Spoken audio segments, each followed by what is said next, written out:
Welcome back, guys. We're back with another interesting story, which is on what if Bella fell in love with Leah instead of Edward? So let's get started. Prologue. Leah POV. I can't believe this. I thought wandering through the forest. 6 months ago my life was perfect. I was just about to graduate and I had Sam. I continued thinking about he had just proposed and then he disappeared for 2 weeks. He came back and he was different, but things were still okay until Emily, my cousin and best friend, came to visit. He looked at her like he was seeing the sun for the first time. I couldn't believe it. Then a couple weeks later he broke up with me and I couldn't understand it until I saw them together. How could they do that to me?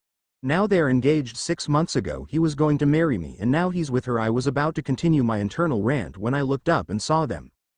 There was a young woman probably my age standing there in a clearing, and even though I couldn't see her face as her back was to me, I couldn't help but think how beautiful she was. She had long and straight dark brown hair. Her body looked to be very slim even in her large coat. She wasn't tall, just about 5 feet 4 inches versus my 5 feet 10 inches. She was staring at something at the tree line, moving her head from side to side as if she was looking for something. Then I saw the blur. What is that? I mused. I was just about to say something to her when the blur came streaking out to stop in front of her. It was a man. How could he move so fast? I was too absorbed in watching to even move. The man was tall, probably around 6 feet 6 inches. He was dressed in a pair of dark jeans and a tan shirt with a leather jacket. I couldn't help but notice he was gorgeous with his pale white skin and strong jaw. His dark hair had honey blonde highlights and his face looked youthful, maybe early to mid-20s. That was when I noticed them. His eyes were bright crimson. Then he started to speak. I was too far to hear what he was saying, but the girl started trembling, I would guess in fear. Then she turned to run. She made it about 5 steps and tripped. Before I could even blink, he was hovering over her. It wasn't until she turned over to look at him that I noticed she was beautiful. Before I had time to even contemplate my thoughts, he raised his hand as if it strike her. The fear on her face was evident and it sent me into a rage. I ran at them. I got about 2 steps and felt a shiver of heat go up my spine and it felt like I exploded. My mind went all but blank as I continued to charge, but it appeared that I was viewing from a different perspective. I almost felt like I was a giant as my snout, opened and latched onto the man's arm. The taste was horrendous and the smell was sickly sweet. I twisted my head to the side and a sound like screeching metal followed as I tore the arm from the man. I tossed the arm to the side and let out a growl. Why the hell am I growling? What the hell is going on here? I could hear something in the back of my mind. It almost sounded like a voice, but before I get a chance to concentrate on anything, the man charges again. I throw myself forward and head-butt him in the stomach and he flies into the trees on the other side of the small meadow. I make my way over to the girl and stood half over her, growling as menacingly as I could at the pale man. Fear shone in his eyes as he darted towards the arm I ripped off and left in a blur of speed. My breathing calmed as the adrenaline left my system and my mind started to clear. I realize my head is much higher than usual and I have a snout. What the hell? I bolt for the woods, continuing to freak out. I have freaking paws. And a tail. I screamed in my mind. Unbeknownst to Leah, Sam Yulee had been listening in when Leah phased Sam as alpha of the pack, felt it and quickly phased to greet the newest member. Though he never expected it to be who it was, he sighed to himself. Leah. He phased back to call Harry Clearwater, Leah's father, to tell him the news. This is going to be fun, he said sarcastically to himself as he made the call. Leah POV. After some time I kept running, but my thoughts were beginning to turn to the beautiful girl from the clearing. Wait, did I just think she was beautiful? No, I've never, but I feel some sort of pull towards her. I never even saw her face. My mind continued contemplating the pull I was feeling towards this girl when I felt something in my mind. Then a voice, the one voice that I so did not want to hear, was talking to me. It was trying to explain what happened and what I am now. The voice was Sam. Bella POV. It is my first day in Forks, Washington, the small town that I was born in before Renee, my mom, and I moved to Phoenix after her and Charlie, my dad, divorced. Renee recently married Phil. He is an alright guy, but he's a baseball player and does a lot of traveling. Renee stayed home with me at first, but I knew she really wanted to be out there with him, so I decided to move in with Charlie in Forks. This was the first time I had been here since I was 14. It was at that age that I refused to come here for the summer, so Charlie and I would go somewhere else for our visit. We got home after the hour-long drive from Port Angeles and I quickly unpacked. One of the good things about Charlie, he doesn't hover. He left me to get settled in before I came down for dinner. He didn't have much in the cabinets, but I threw together something small for us to eat. I was sure I would be doing all the shopping and cooking while I was here if I wanted anything besides pizza and the diner.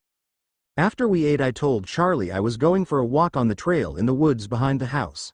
I grabbed my jacket and made my way towards the trail that I remember from my summers of visiting the house. It was a little odd being in the woods after all the time in the desert, but the clean air and the smell of the forest made it comfortable enough. I made my way to my favorite clearing and sat on the large stump that has been one of my favorite places to relax since I was 10. I was only there for a few minutes before I saw something just beyond the tree line. It looked like a white blur. I stood up looking around to see if someone or something was out there. I had just walked out towards the middle of the clearing when I saw the blur again. There was a gust of wind and then there he was standing right in front of me. He was looking at me like I was something to eat and I was beginning to feel very uneasy. I heard him take a deep breath in and that's when I noticed his eyes, they were bright crimson. Then he spoke. My, you smell good, don't you? His voice had me trembling in fear. I did the only thing I could, I turned and ran. The problem is I am a klutz. I made it 5 steps and tripped. I slowly turned over to see his hand raised about to hit me and then I saw her. My savior. She ran out of the trees, her raven hair pulled into a tight ponytail except for a few pieces that fell to frame her beautiful copper-toned face. Before I got the chance to see her clearly, she exploded. In her place was an oversized, completely gorgeous, light gray wolf. She charged the man who was hovering over me and latched onto the arm that was about to strike me. I sat and watched in awe. My mind was telling me to get up and run, but I couldn't move an inch. I just watched as she fought the man and threw him into the woods. She stood over me in a protective manner. I knew I should probably be scared of a giant wolf inches away from me, but I just couldn't be frightened from something, or should I say someone who was protecting me like this. After the man ran away, she stood stock still for a moment and looked at her paws as if just realizing she had them. Before I could even speak, she bolted into the woods at a speed I couldn't even imagine, leaving me to Thaug. HTS of her, my savior, my wolf. My wolf? Since when is she my wolf? I noticed it was getting dark, so I decided to make my way home. Still wrapped up in my thoughts, I barely noticed Charlie as I mumbled good night and made my way to bed. I don't even know who she was. Bella POV Forks isn't as bad as I thought it would be. It just took some time to get used to. The rain can be a bit depressing, but the people are okay. Once they got over me being new to town, that is. I have a few people that I guess I would call friends, like Mike, who flirts with me non-stop, and Jessica, who gets pissed when Mike flirts with me no matter how much I tell her I'm not interested in him. Then there is Angela. Now she is a real friend. She's a lot like me, shy and quiet, but she's very trustworthy and comfortable to be around. The most intriguing thing around here, though, is the Cullens. They are one big family, who were adopted by Dr. and Mrs. Cullen, who all look like they could be related but aren't. Some of them are even dating each other, but to each his own, I say. There is Emmett, who is huge and would be scary if I didn't know he was just a giant teddy bear. He is with Rosalie, who is probably the most beautiful person I've ever seen, even if she is a bit icy. Then there is Jasper. I don't really know him well, but he seems nice enough, even if he is a bit distant from everyone. Jasper is with Alice. Alice is like my best friend, the little pixie. She's great, if a bit enthusiastic, and loves shopping just a bit too much. Dr. Cullen, Carlisle, is their adoptive father, whom I have seen plenty at the hospital thanks to my being a klutz. Then there is Mrs. Cullen, Esme. She is like another mother to me. Always ready to welcome anyone into their home, and she's a great cook too. That leaves Edward. Edward. He's a bit broody, though he's nice enough, I guess. He is a bit overbearing, always telling me about how his family isn't safe for me to be around. I mean, come on, are they like serial killers or something? He stares at me too. I don't get it. It's like he's trying to read my mind. There's something a bit off about the whole family, though they are all pale white and like ice cold to the touch. I shake off my thoughts as I see Alice coming up to me. Bella, we have to go shopping this weekend. I sigh. Why is that, Alice? You know how much I love shopping. She rolls her eyes at me. Because Bella, you haven't been with me in like 2 whole weeks. I can't help but laugh at her faux annoyance. Sorry, Alice, but you know I'm going down to La Push with the Angela and the guys this weekend. You still haven't told me why you guys can't come down there with us. Her facial expression turns to worry for a moment and her eyes almost glaze over like they seem to do often. I'm still not sure why, but they tell me that she's fine. She sighs. I really wish you wouldn't go down there, Bella, it's just not safe. I roll my eyes. It's just the beach, Alice, and that still doesn't answer why you can't go with us if you're so worried about me. She pouts a bit. We just can't, rules, legends, tribal stories, blah blah blah. It's not really important, just be careful, for me, please. Her lip pokes out even more and I can't help it. I grin and even giggle a bit. Only Alice can make me do that. Fine, I'll be careful, but I will eventually find out why you can't go down there, Alice, believe me. She muttered something under her breath like, I wish you would, bye Bella. Her sour mood vanished as quickly as it appeared and I headed to my truck, shaking my head at her antics. It was Friday after school, so I was finally able to relax. I get home and make dinner for Charlie and myself, then I start thinking about my first day here and everything that happened. I still haven't found that girl. I don't even have a clue where to start except maybe the reservation. I mean, she does have the right skin tone to be one of the Quileutes, but I don't know. I hope I run into some of the people from the reservation tomorrow. I haven't been down there since I got into Forks, though I do see Jacob Black now and then. He brings his father Billy up to watch the games with Charlie quite a bit. So I talk to him when he's here. I think he has a crush on me though. Can't I be friends with a guy who doesn't have a crush on me? I sigh to myself. I don't know what they even see in me. I'm plain. Before I have any more time to think about my wolf girl. Wait, my wolf girl? Why do I keep saying she's mine? I don't even like girls like that, do I? I shake my head to clear my thoughts as Charlie walks into the kitchen. We make our small talk while we eat, then he goes to watch the game and I go upstairs to read a bit before bed. Yet again I dream of my savior. Oh, how I want to find her again. Leah POV. It has been 4 months since I phased, that's what we call it anyway. I am now a protector of La Push.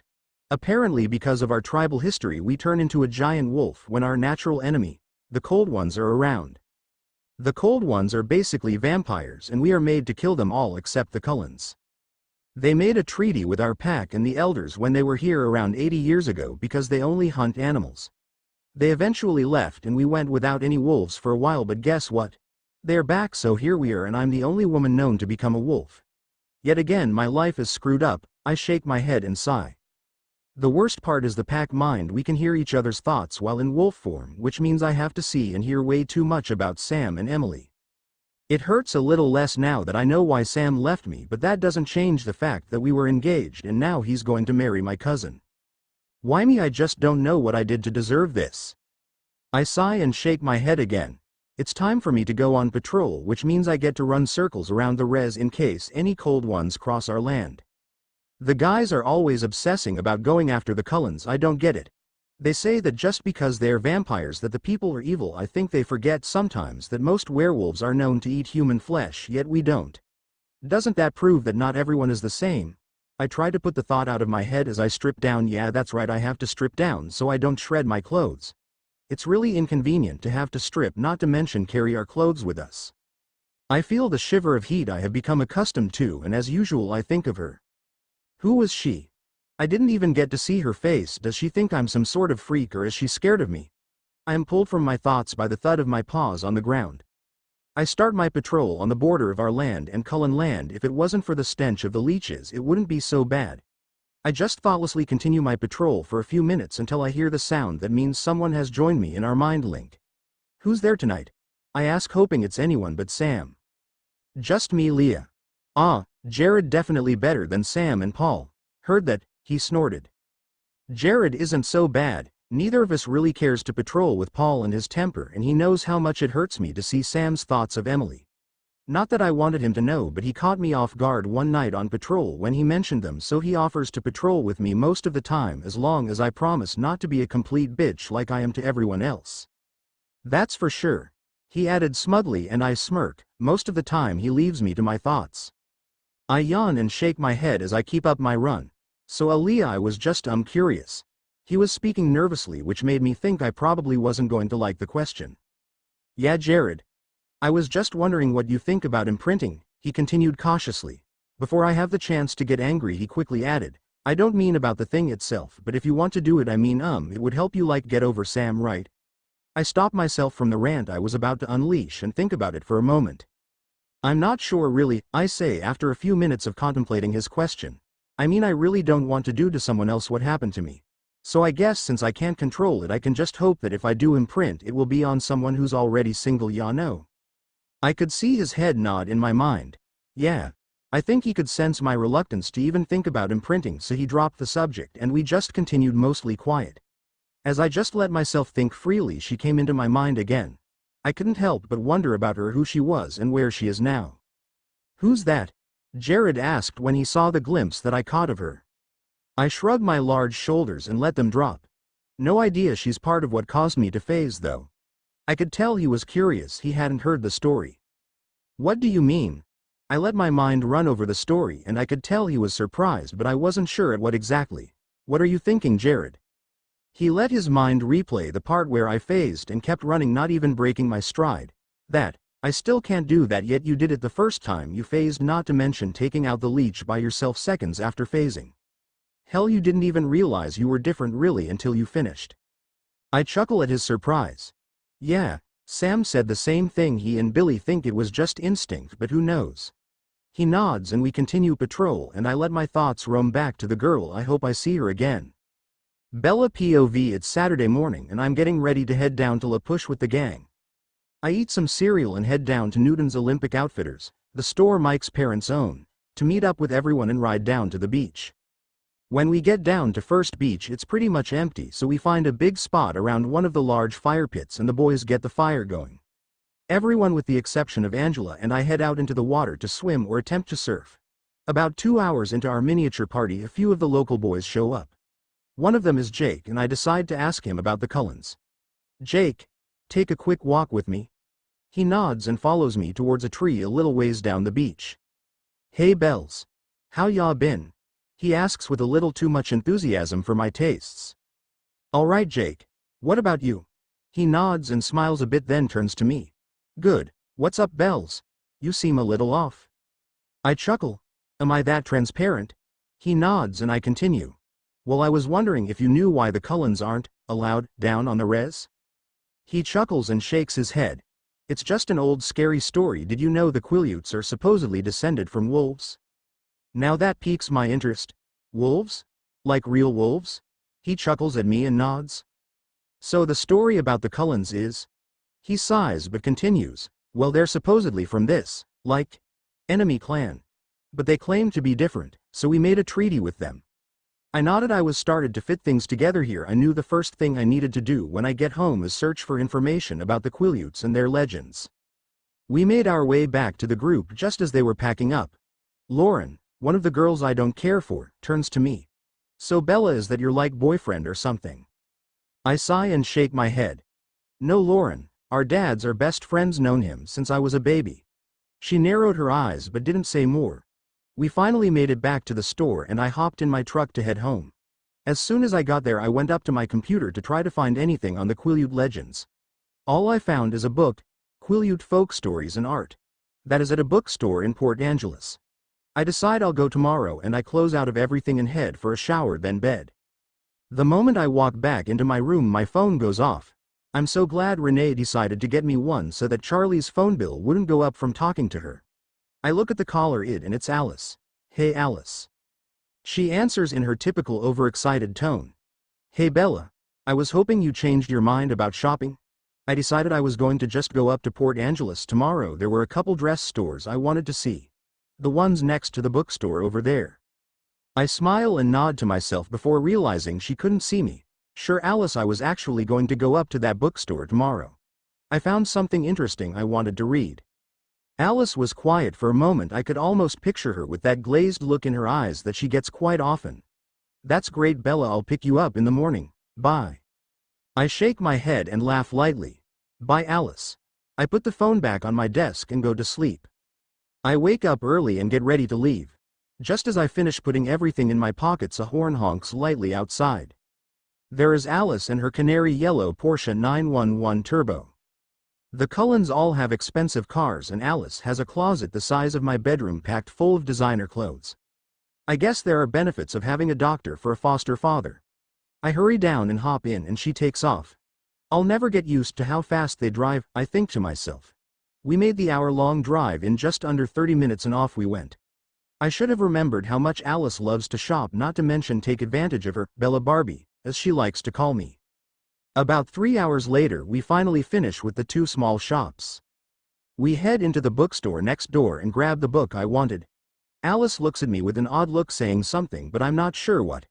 We hop back in the car and I decide I can't wait. I grab the book but know that I can't ask Alice about anything I see as I look through it. I notice Alice look at me the same way she did at the store a couple times as I flip through the pages, and I find a bit more about how the Quileutes are descended from wolves who turned into men. I got a little happy when I read this. That meant she is one of them. It said that their greatest enemies are the cold ones, but it didn't say anything about them. On a snap decision I decide to just go for it. Alice, do you know anything about the cold ones? I am not sure what I was expecting, but it sure wasn't for her to swerve the car for a moment before regaining control and looking at me with surprise. After my heart stopped feeling like it was going to jump out of my chest, I turned to her. Alice, are you okay? She nodded slowly and stayed quiet for a moment as if deciding what to tell me. Well, Bella, she said in a serious tone I have never heard come from Alice. From the legends I believe they are what we call vampires. She looks at me with that same look from before, but now it seems almost hopeful.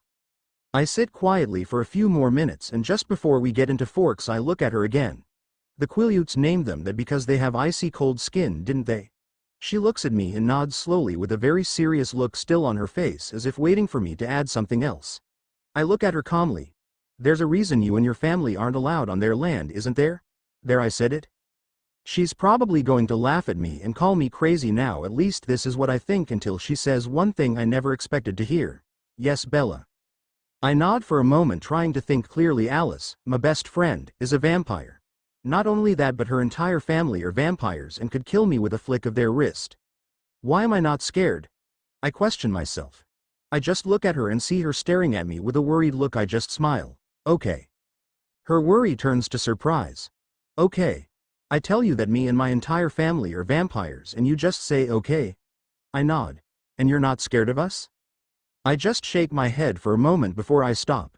Well, maybe Rosalie a bit. She laughs that tinkling laugh. Don't worry about her, she'd never hurt you, she's just very protective of the family and our secret. I smile nervously and nod.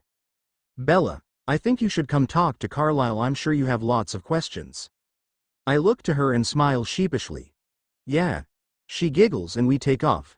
When we arrive at the Cullen house, or should I say mansion, we go in and Alice calls out for Carlisle, and as if responding to something I can't hear, which is probably true now that I think about it, she takes me up to his office. She tells me to wait at the door and I watch them talk. Their lips are moving so fast that there is no way I could understand anything.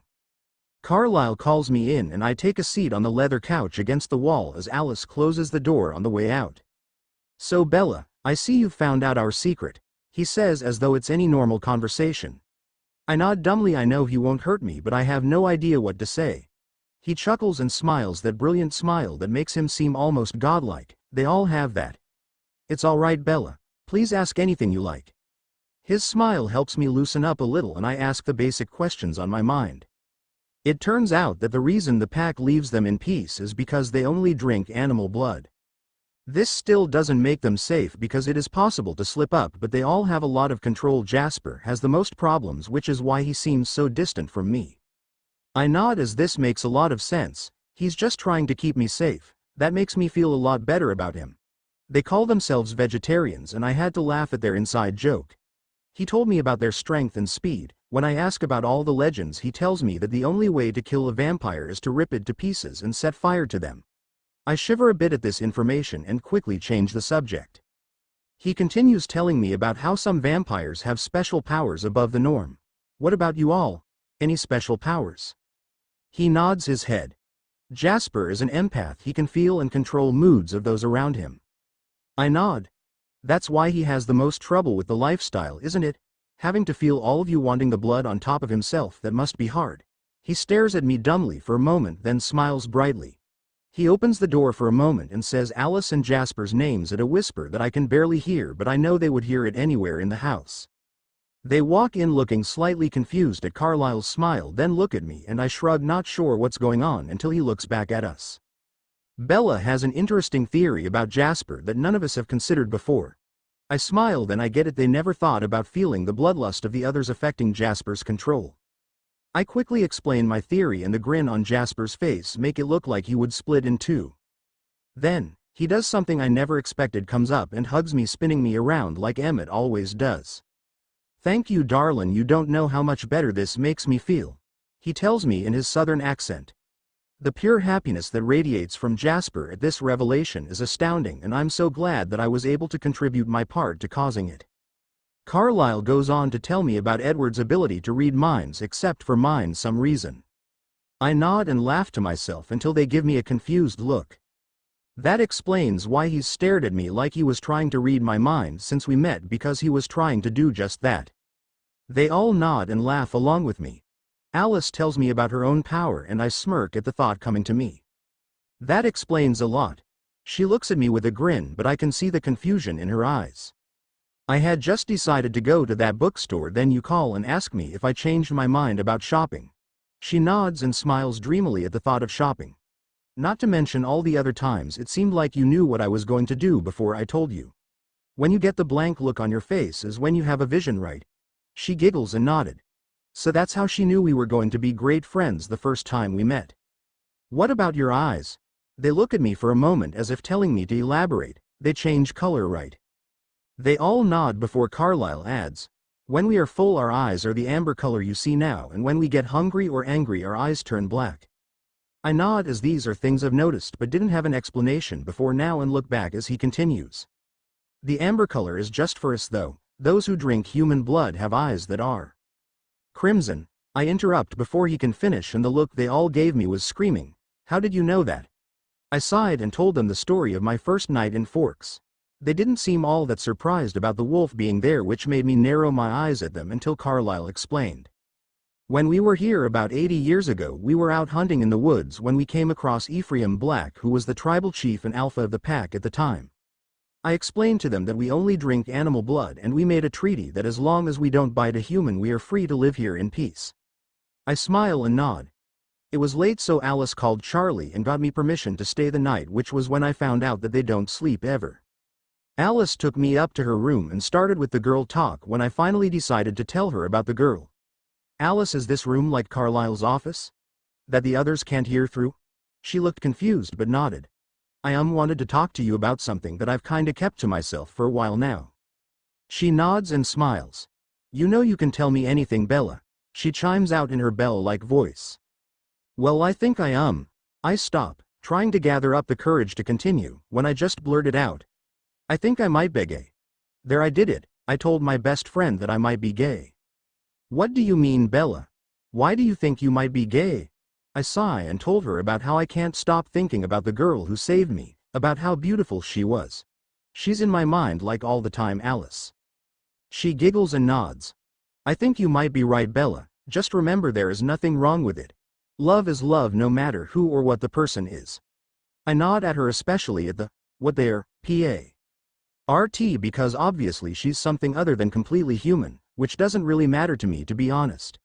So I nod to Alice, telling her thanks for listening, and decided it was time for bed.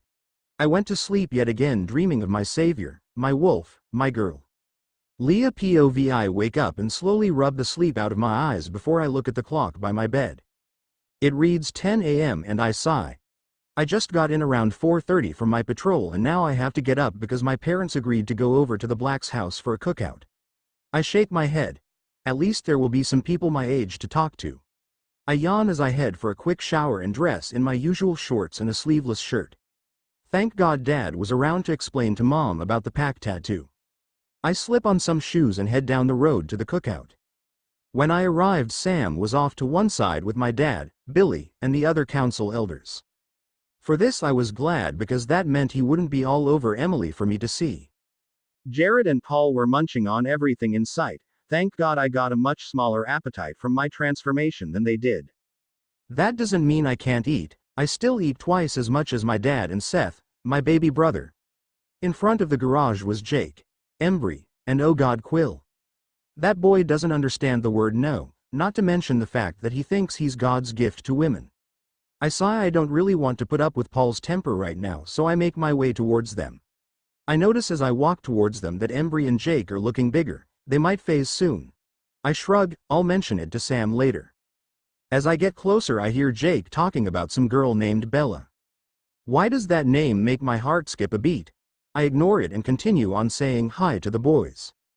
I don't care much to be here, but I have to at least talk to someone, and that is not going to be Emily.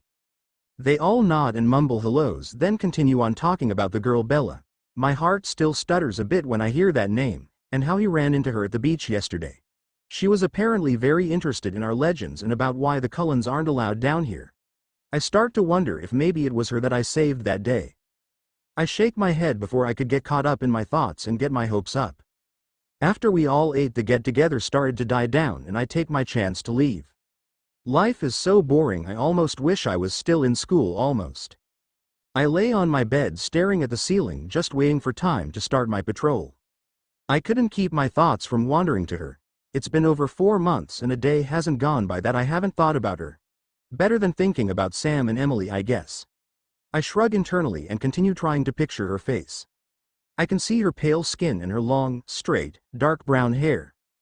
I can almost make out the shape of her face, prominent cheekbones, but where I always get lost is her eyes. I can't make out her eyes. I slam my fist into my pillow. Why'd I even think about her like this? I mean, I know she was safe. Sam told me he checked to make sure she wasn't still in the forest where I left her and there was no blood or anything, so I assume she made it home. I just feel this pull inside me and I feel like I will go insane if I don't find her. It's almost like I am printed on. Wait, no, I'm not a lesbian, am I? I shrug. So what if I am? She was beautiful, that's for sure. I sigh. Damn it. There is only one person who knows how it feels to imprint, and I so do not want to talk to him about it. I curse internally, then jump out my window and head for Emily's place. I walk in as we always do and Emily is in the kitchen. It kills me to see those scars. Even if I am mad at her, I still love her. Hi, Leah. She greets me. Hi, Emily. I respond as politely as I can, and this time I even force a smile, which I can tell from the look on her face surprises her. Is Sam around? I kinda need to talk to him. She nods and points to the back door. I go out to find him chopping wood for the fire. Sam. He looks up at me with a questioning look. Leah, something wrong? Damn it, he always could read me well. I sigh and nod. I need you to tell me about. I grit my teeth and breathe the last word, imprinting. He looks at me eyes wide. You want to talk to me of all people about imprinting? The sadness in his voice helps me know that he truly is sorry. I nod. He clears his throat and begins to speak. The legends describe it as this. It's not like love at first sight, really. It's more like gravity moves suddenly. It's not the earth holding you here anymore. She does you become whatever she needs you to be, whether that's a protector, a friend, or a lover. The imprint occurs upon looking into the eyes of their soulmate. I look at the ground for a few moments, then look him in the eye. How does it feel, Sam? He looks at me and sighs. I feel a pull to her no matter where I am. If I'm away from her for very long, I feel like I'll go insane. I nod. This was sounding way too familiar for me. Do you know, I cleared my throat and he looks at me again. What happens if you saw the person but didn't look into their eyes? What you would feel then? He looked at me and narrowed his eyes for a moment. Leah, did you imprint? He asks kindly. I shrug with a confused look on my face. I don't know. He sits quietly a moment. Because you didn't look into their eyes. I nod. Honestly, Leah, I don't know. What do you feel? I let out a breath. I knew this was coming. I choose my words carefully because I didn't want him to know it was a girl just yet. I can't get them out of my mind. Their face takes up like my every thought. It's like I'll go insane if I don't see them. I almost feel like my heart is trying to pull itself to them. He nods. That's how I feel about Emily. I take my head in my hands. Does this mean when I look into her eyes that I'll imprint? I think it does. Somehow I think I'm okay with that. I look over to Sam and he's looking at me with a thoughtful expression. I know you want to say something, please just say it. I say in probably the kindest tone I have used with him since he imprinted on her. They say the same thing happens to the imprint, Leah. They feel it too. Who is it? Why don't you just tell them? I let out a long deep breath. I don't know, I practically whimper out. He looks at me with confusion on his face. I saw them once for a few minutes. I haven't even fully seen their face. I'm practically in tears. I understand you now why you left me. He nods sadly. You said the imprint feels the same thing? He nods again. Could you ask Emily to come out here please? He nods and walks inside. A couple minutes later she comes out and sees the single tear that is rolling down my cheek. I'm sorry. I breathe out. I never understood how you could do what you did, but if you felt like I do now I understand. She nods sadly. I can tell she doesn't like to see me in pain. It's all right, Leah. I tried to resist it. I didn't want to hurt you, but I just couldn't. I nod and she wraps her arms around me. My cousin, my best friend, my sister. I finally had her back. The dam breaks and the tears fall. This is the first time I've truly let myself cry in the last year. She keeps whispering to me things like, "It'll be okay," and, "We'll help you." After what feels like hours, the crying tapers off into sobs and hiccups. Thank you, Emily. God, I missed you so much. She nods. I missed you too. Emily, I need to talk to you about this. I don't want Sam to know just yet. She nods and takes my hand. We walk down to the beach and sit at the edge of the water. It's about the person we think I'm going to imprint on. She nods for me to continue. It's a girl. She gasps in surprise and I can't help but feel fear. Will she hate me? Will she think I'm disgusting? My thoughts are ended with her words. It's okay, Leah. If you imprinted on her, that means she's your other half. She's meant for you and you for her. I nod, trying to hold back the tears. I don't know what to do. I don't know who she is, her name. I haven't even seen her face. Emily. She gives me a supporting smile, but I can see the sadness in her eyes. She wants to help me, but she doesn't know how either. Does anyone else know? I shake my head, then stop. Well, Jared probably suspects, since I think about her a lot on patrol. You heard about when I phased right. She nods that she knows the story. That was the girl, the one that I saved. She nods. We'll find her, Leah, I promise you. I nod my thanks and just hold on to her. Leah. I look up at her. You need to talk to your parents. They need to know. Maybe they could help you. I nod sadly. I just hope they take it as well as she did. But Emily, what if they? A couple tears make their way down my cheek. They love you. They'll accept you. Plus they know all about how your imprint is your other half, your soulmate. They know you'll be happy, and that's all a parent wants for their children. I nod, feeling a bit better. I do have an idea though. I look up at her excitedly. Well, it's obviously not one of the girls from the reservation, right? I nod. So from Forks, then we could have a big bonfire next weekend. Have Jake invite that girl he likes and tell her to bring all her friends. I smile brightly and give a kiss on the cheek. That's great, thanks, Em. I sit happily for a few minutes. I sigh loudly. Time to talk to Mom and Dad. She nods. Do you want me to come with you? I shake my head. I need to do this alone. She smiles and nods. But I will start with some good news that I finally made up with you and Sam. She laughs. I'll tell Sam our idea, but I won't mention that it's a girl yet. He can talk to the elders tomorrow. Thanks, Em. I sigh and make my way home, dreading having this talk with Mom and Dad. I make my way up the steps and through the door. I can hear Mom in the kitchen and Dad is watching some game on TV. I take a deep breath. Mom, Dad, I need to talk to you. Bella POV. I yawn loudly as I wake up. It's Monday morning and I'm back at home. I spent all of Sunday with Alice and the rest of the Cullens. It feels so great being at the Cullens' house. It's like another home to me, with Mom and Dad, along with all my brothers and sisters. Even Rosalie is starting to be a bit nicer to me. I guess she figures now that she doesn't have to protect the secret anymore, so she has no reason to push me away. I finally admitted to someone what happened my first night here, and more importantly, I admitted to Alice that I might be a lesbian. It feels so great to have someone to talk to about everything. I mean, if I told anyone else that I was in love with a girl who can turn into a wolf, they would think I'm crazy. I shake my head and get up to get ready for school. The day passes quickly, and just as I put my books down in my room, my phone goes off. It's a text from Jake. Big party down at La Push on Friday. The elders want us to mingle with the pale faces. So invite everyone you know. I smile widely. I bet she will be there. I mean, she's one of their pack, so she has to be there, right? I nod to myself, approving of my logic, and text back. Sure, Jake, I'll let everyone know tomorrow. The next day at school, I let everyone know about the part at La Push on Friday night, and they all were excited to go. I found myself wishing Alice could go with me, but it would break the treaty and would so not be a good start for me. I sighed, hoping the week would pass quickly because I couldn't wait to meet this girl. Then my thoughts started to race. What if she doesn't feel the same way? What if she doesn't even like girls that way? Oh no. I sit there waiting for the last bell to ring. I have to see Alice. The bell finally rings and I run as fast as I can without tripping, which for me isn't very fast, out to my truck which, as usual, is parked next to Edward's Volvo. They all ride in that so they don't show off all the other cars they have. By the time Alice gets to me, I'm practically bouncing where I stand with nervousness. Alice, can you come home with me today? She looks at me for a moment, then nods. She tells her brothers and sister and hops in my truck. I'm still practically shaking with nervousness. Bella? Bella, are you all right? I shake my head. What's wrong, Bella? I take a deep breath. What if she doesn't like me? Or if she doesn't like girls that way? What do I do if I don't get to spend time with her? I think I will go crazy. Alice, help. She bites her lip to hold back a laugh. First of all, Bella, you need to breathe. She can't hold it anymore and giggles as I begin breathing heavily. She didn't stop until I shot a glare her way. Bells, come on, look at you. You're gorgeous. Even if she doesn't like girls that way, I bet she'd like you. I shake my head at the lies.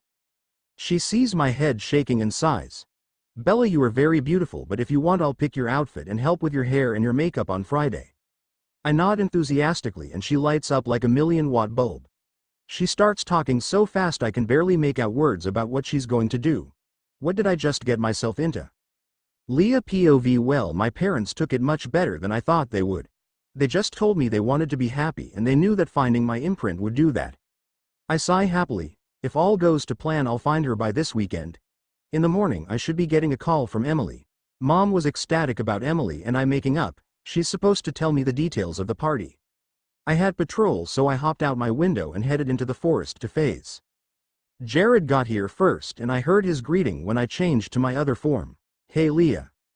Hi Jared. Apparently I'm still a bit giddy from everything that happened and it shows. Wow Leah, I don't think I've seen you like this since, well, you know. I smile happily to myself as the memory those words triggered doesn't come with its usual sting. It's okay Jared, you can talk about Sam and Emily. I hear his mental gasp of surprise at that. Man Leah, what's got into you? You used to threaten to dismember anyone who even thought about mentioning that. I smirk to myself. I've been a real bitch, huh? He doesn't think it directly, but I can sense his agreement. I really am sorry about the way I've been acting to everyone, it just hurt, you know. He nods. You probably think I'm on drugs or something, huh? He snorted. Yup. I giggled. Oh my god, I giggled. I haven't done that in forever. I could tell he couldn't believe it either. I didn't want to try to explain what happened, so I just showed him. I showed him the events of the day, everything from talking to Sam, making up with Emily, even the talk with Emily. So a girl, huh Leah? I could tell from his voice he was poking fun, but I was too happy to get angry, so I just got even. Yup. Least one of us can get one a jar. He scoffed and I smirked at my victory as we continued patrol. Did you see Jake and Embry? I questioned. Yeah, looks like they'll phase soon. I nod. It'll be nice to get some new blood, less patrolling for us too. He nodded. I finished patrol and hopped into bed to get some sleep.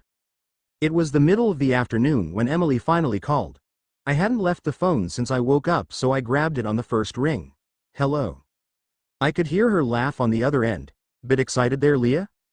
I nodded mutely, then after a few seconds she didn't say anything. Sue? She giggled again. It's on Friday night. You need to go over and tell Jake to invite Bella and her friends from town. Thanks Em, I'll head over now. Bye. I slipped on some shoes and took off towards the black house. I was about to knock when I heard Jake over in the garage. Workin' on the rabbit, I see. His head popped up from under the hood. Hey Leah. Yeah, can't wait till I finish it. I smiled and he looked at me funny. I tried to lose the smile, but I couldn't. I was too excited. I just decided to go with a story. I couldn't tell him the real reason even if I wanted to. Apparently the elders think we need to get to know the pale faces. Told me to come ask you to invite your friend from up in Forks and tell her to invite everyone from up there. He grinned. Sure, when's this supposed to be? Big bonfire Friday night. I grinned. Just a few more days and I'll meet her, finally. Gotcha. He pulled out his phone and sent the text. Later Jake. As I walked out he mumbled something that I wouldn't have been able to hear if I wasn't a wolf. What the hell got into her? I giggled and started on my way home. I sigh happily. The smile hadn't left my face since yesterday when I talked to Emily. I just hope the week passes quickly. I couldn't wait to meet this girl. Then my thoughts started to race. What if she doesn't feel the same way? What if she doesn't even like girls that way? Oh no. I turned and ran to Emily's as fast as I could. She was sitting out on the porch enjoying one of our few sunny days. "Hi Leah," she called when I came into view. I waved back, but I was shaking like crazy. I saw a worried expression cross her face. Leah, what's wrong?" I take a deep breath and let it all out at once. What if she doesn't like me? Or if she doesn't like girls that way? What do I do if I don't get to spend time with her? I think I will go insane. "Emily, help." I saw the worried expression disappear and she started giggling at me. She didn't stop until I shot her an evil glare. "Leah, calm down. You practically imprinted on her. That means that she is your other half. So she will feel that way, and she does like girls or she wouldn't be your match now, would she?" I let out a calming breath knowing she was right. I jumped up the steps and gave her a big hug. "Thanks, Em." She smiles and nods. I sit in the other chair and start to relax until she says the words that make me freeze in place. "What are you going to wear?" "I can't move, can't think, can't even breathe." "Leah? Leah?" She waves her hand in front of my face and I turn my head slowly. With a look of horror on my face, I manage to breathe out my answer. "I have no idea. What should I wear? I have to look perfect. I bet she'll look beautiful. I have to make a good impression. I just have to." I start to freak again. Bella and Leah POV. Both girls had one thing on their mind as they tried to go to sleep. This week needs to end, now. Friday. Day of the party. Leah POV. I am so glad that I don't have to go to school. I wake up at 8 a.m. and rush over to Emily's after I take a thorough shower, shave everything twice just to be sure. I'm glad Seth was already at school because I think I was in there for almost 2 hours. I start off to her house and couldn't keep myself from thinking about the party. Thank God for Emily. I don't know how I would do this without her. I knock on the door and before I get a chance to even pull my hand down, the door's opened. I'm grabbed by the arm, pulled inside, and the door is closed again. She noticed my confused expression and giggled. "I knew you'd be here any minute, so I was watching for you. Now come on, we've got shopping to do," she exclaimed loudly as she grabbed her purse and headed for the door.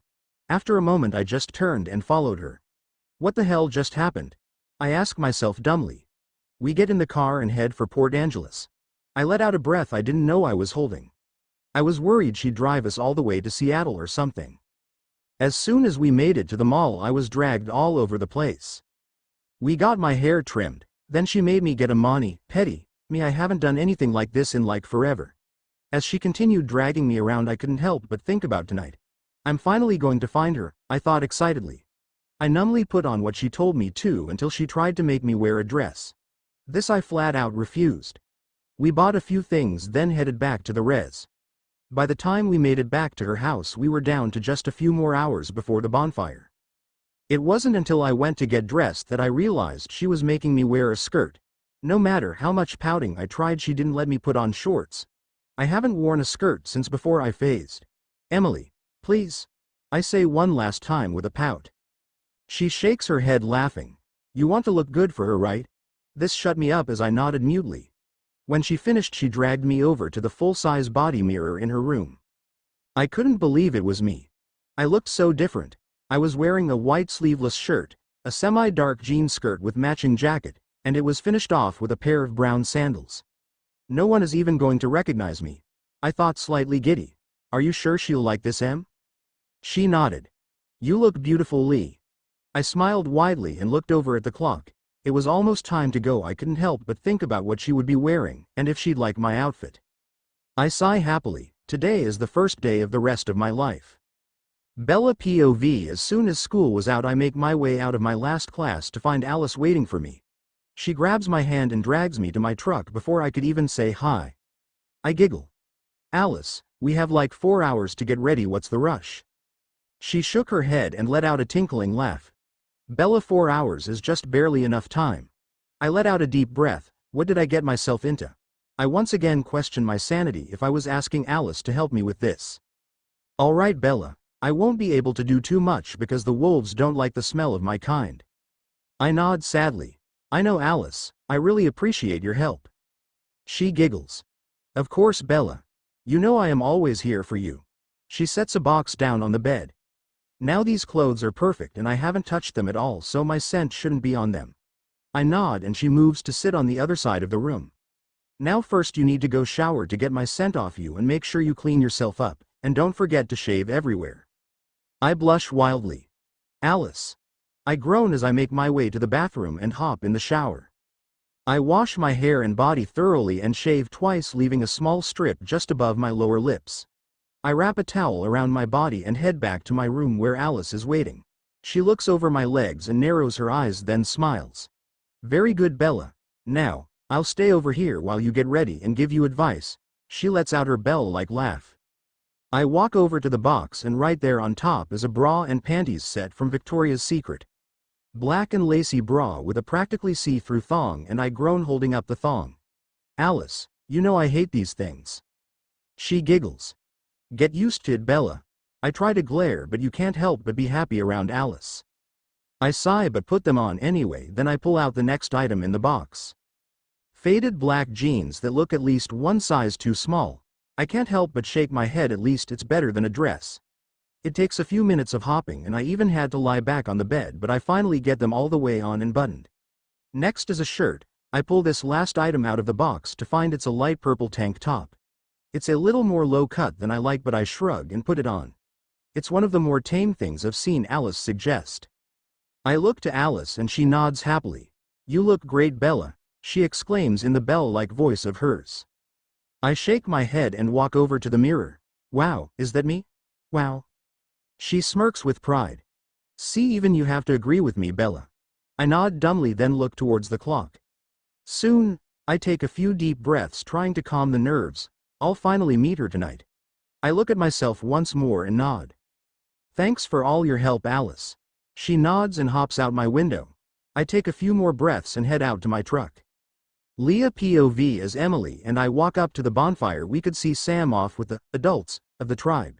She said her goodbyes and made her way to them. Embry phased this week, so he was over with Jared and Paul. Quill and Jacob were staring at the people who stole their friend. I shake my head at them. They think we're all on drugs or something. I sort of hope they phase soon. I get really tired of hearing about what they think we're up to. I call a greeting to everyone and couldn't help but giggle as their jaws dropped. Every one of the boys was staring at me. Normally I would have been pissed, but I knew I looked damn good. I made my way over to Jared, Paul, and Embry to take a seat on the bench, reminding myself to cross my legs. Wow, Leah, you look great. Embry managed to stumble on every other word and I couldn't help but smile. God. I hope she acts the same way. I can't help myself from thinking. I talked to the boys of the pack because I knew they would know better to hit on me tonight. They know the real reason we're having this party. I gave them a serious look. If any of you screw this up for me, you can say goodbye to having children. Got it? The look on their faces was freaking hilarious. They knew I wasn't joking either. This was way too important to let anyone mess this up for me. They all nodded dumbly and continued conversation until the pale faces started to arrive. I tried to make sure I met the eyes of every girl there just to be sure. I could feel the pull, but it wasn't really something I could follow. I just hoped she would show up soon. I was starting to get really nervous. I got up and started pacing next to the table. The pack starts chuckling at my situation until I shoot them a glare. Needless to say, they stayed quiet after that. Come on, where is she? What if she's not coming? My thoughts were interrupted a truck driving by with an engine that sounded like a damn plane. I noticed it was Billy's old truck. Must be Jake's friend, I mused. I shrug and go back to looking at all the girls trying to find her. Bella POVI drove down to La Push, and the entire way there I couldn't lose my smile. I'm finally going to find her. It had been about 5 months since she saved me, and I was going to meet her today, I hope. I sigh inwardly. Alice, you better be right about this. I mean, what if she doesn't like girls that way? What if she thinks I'm a freak? I shake the thoughts from my head as I pass the area where the party would be. The tug I've been feeling in my heart got stronger for a moment as I passed, then went back to normal. What was that? Does it mean she's there? Does she feel it too? I couldn't help but worry that I was just having a bit of hero worship and she wouldn't care about me at all. I park down at Jake's house, which is just a bit down the road from the party. As I start walking back, the tug on my heart slowly gets stronger and my excitement grows with it. I speed up my walking a bit, wanting to get there faster. I notice the people and start looking around and notice a group of 3 guys. They were all huge and wearing muscle shirts. On their right arm they each had the same tattoo. I think Carlisle said something about that. I shrug to myself and continue looking for her. I don't really get the chance to do much more looking before Jake Lopez up to me with that silly grin on his face. I really wish he'd get over this crush on me. I mean, my God, can't the boy take a hint? I always made sure to put emphasis on the word friend when we talk. Hey Bells. He greets me with an excited tone. Hey Jake. I mumble. So Bells ready to party with the cool kids down here on the res? I chuckle. I wouldn't ever want to date him, but Jake is a great guy. You sure you can handle us pale faces? I add with a bit of a smirk. He shrugs. We'll see. He starts talking about the car he's trying to build. He says it's great, but I love my beast. We make some small talk, then I glance behind him and see the most beautiful girl I've seen in my life. That has to be her. Bells. Earth to Bella. Sorry Jake. Kinda spaced out there. He nods. I look over his shoulder again and see her moving her head from side to side like she's looking for someone. She couldn't be looking for me, could she? She wouldn't know I was coming, right? I couldn't help but interrupt Jake. Jake, who's that? I pointed towards the girl. Oh, that's Leah Clearwater. Stay away from her, Bells. She hangs out with Sam and his goon squad. I nod, knowing his dislike for Sam. I notice said goon squad off to the side, except, Jake, isn't that Embry with them? He nods with a scowl on his face. Yeah, he was out of school a few days. Everyone was told he was sick. Next thing I know, he's following Sam around like a lost puppy. I bit my lip to hold back a laugh. Apparently Jake has no idea how close he is to being right. Hey Jake, I'm gonna look around for a bit, I'll catch up with you later, yeah? Sure. Later Bells. He trots off towards Quill and I look back to where Leah was before, except she was gone. No, she was right there. Maybe she wasn't looking for me after all, she probably has a boyfriend or something. At least that's what I think until I look back towards the rest of the pack and there she is. Almost as if she senses me there, she turns her head towards me and our eyes meet. Leah POV. I stood there for what seemed like an eternity when I finally decided to head back to the pack and just let myself relax. I'll find her, she'll just pop up anytime, won't she? I shake my head and try to pay attention to what the guys are talking about. A few minutes pass and the pull feels stronger than ever, except this time it has a direction. I turn my head and there she is. She's beautiful, that has to be her. I slowly look up her body and our eyes meet. Heat floods through my body. At first I thought I was about to phase when I realized it was way stronger than that. It was a different, new, kind of heat. Not a burning, it was a glowing. All the lines that held me to my life were sliced apart in swift cuts. Everything that made me who I was. My love for my parents, love for my brother, loyalty to my pack, my hatred for my enemies, my home, my name, myself. It all disconnected from me in that second. I was not left drifting. A new string held me where I was. Not one string, but a million. Not strings, but steel cables. A million steel cables, all tying me to one thing. To the very center of the universe. I could see it now, how the universe swirled around this one point. I'd never seen the symmetry of the universe before, but now it was plain. The gravity of the earth no longer tied me to the place I stood. It was the girl, the beautiful brown-eyed girl that held me here now. Bella POV. I found her. I practically screamed in my mind. This was her, my savior, my wolf, my girl. Well, she'll be mine soon, I think to myself. I'm surprised by my confidence, but the way she's looking at me, it's like she's seeing the sun for the first time. She makes me feel whole. I nod to myself, approving of my conclusion. It was true. It's like I gained a whole part of me that I didn't realize was missing until I looked into her eyes. After a couple minutes she said something to the others without taking her eyes off me. I was glad I never wanted to look away. She started towards me, dodging around the people between us without losing eye contact. As she got closer I could truly see how beautiful she was, and I broke eye contact to look at her body and that outfit.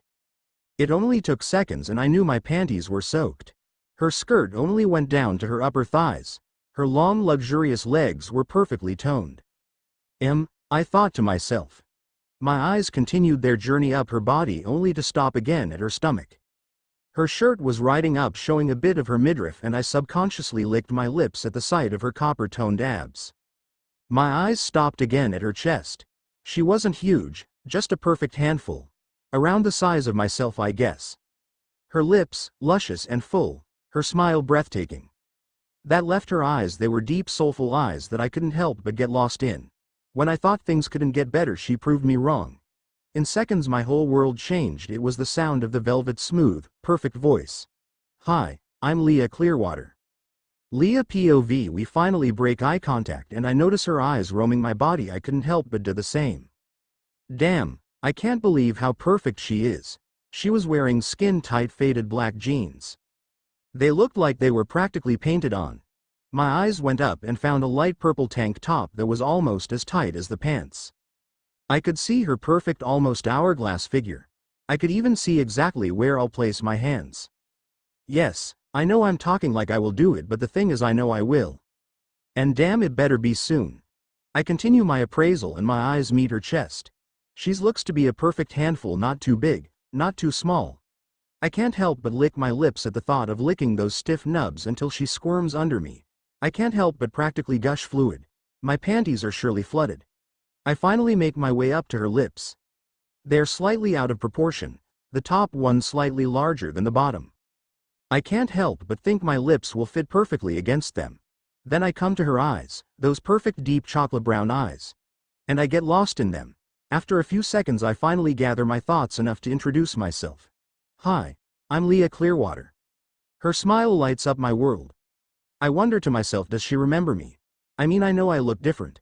I got even taller and more muscular, not to mention I chopped off my hair. Nice to meet you, Leah. I'm Bella Swan. My heart skips a beat. So that's why whenever Jake would mention her, this would happen. I lead her over to the nearest bench and we start talking. Everything is going great, and then she mentions the Cullens.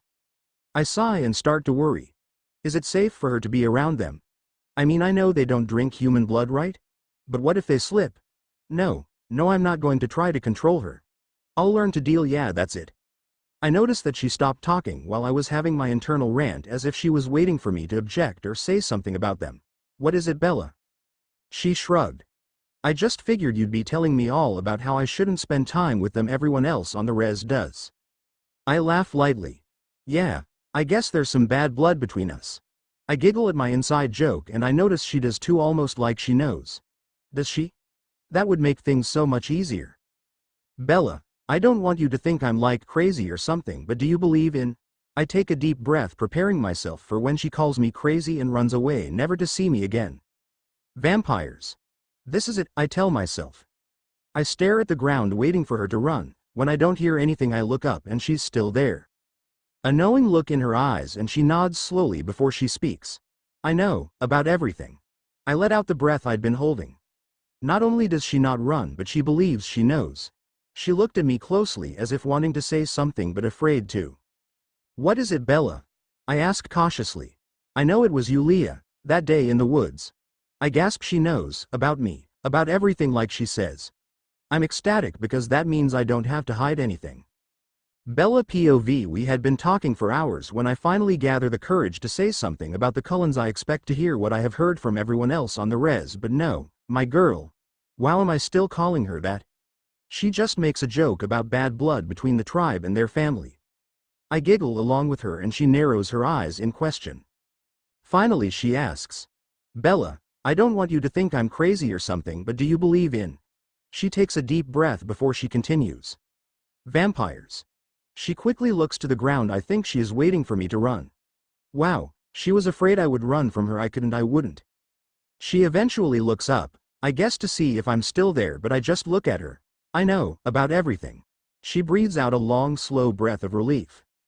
I want to tell her that I know about her too, but what if she doesn't want me to know? Should I want for her to tell me? Bella, what is it? Her voice brings me out of my musings. I take a moment and decide to just put it all out there. I tell her that I know it was her in the woods. She gasps, I'm guessing in surprise, then she looks up at me and smiles. Her smile is so bright I think I'll go blind, but I can't look away. This is perfect. I spoke too soon. Just at that moment none other than Jacob Black pops up. Hey Bells. His voice makes it seem he is just way too happy to see me. Almost as an afterthought he nods to Leah. Leah. I sigh. Hi Jake. I look around like I'm slightly uncomfortable. Jake doesn't notice and starts talking, but Leah, she sees it and interrupts Jake's rambling. Bella, come with me, you just have to meet Emily. I smile and nod, getting up to follow her. I know who Emily is. I thought her and Emily didn't really speak anymore, though not after Sam. Leah POVI was so happy that things were going so well. We were well on our way to becoming good friends.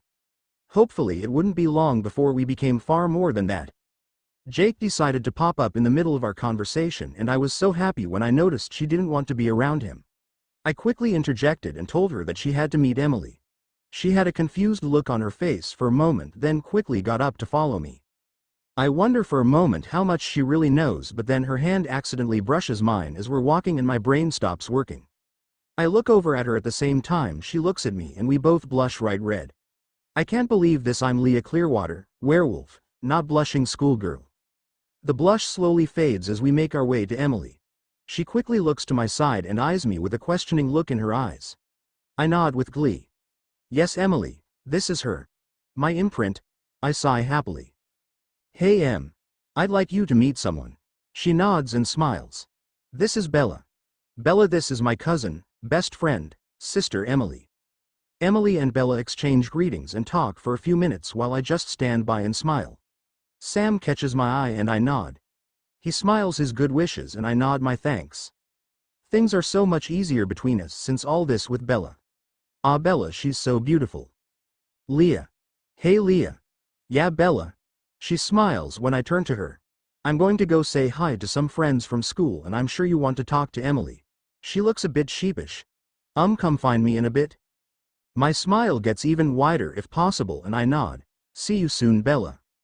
As she walks away, my eyes follow her until she is swallowed up in the throng of people. I finally turn back to Emily. She's looking at me with a knowing look in her eyes. I am printed, and I giggle again. That's great, Leah. I'm so happy for you. I nod dumbly, too distracted with my thoughts of her.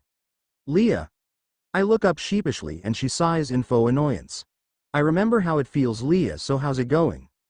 My smile widens again. It's going great. We're already talking like old friends. I've actually been with her since practically the beginning of the party. Emily nods for me to continue. You know the best part? Her eyebrows raise in question. She already knows everything. She gasps in surprise. What do you mean everything, Leah? I'm sure I look a bit smug. She remembers me from that day. When I saved her, she saw what I did. She also knows about the Cullens. Now that got her attention. The Cullens, really? I nod. This means I don't have to hide anything from her. I was so worried that when I finally told her she would freak. Emily nods in agreement. That's great, Leah, now get back to her. I grin and make my way in the direction she left. Bella POV. This is perfect. I think happily to myself. I finally found my wolf girl. Things are going great, we're already talking like old friends. I start to make my way over to Angela and the others from school. Hey Bella, they all call to me. I wave and push my way through the last of the crowd. Hey guys, I greet excitedly. Their eyebrows all raise in surprise. They know me as the quiet, shy one, and I laugh knowingly to myself. You seem to be having fun, Bella. Angela asks me with a question in her eyes. I mouth to her, later. She nods and smiles. I can trust Angela, right? She's a true friend. I decide I would tell her once I get her away from the others. I chat with them for a few minutes before I turn to Angela and tilt my head towards the edge of the crowd. She nods and gets up to follow me. When we reach the edge of the trees, she turns on her heel. All right, Bella, spill it. I laugh and nod. It goes back to the first day I was in Forks. I decide I'll tell her everything, leaving the supernatural out of it. When I first got into town after I unpacked and went for a walk on a trail I used to use when I was a kid. There's this clearing I always go to so I can just sit and relax. She nods for me to continue. Well, I was just sitting out there and this man just appeared like out of nowhere. That's no joke. I think to myself. He was just plain creepy, so I got up to run, but you know me. She nods and bites her lip to stifle a laugh. I made it like 5 steps and tripped. When I turned over, he was hovering over me with his hand raised about to hit me. Then out of nowhere, someone, whom I like to call my savior, I add with a chuckle, tackled him off me and fought him off. This person just kinda ran off after they saved me, still not really sure why. Angela nods enraptured in my story. So that was like 5 months ago and I couldn't get them out of my mind. I didn't even fully know what they looked like as I only caught a glimpse. I took a moment to catch my breath. Just thinking about that man gives me chills. I've spent months wondering who they were and if I would ever see them again, and well, I guess I kind of developed a crush. She smiles kindly. Well, my savior was here tonight. Angela gasps. So that's where you've been all night? I nodded. And the crush, well, let's just say it's already developing into so much more. I sigh dreamily. She giggles at my dazed look until she realized I wouldn't snap out of it on my own, and I shake my head to clear it of thoughts. It was going great. I just wanted to spend a bit of time with you all from school. They should be coming to find me soon. She nods. Angela, there's something else that I need to say. I just hope it doesn't bother you. You're one of my best friends. She nods and smiles with that kindness that I haven't seen from anyone else. I take a deep breath, preparing to possibly lose one of my best friends.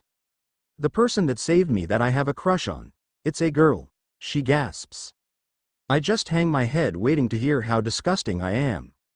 How it's wrong for two women to be together and to be called all the names under the sun, that is, until I feel her hand rubbing my back. Bella. I keep my head down. I can't see the disgust in her eyes. Bella, look at me. She says in the sternest voice she can summon up, so I listen this time. Preparing myself for the worst, I look up and see understanding. I look at her confused. How could she understand unless, oh. She nods and I know I was right. I smile brightly. Thanks, Ang. I just really needed to tell someone besides Alice. She's great, but well, you know. She nods, laughing lightly. We continue talking for a while, just catching up about my life, about her brother's antics. It's great to have a human friend, I tell myself. Leah POV, I can't believe I finally found her. Everything is going great. I just left Emily and headed back to where I last saw Bella. I look around a bit and couldn't see her. I start to panic when I see her friends, but she is nowhere to be seen. I take a deep breath and catch her scent. Oh, my Bella smells so great. I shake my head before I can go into a daze again. I follow her scent towards the woods and then I see them. There is a human girl with her arm around my Bella. Before I can even think, I start towards them and I let out a low growl. Apparently she hears me and looks up. Just before I lose myself, I hear my Bella whisper, "That's her," and I stop. She was talking about me. I'm elated as I saunter up to her. "Hey Bella," I call out to her. The smile that came across her face made me feel like I could fly. "Hi, Leah. This is one of my best friends, Angela." I smile and nod. "Nice to meet you." She gives me a kind smile. She's a lot like my Bella. She tells my Bella that she'll see her on Monday and heads back to the others. "I've been looking for you." I speak, lowering my voice almost seductively. She giggles and I decide to tell her a bit more. "And I don't just mean tonight." She looks at me confused. "I've been looking for you since a few days after the woods." Her eyes brighten. "Really?" she asks tentatively, as if she almost can't believe it. I nod. "I've been looking for you too." This surprises me. I knew she would feel something, but I didn't think it would be enough for that. It took me a lot of research, but I finally figured out you were from here. I was so excited for tonight, hoping to meet you. My savior. She giggles. I am ecstatic to know that she wanted to find me too. "How did you find me out?" I ask, genuinely curious. "Well," she starts and I nod for her to continue. "I guess I'll start from the beginning. I'm friends with Alice Cullen." She looks at me, but I don't say anything, and she goes on with her story. "Last weekend I came down with everyone from school. I asked Alice if she would come with me. She just said that she wasn't allowed to and mumbled something about tribal legends. I didn't really think much of it." I nod. "I wouldn't have either. While I was down here, Jake, Quill, and Embry came by too, as they put it, hang out with the pale faces." I nod and smile a bit. "So Jake and I took a walk and I asked him about why the Cullens weren't allowed down here. He told me it was just an old scary story. I chuckle at that. Poor Jake, he'll find out the truth soon enough. So he went on to tell me about how the Quileutes are supposedly descended from wolves. The first thing that popped into my mind was you. I was very happy about that. He told me that the Cullens were from like an enemy clan, but claimed to be different, so a treaty was made." I nod. It was true, but it left quite a bit unsaid. He didn't really say much more, but between being friends with the Cullens and thinking about you, I decided to do a bit of research. Found a book in Port Angeles that was about your legends. I nod again, knowing of the book. I was out with Alice shopping when I stopped in to pick it up. I couldn't wait to read it, so on the way back I was flipping through the pages and I came across one about the Quileute's enemies, the cold ones. I smile. She's doing great so far. I couldn't help myself, so I decided to ask Alice if she knew what they were. She was so surprised she almost wrecked the car. I laugh loudly at that one, a vampire almost wrecking a car. She told me that we would call them vampires. This is where I thought I was about to go crazy. I asked her if they were named that because they had icy cold skin. She confirmed I was right. I already knew that the Cullen's skin was freezing from hugs with Alice and Esme. Her mom, I sigh, not really liking that my Bella was hugging vampires, but I wouldn't control her. So I just asked her straight out if it was the reason they weren't allowed on your land. I expected her to laugh and call me crazy. No, she just nodded and said, "Yes, Bella." She laughs and I couldn't help but join her. She took me to talk to Carlisle and he answered all my questions. Then I sorta brought up what happened that day. They realized that I figured everything out and told me the story of the treaty. Carlisle was the one who made it with Ephraim Black. I smile knowing that our ancestors believed them to be good, so I would too. That makes me feel better about my Bella being around them. I'm a bit surprised you went through so much trouble to find me. I told her and she blushes. God, she's beautiful. And all I did was throw a party and hope you'd come. She froze. You mean this whole thing? She pointed to the crowd. Was so you could find me. I nodded and blushed a bit at admitting it. Yeah. I answered sheepishly. She mumbled something like, you felt it too. Felt what? She blushed bright crimson. I giggled. It's all right, Bella, you can tell me anything. She took a few breaths. I felt like some sort of tug inside me and I just knew that I had to find you. I nod happily. I was glad that she felt it as well. Bella POV, I can't believe I just told her that. She's going to think I'm weird. I just stare at the ground, kicking around the dirt a bit. Bella, it's okay if you want, I can explain why. I snapped my head up. There was a reason for this? It wasn't just me losing it? I nodded my head quickly. Please. I breathed out sheepishly. She turned to look me in the eyes. I started to get lost in hers before I heard her speak. It's another of our legends. It relates to being a wolf like some of us are. I nod slowly, listening carefully so I didn't miss anything. It's called imprinting. The legends describe it as such. She pauses a moment as if searching for a memory. It's not like love at first sight, really. It's more like gravity moves suddenly. It's not the earth holding you here anymore. She does. You become whatever she needs you to be, whether that's a protector, a sister, a friend. Then she whispers the last bit almost too low for me to hear. Or lover. We both blush at that one. I take a couple deep breaths. And you imprinted on me? She nods slowly, trying to see if I was okay with that. I was more than okay. I was ecstatic. Did that mean that she wanted me that way? As a lover? Could it really be true? I knew she was waiting for some sort of reaction, so I just smile. Not a sheepish half smile. No, a full-blown face-splitting grin. She let out a breath of relief. We spent the next few minutes just looking into each other's eyes. I finally managed to look away and back to the party. I noticed it was starting to break apart and people were going home. I just turned toward her and smirked. Guess the mission of the party was a success, eh? She laughs and I joined happily, glad I could lighten the mood. She stares at me a few minutes more, then sighs. I have patrol tonight. I'll call you. I beamed at her and nodded.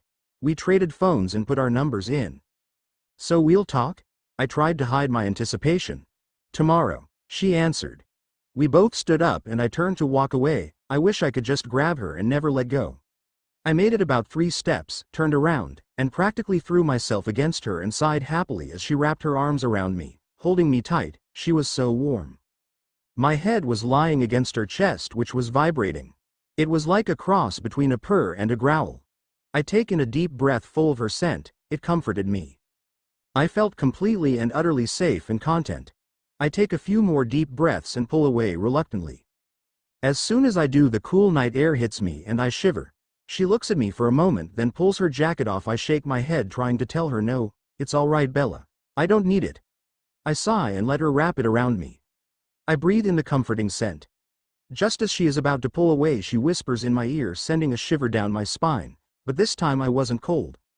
Just bring it back to me. You will see me soon. I smile and wrap it tighter. Bye, Leah. I call out as I see her head for the woods. Leah POV. Couldn't help but be happy after the night that I had. I took off into the woods on the edge of the area we had the party. I had left a bag of clothes there so I didn't ruin the ones I was wearing. I quickly stripped and folded my nice clothes before I put them into the bag. Then I rolled up my sports bra and jean shorts to attach to my ankle. I zipped the bag and phase. I grabbed the bag with my teeth and take off towards home. I drop the bag next to my window and head out for patrol. I had just reached the border when I felt someone join me. I just let my thoughts roam while I waited for them to finish their phasing. Hey Leah, hey Jared, have a good night. Yup, gotta say thanks for the party Leah, you'll never guess what happened. I could tell he was trying hard to hide his thoughts. What's that? I could tell he had a smug grin on his face. I imprinted. That's great Jared. I'm happy for you. Guess I wasn't the only one to imprint tonight. What was that Leah? Did you say you imprinted too? I nod. Yup. I found her. That's great. Wow, guess imprinting is more common than they though 3 out of 4 so far. I nod again and I caught a glimpse of his thoughts. Who was that? I let my mind run back over the glimpse I saw. That's Kim. My imprint, I've known her forever but she's been visiting family out of town. She just came back tonight, first time she's been around since I phased. I nod. I remembered Kim from school, she's a nice girl. So Leah, who was she? Bella Swan, Chief Swan's daughter. I showed him an image of her through my mind. He whistled. At first I was about to growl until I caught onto his thoughts. That's the girl Jake likes. I make a noise of agreement but let my mind run over her face when Jake kept trying to talk to her. He chuckles. Well, that's definitely one-sided. I almost feel sorry for the guy. He'll phase soon so he'll understand then. I nod and continued on patrol, each of us thinking about our imprints. Bella POV. I woke up and went to rub the sleep out of my eyes when I noticed something in my arms. When I realize what it is, I blush. Her jacket. I fell asleep holding her jacket, breathing in her calming scent. I get up and go through my morning ritual, then head back to my room. I had just sat down at my desk when my phone rang. Alice. I hit the button, but before I even had the chance to say hello, there was a very hyper Alice talking way too fast. Alice, Alice, Alice. She finally stopped after I practically screamed her name in the phone and I shook my head. That's just Alice for you. Yes, Bella. She says in that sweet and innocent tone that I know just hides the devil inside. I'm a human, remember. I can't understand hardly anything you are saying. Besides, just come over. She giggles and responds quickly. Okay, Bella. I grab Leah's jacket and pull it on, turning my face into it to breathe in the scent again. Oh, I love that smell. Just then I hear Alice at the door. I make my way down the stairs mumbling hello to Charlie and open the door for Alice. She's holding a small bag and a coffee in front of me. Alice, you're a godsend, you know that? I laugh while I grab the fresh coffee and food and head upstairs with Alice trailing behind. The minute she shuts the door, she looks at me with her nose wrinkled. What does that smell, Bella? I shrug. You smell like wet dog. I grin sheepishly and tug on Leah's jacket. Alice looks it over. Stylish if it weren't for the smell. She sticks her tongue out my glare. I think it smells great. I can't help but reply with my own tongue sticking out childishly. I'm just too happy to even care what I'm doing. She looks at me a bit surprised at the childish gesture. Well, Bella, love seems to do you well. I turn away with a blush. Alice? Yes, Bella. Her bell-like tone is nice, but nothing compared to the sound of my Leah's voice. Wait, my Leah, I think I like the sound of that. Do you know about the wolves imprinting? She looks slightly shocked for a moment, then nods. It's much like that with us vampires. We don't know it instantly like they do, but we can feel pretty much the same things. I nod slowly. Bella, did this girl imprint on you? I nod sheepishly. Yes. She sighs, looking almost sad. Alice, what's wrong? Her lip puffs out a bit. When she finds out that we're friends, she won't let you come near us. They don't think we're safe. I giggle and she scowls. She already knows Alice. Her eyebrows shoot up. And she didn't try to keep you away from us? I shake my head. She did look a little worried when I told her that we were friends, but she didn't say anything. Then a bit later, when I mentioned that Carlisle was actually the one who made the treaty, she pretty much relaxed. I guess she figured if her ancestors trusted him, then she should too. She beamed at me, her sour mood gone. She seems great, Bella. I'm really happy for you. I chuckle. Thanks, Alice. Yeah, my Leah is pretty great. Her eyebrows narrowed. It took me a moment before I realized why I said, my Leah. Oops. An evil grin spread across her face. Your Leah? Really now, Bella? It just kinda slipped out. I say hesitantly. I know I'm in for some serious teasing. Oh God. I announce as I just realized something. What, Bella? What's wrong? My face goes completely smooth, no expression at all. That cannot happen around Emmett and Rose. If I start calling her my Leah, they're never going to stop referring to her as my little pet. Alice lets out a tinkling laugh. I glare at her and she pokes out her tongue. So not funny, Alice, I mean just picture it. Just sitting there when Emmett asks, hey Bells, where's your little puppy? I mean, come on. She laughs even louder and I just scowl. It'll be okay, Bells, you know the family loves you. Even Rose is better since you know our secret. I nodded. It was true, they really are like family to me. Her eyes glaze over. She's getting a vision. I just wait until she's done. Bella. Is there a reason your afternoon just completely disappeared? I shrug. I was about to open my mouth when my phone rang. I glance at the caller ID and burst into a huge grin. Hey Leah. I was so happy she called. Hey Bella.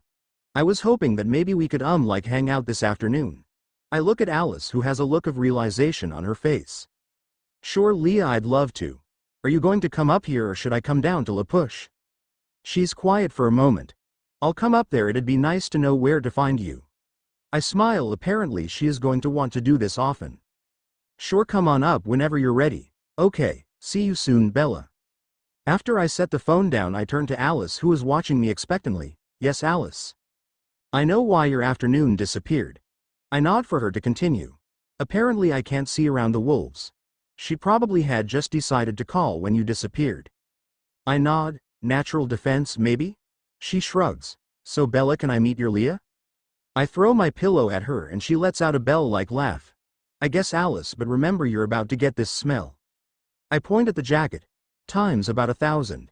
She scowls and wrinkles her nose but stays put. Now just to wait for her to get here. Leah POV. I waited as long as I could to call her. I made it 2 hours after I woke up sad, I know. At least she was okay with it. She sounded happy anyway. I head into the woods and strip down, tie my clothes to my leg, and start shifting. As soon as my paws hit, I take off. I make it to her house in less than 10 minutes. I phase back in the woods behind the house and quickly redress. As I walk up to the porch, I was hit by the smell. Vampire. She has a vampire in her house. I sigh and knock, keeping myself on guard. I hear a bit of noise, then pounding on the stairs, then the door flies open. Before I could even register that fact, my Bella crashes into me, but I catch her before she could hit the ground. I giggle. Miss me? She looks up at me and nods sheepishly.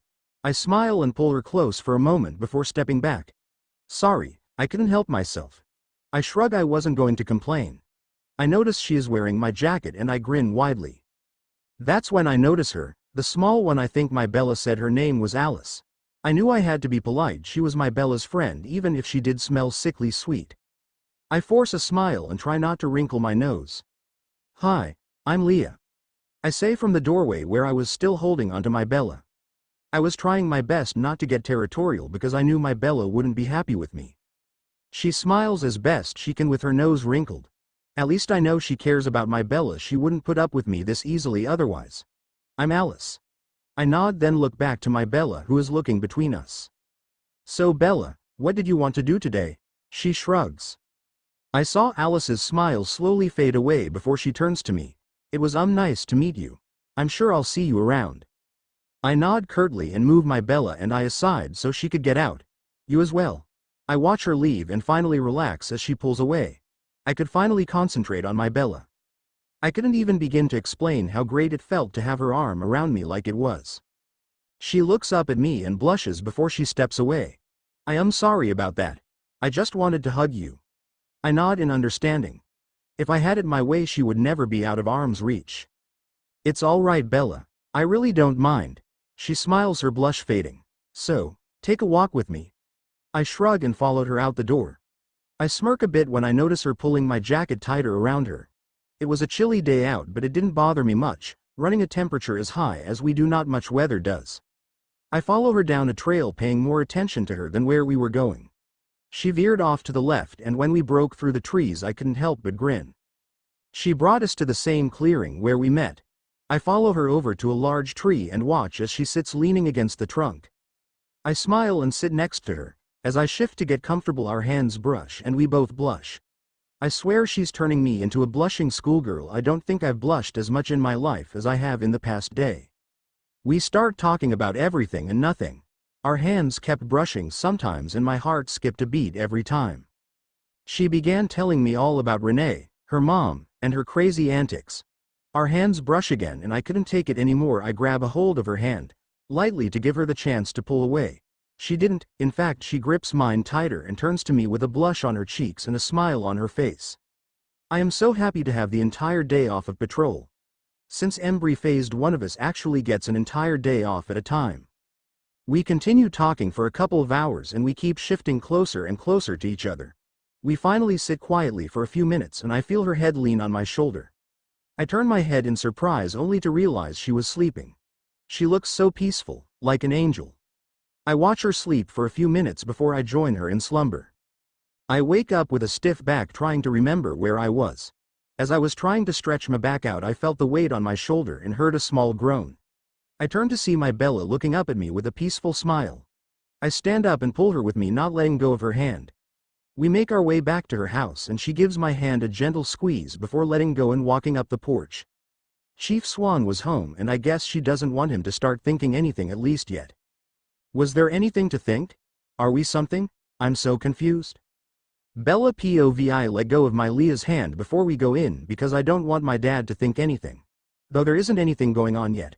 There will be though, right? Please tell me I'm right. I'm so confused. We go in and Charlie is on the couch watching some game. Hey Dad. He looks over at me then back to the TV. His head whipped back when he realized I had someone with me. I couldn't help but giggle at this. Dad, this is Leah Clearwater. He was silent for a moment before he gave a smile. Harry's daughter, right? My Leah nods. Yes, sir. I bite my lip to hold back a smile, sucking up to my dad. Maybe she really does like me that way. We talked to Charlie for a few minutes before we head up to my room. I was worried she was going to have to leave soon and I didn't want her to. I think she noticed the worried expression on my face. Bella, what's wrong? I chewed on my lip for a minute. Bells, you can tell me. I cracked. I don't want you to go, but I'm sure you have to patrol soon. I couldn't keep the frown off my face, but hers lit up into a smile and she shakes her head. Nope. I got the night off. I was ecstatic she didn't have to leave soon. Wait, she didn't have to leave at all. Might as well take advantage before Charlie figures out anything. Leah, would you maybe want to stay the night? She beams at me. I'd love to, Bells. I sigh happily. I love it when she says my name. We walked down to ask Charlie if it was okay. He said she needed to call her parents. I sat in the kitchen while she used the phone to call. I just listened to her voice and waited to see, hoping she could stay. Leah POV. Bella asked me to stay the night. I can't believe it. I think she really does feel the same as I do. We are really going to have to talk about this soon. Maybe in the morning. I mused to myself. I call the house and Mom answers. Hey Mom. She laughs at my enthusiasm. Hi honey, having a good time with Bella? I smile to myself. It's great. Mom, do you think I could maybe stay the night here? I hear her sigh. I guess it's all right, just don't get too close, Leah. You know what I mean. Moom. I whine. We just met for real like yesterday. She chuckles at my whining. All right Leah, I'll see you tomorrow, right? I smirk. Yes Mom, you'll see me tomorrow eventually. And I hang up quickly, though I can hear her laugh as I put the phone on the hook. I shake my head at her, then look back to my Bella. She has the question in her eyes and I nod. Her smile brightens up the whole room. I will never get tired of it. She grabs my hand and ushers me up the stairs and into her room, calling goodnight to her dad. My mind starts to drift to all the things we could do up here. I snap out of it when she shuts and locks the door. If you wanted me alone, all you had to do was ask. I whisper suggestively. She giggles and blushes but doesn't deny it. She's looking at me with her eyebrows raised in question. What is it, Bells? She looks to the floor for a few seconds. What did your mom say that made you remind her we just met? I blush wildly. Not sure you want to know. She looks at me with those deep chocolate brown eyes and I can't refuse. She was telling me to not get too close. I look out the window not sure what she'd say to that. Bella POV, wow, apparently her parents know. I don't even know what to think. So your parents know? She nods. Everything? The imprinting and all that? She nods again. Dad's on the council, and when I phased he told Mom everything. So they took it okay then? I mean, you know? She nods again, and I let out a breath I didn't realize I was holding. Good. Her head snaps up, and I could tell from her face that she was surprised. Why was she surprised? Did she think I would care that they know that we're together? But wait, we're not yet. I shake the thoughts from my head, then call Leah over and grab her hand to pull her onto the bed. We sit on the bed holding hands, talking for a couple hours, then I yawned. Time for bed, I'll take the floor. I add sleepily. She shakes her head. I'm not kicking you out of your bed, Bella. That's my Leah, always thinking about me. A wicked thought crosses my mind. We could share. I manage to squeak out. She blushes. It looks delicious on that copper-toned skin, but she nods in agreement. We lay on our backs side by side for a few minutes. It was really awkward. I could tell she wasn't going to make a move, so I turn on my side towards her and inch a bit closer. She opens an eye to look at me for a moment but doesn't move or say anything. I keep inching closer. I just couldn't stop myself. She still didn't move. Screw it. I move my head onto her shoulder and her arm automatically circles around me and pulls me tight. I sigh contentedly. The same vibrating from last night starts in her chest and it lulls me to sleep. Leah POV, oh my god. I scream in my head. She just put her head on my shoulder. She just fits perfectly in my arms. My chest starts vibrating like it did when I held her last night. I felt completely and utterly content. I just watch her sleep for a while and listen to her even breathing until I join her in sleep. I wake up before my Bella in the morning, but I don't want to move. She was too beautiful a sight to disturb. She had her head on my shoulder, arm across my waist, and a leg between mine. It was perfect. She began to stir about 20 minutes after me. She slowly opened her eyes and they met mine. She blushes but doesn't move. She actually wraps her arm around me tighter. After nearly an hour of just laying here together, we finally got up. Downstairs we find a note from Chief Swan. He was out fishing with my dad and Billy Black. I watch as she makes us breakfast. The food is fantastic. I have a woman who can cook. My entire body vibrates with glee. I start thinking on last night and this morning. I need to talk to her. What are we together? Is that what she wants? I sigh. What if it isn't? Or what if she does but doesn't want to tell anyone? I don't think I can hide how I feel about her. I guess it's up to her to decide. I finally reason. I'd do anything for her. Bella. Leah. We say at the same time. We both crack up. I nod for her to go ahead. She looks around nervously for a minute before she asks the question, the one that had to come up. What are we? Mine? My inner wolf growls. What do you want us to be, Bella? I told you how it works. The wolf will be whatever their imprint wants them to be. She nods slowly and blushes, probably remembering the part about being lovers. I hope and pray that's what she wants. I sit quietly while she thinks. As much as I want her to be mine, I would never force it on her. She finally blushes and my heart soars. That means what I think it does, right? Bella? I ask tentatively. She looks up at me. She can see the question in my eyes and she nods. My face smiles so wide I feel like it's going to break in two. So we both want there to be an us. I clarify and she nods. I walk over to her by the cabinet and pull her close. She wraps her arms around me and we both sigh with content. I spend a couple more hours with her just cuddling and holding hands when I notice it's afternoon. I sigh and she looks at me sadly.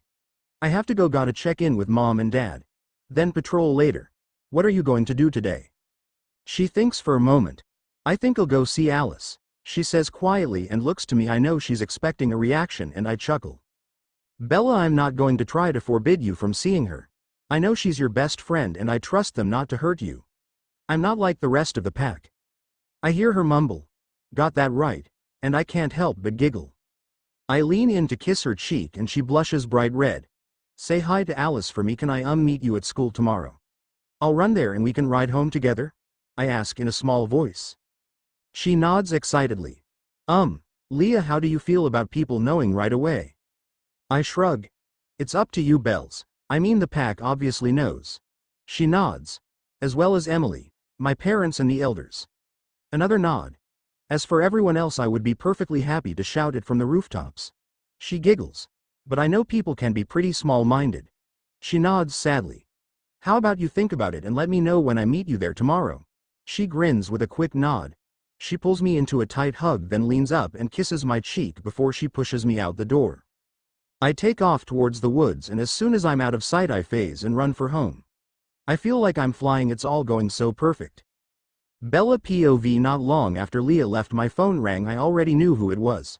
Hi Alice. I chirp excitedly. Well, you sound happy today, Bella. I already saw. You can come over anytime. Esme is excited to see you. I'll see you soon, Alice. I giggle happily as I hop into my truck and head to the Cullens. The entire drive there I keep thinking about my Leah. Yes, she really is mine now. I pull in and walk up to the door. As always, Alice is there to open it long before I can knock. I guess when you can hear me more than a mile away, that isn't hard to do. She hugs me, then pulls back and wrinkles her nose. Crap, sorry Alice. She sighs and rolls her eyes. I follow her into the living room where Rosalie is reading a magazine and Emmett is playing some video game. Rosalie's head pops up the minute I walk into the room and her face turns into a scowl. What smells like wet dog? I smile sheepishly. Guilty. Her gaze turns to me confused, but before I can say anything Esme appears and gives me a motherly hug. Hi Esme. Good morning, Bella. She says as politely as possible while trying to get some distance.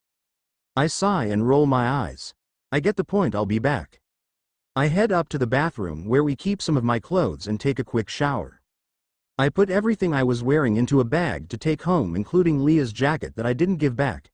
Totally on accident, yeah, right. I make my way back down dressed in clean clothes. I swear I'm going to rub my skin to the bone, washing between them and Leah. This time Rosalie gives me an almost smile, much better than a scowl. Emmett, the big bear, comes up and gives me his usual hug and spins me around. Emmett, I laugh. When I finally get Emmett to put me down, I look around for the others. Alice notices and answers before I can ask. Carlisle is at work. Edward and Jasper are out hunting. They'll be back in. Her eyes glaze over for a few seconds. In 3 hours 17 minutes. I nod absently. Rosalie finally puts away her magazine and looks up to me. So Bella, could you please explain why you came in smelling like one of those mutts? She says the word with such disgust it annoys me. Don't call them that. I practically growl out at her. Seeing the look of surprise on everyone's face, I realize what I just did. Oops. Sorry Rose. Leah stayed over last night. She raises an eyebrow but lets it go. I know she'll get me later, and I sigh. Next thing I know, Alice is dragging me up into her room and shuts the door before flipping the lock. Bella, is there something you need to tell me? She raises a brow at me questioningly. I turn sheepish. Leah and I are together now. I just blurted out, and she giggles. Oh, and she told me to say hi for her. Now that surprises her long enough for me to slip out the door. I think I'm home free until I make it just 2 steps down the hall and hear the voice of the one other person I'm trying to hide from. Bella, I need to talk to you. I sigh and nod, following her to her and Emmett's room. What do you need, Rosalie? I ask as kindly as I can, hoping it's about anything else. I'm so not ready to tell her about the imprint. Bella, why are you spending time with those? My sharp glare startles her. With one of them, she amends. I let out a long breath. Well, Rose, do you know about their imprinting? She freezes, turns into a statue. After a few minutes I start to think she's truly frozen when she breathes through gritted teeth. Which one? At least this part isn't as bad. I'm sure Rose will understand, right? Leah. She looks at me confused with the question in her eye, and I nod slowly, waiting for the explosion. The girl, she's not as bad, but Bella really a dog. I glare, but I let it go. That one isn't so bad. It's not something anyone can control, Rose. It only happens with soulmates. It's not like I just decided to go find one of them. It was her, Rose. You know my story. It was the same girl who saved me my first day here. That caught her attention, and she relaxes a bit. HMPH, at least she can protect you. Probably good, since you always seem to be a magnet for trouble. I smile. I know the worst is over. I turn to head back downstairs. If you're around her, Rose, try to be nice for me. She gives a single sharp nod. Thanks, I breathe and make my way to the living room. Rose goes over to speak to Emmett. I know what she told him because he looks at me before he screams. That's hot. I roll my eyes. Sorry little sis, but come on. Ugh. You are such a child, Emmett. He shrugs and goes back to his game. I hang around for a couple more hours, then head home to get ready for school in the morning. I get home and right before I fall asleep my phone beeps. I have a text from my Leah. Sleep well my Bella, yours. Leah. I smile and put it on the edge of the desk and drift to sleep. Dreams of my wolf girl in my mind all night. Leah. POV. Got home from patrol and went to bed right away to get as much sleep as I could before this morning. I wake up and hop in the shower to clean and shave. I try to keep everything completely smooth. I wonder what my Bella does. I shake the thought from my head. Too soon for that. I sigh happily at the memory of her lying in my arms all night. I'm glad Embry doesn't know how soft I've gotten, or I would have caught hell last night. I giggle at the thoughts he had of what I would do to him if he said anything. I get to the school just before the bell rings and wait by my Bella's truck. I can't help but wonder what she's going to do. Will she let people know, or will she try to keep it a secret? I shrug. Guess I'll see in a minute. I see her walk out of the building where she has her last class and her eyes meet mine and they light up. She practically runs down the steps and into my arms. Almost everyone is gawking at us. She completely ignores them and kisses my cheek before she slides into her truck. I don't think a single person moved until we were out of sight. I couldn't help but laugh. She looks at me confused. What's so funny, Bella? Didn't you notice your entire school frozen in place watching us? She shrugs and grins sheepishly. No. I giggle and grab hold of her hand. So ready to meet my parents? She freezes. I'm glad I'm driving, or we probably would have wrecked by now. Her face was priceless. The shock was too much. I bust up laughing until she shoots a pretty wicked glare at me. So not funny. She murmurs but moves closer to me anyway. I let go of her hand and wrap my arm around her. She sighs happily and snuggles in close. She tentatively plays with my fingers, then turns to look at me. Are you sure they'll like me? I nod, smiling. They'll love you, Bella.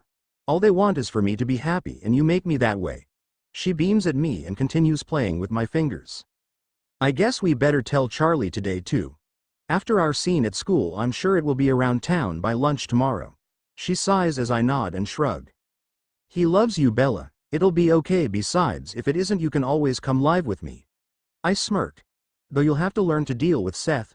Oh crap, he doesn't know about any of this. Wolves, imprinting, me being with a girl. She notices my slightly panicked look. Leah, what's wrong?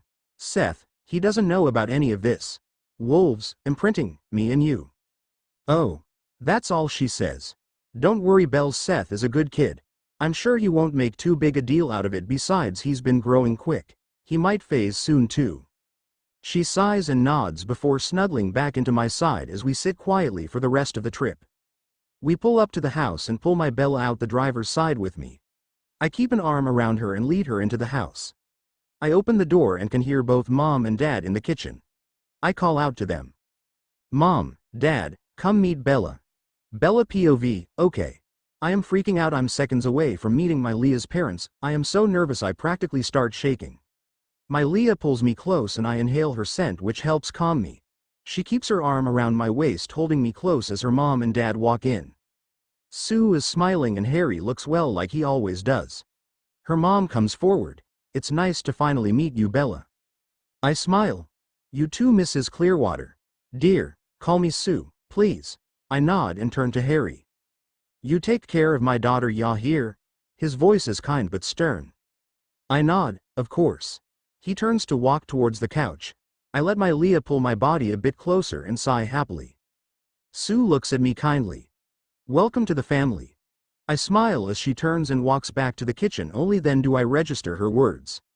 Welcome to the family. Like I'm going to be family. I look up at my Leah and grin. It finally hit me, for real. She's mine for the rest of our lives. This magnificent woman is all mine. My Leah just rolls her eyes at her parents and leads me up the stairs. Seth isn't home yet, so we just go straight into her room. I look around. It is totally her. I take in a deep breath and the entire room is saturated with the scent that is my Leah. She giggles at my antics and pulls me over to the bed. I place my body in my new favorite spot and listen to the vibrations of her chest. Lee. She snaps her head down to look at me. What did you call me? I smile sheepishly. Lee, is that okay? I don't have to. I mean I. She stops me from rambling. No baby, it's fine. She smiles and I just smirk. Ha, she called me baby, that means I'm really hers too. We lay like that for a while until we hear Seth banging his way up the stairs. That's when we realize we forgot to close the door. I consider moving but just can't make myself do it, so when Seth goes to open the door to his room he looks to the side and sees us. His sister and I cuddled up on her bed. The shock on his face was hilarious. The poor kid started stuttering and trying to force out some words. I could feel my Leah shaking with laughter under me and I couldn't hold it back anymore. We both burst out laughing. Leah POV, that was so not the way I meant for Seth to find out, but oh my god. The look on his face was completely priceless. I can't help but laugh silently and then my Bella cracks up and I lose it. He stumbles into his room and shuts the door as I hear Mom climbing the stairs. She peeks in and smiles seeing us cuddled up laughing our heads off. Leah, what just happened? After a few moments I'm finally able to calm down my laughing enough. Well, we kinda forgot to close the door and we were just relaxing like this when Seth came up. He glanced over here before he went in and saw us. I chuckled a few times. He just kinda started stuttering. Ah, it was great. Mom sighs and shakes her head, then knocked on Seth's door. They spoke through the door for a few seconds, then he opened it and let her in. I turned to my Bella, who had finally stopped giggling. Maybe we should get out of here. She nods and got up off the bed. We made our way to the door and I offered a hand, which she gladly took. The entire way downstairs, out to her truck, and the drive back to Forks we just enjoyed one another's company. When we pull into her driveway the cruiser was there. Chief Swan was home. I look at my Bella and raised an eyebrow in question. She sighs and nods. We make our way inside and Chief Swan is on the couch, beer in his hand, watching a game. I swear there is always a game on. I shake my head and turn to my Bella. She takes a deep breath. Dad, can we talk? Bella POV. Charlie turned to me and nodded. His eyes narrowed a bit and I didn't know what to think. I took a deep breath and sat down on the couch, my Leah next to me. Dad, Leah and I are together. His face turned red and I thought he was about to blow. No. I sigh, I was afraid of this. It's true, Dad, Leah and I are dating. The vein in his forehead popped out even more. I will not have this perversion going on in my house. He screams at me. Dad, just calm down. He shakes his head. Either you send her away and never see her again or you get the hell out of my house. I will not have you running around with some butch dyke. Oh hell no. You can say whatever you want about me but you will not talk about her like that. I run up the stairs, my Leah right behind me, and throw some clothes and all my school stuff into my bag. She helps me grab everything and we walk out of the house. I stop at the door and with as much disgust and hate I can muster I look at my former father. I hate you. And I slam the door on my way out. We get in the truck and take off. When we get a few miles down the road my Leah pulls over and pulls me into her and hugs me tight as the tears start to fall. She whispers in my ear telling me that it'll be all right and not to worry. About an hour later I finally stop sobbing into her shirt. She looks at me sadly. I have patrol, I can take you to my house and maybe someone will cover for me. I shake my head. No baby, it's okay. If I stay down there I'd never be able to make it to school on time. You go ahead and go, I'm going to go to the Cullens. I'll be okay. She nods sadly with unshed tears in her eyes. See you soon, baby. She kisses my cheek and hops out of the truck heading for the forest to phase. I wipe my eyes and start towards the Cullen house. When I get there Alice was waiting for me on the front porch. I know she didn't see what happened because Leah was there, but she must have seen me crying my eyes out on my way here. I get out of the truck and walk up to her. She gives me a hug despite the smell I had on me and calls for Esme. The motherly vampire appears in the space next to me. Bella dear, what's wrong? I stifle a sob and manage to squeak out. Charlie kicked me out. The entire house went silent and Esme ushers me inside as Alice closes the door to what would probably be my new home. Leah POV. I couldn't believe what that bastard did to my Bella. She was bawling her eyes out because of him. I swear I'll rip him to shreds. I strip my clothes off and tie them to my ankle. Then start running and jump off a downed tree phasing in midair, then took off running when I hit the ground. Embry had the day off but everyone else was phased when I joined them. My mind quickly ran through what happened. That's harsh, Jared. Let's get him. Paul, Leah, Jared patrol. Paul go home. I'll talk to Emily and your parents Sam. I sigh and start my rounds. I couldn't do anything to the bastard because it would upset my Bella, so I just concentrate on doing my rounds. Jared knew better than to try to speak to me at the moment. After patrol I hop in my window and go straight to bed. There was going to be chaos when I woke up. Bella POVI managed to get the story out between sobs. I told them how Charlie acted and what he said about my Leah. Almost everyone was supportive and Esme immediately offered to let me stay there. The only problem was Edward. Of course he kicked you out. It's disgusting and perverted. I can't believe you would. He didn't get to finish. Emmett had him against the wall with a hand on his throat, Rosalie and Jasper guarding the exits. Edward was going to have hell to pay. Emmett, who I have always seen as a big teddy bear, had a look on his face of murderous rage. I could tell Edwards was horrified at the thoughts of what Emmett wanted to do to him. Carlisle started quickly trying to calm Emmett. The only person who looked even more pissed than Emmett was Rosalie. Right after Emmett finally dropped Edward, Rose blurred over and drove her knee between his legs. It sounded like thunder and the other guys winced. After he managed to stand, he took off out the door. I really appreciated what they did for me. For the first few hours Esme, Alice, and Rose, who was acting more kind than ever, were right there for me, getting me anything I needed. Emmett took my bags up to one of the guest rooms and I don't know where Carlisle went. After I finally managed to calm myself down, I was wiped out from crying all day. I dragged myself up to my room and went to sleep quickly. The morning came quick enough, and even though I still wasn't feeling that great, I went to school with the others. Between Rose, Alice, and Emmett, no one bothered me about yesterday's after-school activities. The only non-Cullen that I talked to was Angela. I told her everything from how Leah and I got together all the way up to Charlie kicking me out, minus supernatural-related events. I just tried to concentrate on classes until my phone beeped right before last bell. "Hey baby, I'm outside waiting for you at your truck. See you soon." Your Leah. I sigh happily. At least I have my Leah and the Cullens. They have always been great to me, but this is beyond the norm. Edward didn't show up last night nor at school today. Alice says that he's not really sure where he's going. Not making decisions, just roaming. I sigh. I didn't mean to cause problems in the family, but seriously, it's not 1918 anymore. Things have changed and he needs to grow up. When the bell finally rings, I rush outside and into the warm, comforting arms of my Leah. Anyone who started staring got an evil glare from one or all of the Cullens. I smiled to myself. I have my girl and my family, that's all I need. Leah POV. The sigh of relief I heard when my Bella got to me almost sent me into a rage. How could someone bring any sort of hurt to a creature so perfect? That pathetic excuse of a father. My thoughts are filled with disgust of Charlie Swan. The Cullens were there for her when her own father wasn't. This proves to me that they are good people. I sigh and help Bella into the truck, then turn to the Cullens with a thankful expression. "Thank you, all of you. You can't imagine how much it means to me that you would treat Bella the way you do. I can't imagine how hard it could be to around her so much for you all. So again, thank you." They all give me a smile, and the blonde, I think her name is Rosalie, steps forward. She's the one with the reputation of being a cold-hearted bitch. She gave me a real smile. She was stunning, though nothing compared to my Bella. She's family and we take care of our own. I nod my thanks. I could see the others were surprised by her words. I wave to them all and get in the truck to drive my Bella down to the res. She cuddles up to me instantly and drifts to sleep before we even make it out of the parking lot. I look down at her with a sad smile. I let my thoughts drift to what's happening down at the res. Everyone down there's pissed at Charlie.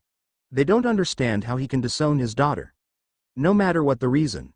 Sam and the council have been in the meeting hall since early this morning because of who my Bella is staying with. I hope they don't cause any problems with the Cullens. I continue mulling over the situation until I pull up to my house. I nudge my Bella. "Bella baby, it's time to wake up. We're here." She yawns and stretches. She looks, dare I say, cute, and I can't help but giggle. She grinned at me and followed me into the house. Mom immediately rushed up and gave my Bella a big motherly hug.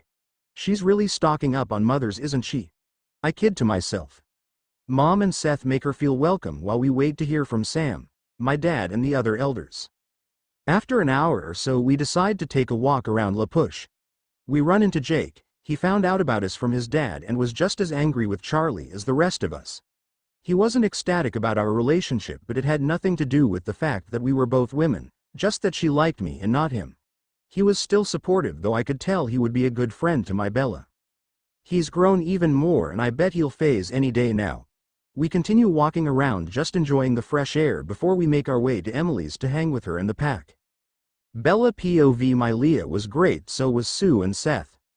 They already treat me like family, which I guess I will be someday, I hope. I wonder if we could ever get married. What am I saying? We've been together for just a few days, but they have been the best days of my life, not counting the fight with Charlie. I decided to write him a letter. My Leah said that someone would drop it off for me. It was simple, just saying that I don't really hate him, that he's my father and I love him. I was completely pissed, but if something were to happen, I don't want those to be the last words he remembers from me. We make our way around La Push and finally end up at Emily's house with Emily and Jared. Paul and Embry were on patrol and Sam was with the elders. Emily immediately rushes up and gives me a hug. She tells me how glad she was to see Leah so happy again. I was slightly confused, and that's when I heard the whole painful story.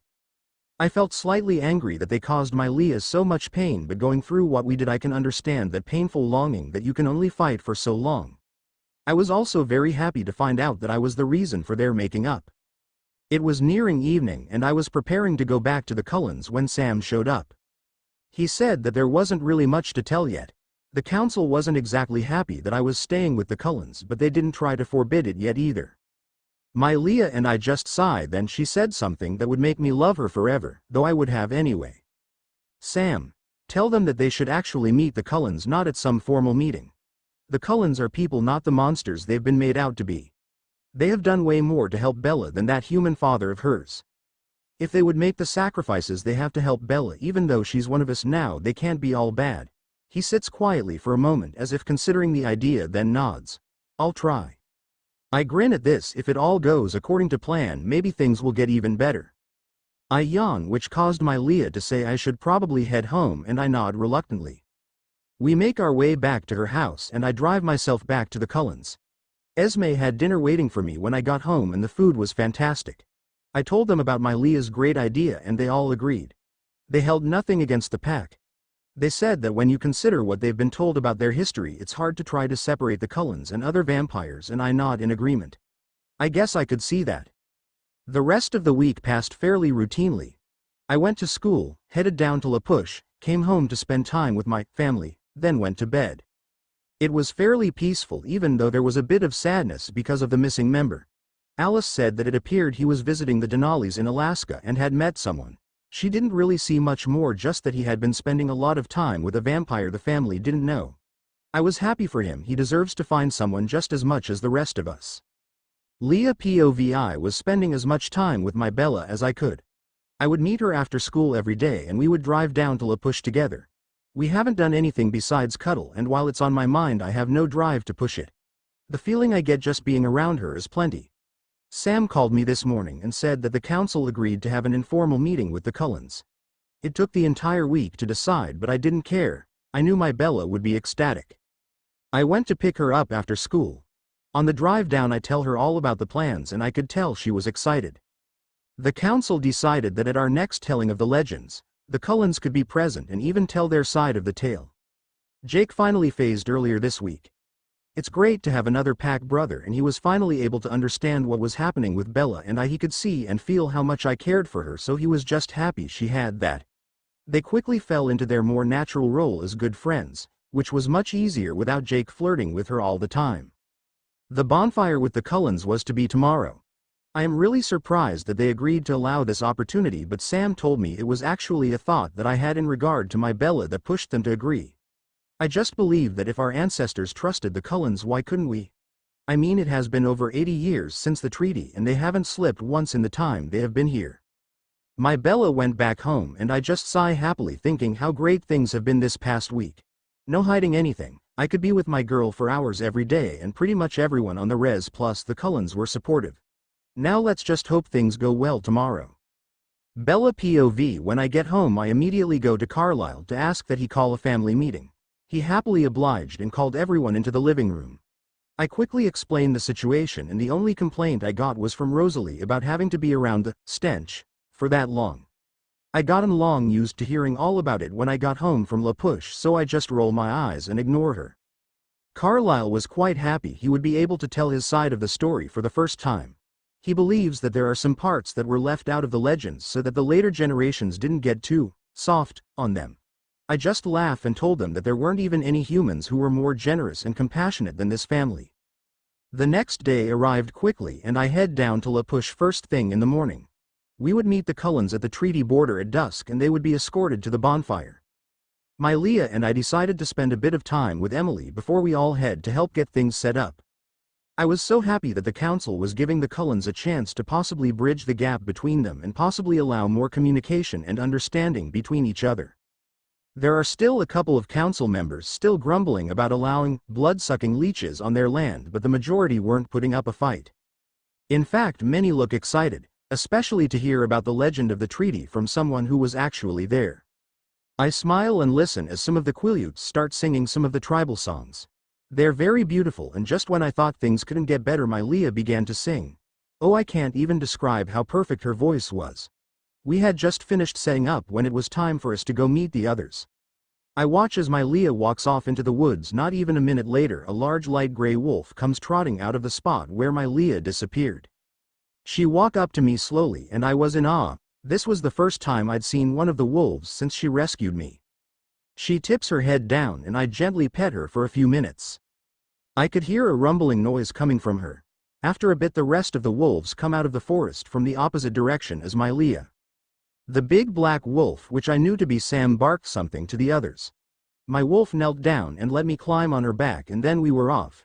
She told me she was the quickest of them all, and now I could believe it. Even with me on her back, she was easily keeping up with the others. I just let my body slump forward and hug her tight. I felt so at peace at home that I nearly fell asleep on the 5-minute run. We didn't have to wait long for the Cullens to show. I just started petting my wolf, breathing in that deep woodsy scent of her fur until I saw them. We escorted the Cullens down to the fire, and after introductions and pleasantries the stories began. They told of the spirit warriors and how the ability to change into wolves came to pass. Then came how the Cold Ones became known to the tribe. It was a horrific story to be sure, but that doesn't mean they're all like that.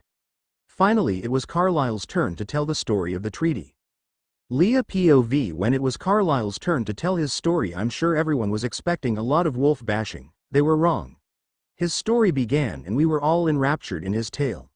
He began with the part we all knew well, the current tribal chief Ephraim Black finding him and his family in the forest. Esme, Rosalie, Emmett, Edward, who is currently absent, and I were hunting in the woods nearby. He points off to east. We had just finished and had met up where our newest at the time, Emmett, had made his kill. 3 men came upon us in the traditional wear of your hunters. They didn't smell like normal humans, so we were very weary. 2 of the 3, those I now know to be Levi Yuli and Quil Adiara II, wanted to fight. The third, which I later learned to be the chief of the tribe and alpha of the pack, Ephraim Black, pacified the others and chose to hear us out. We told them how we were different from others of our kind and how we choose to drink the blood of animals instead of killing humans. We noticed that they were out hunting and offered them the bodies of our prey to take back to the tribe for food, as we had no need. We eventually worked out a treaty that is similar to the one you know, but it is missing a few key points. I look around at the council and they seemed as confused as the rest of us. What you apparently were not told is that for the 5 years we were living here, we continued a tradition of meeting on your land every month on the full moon. We would bring a few drained deer as an offer of peace, and we would trade stories much as we are doing now. Nearly everyone gasped at the revelation. As to why this was left out of your stories, I have no answer. I've been led to believe that some of your council did not like socializing with our kind, even though we had come in nothing but peace. I often acted as a doctor on the reservation during this time and even delivered many children. One of those whom I delivered is present here today. Eyes all around snapped to the only one old enough for this to be possible.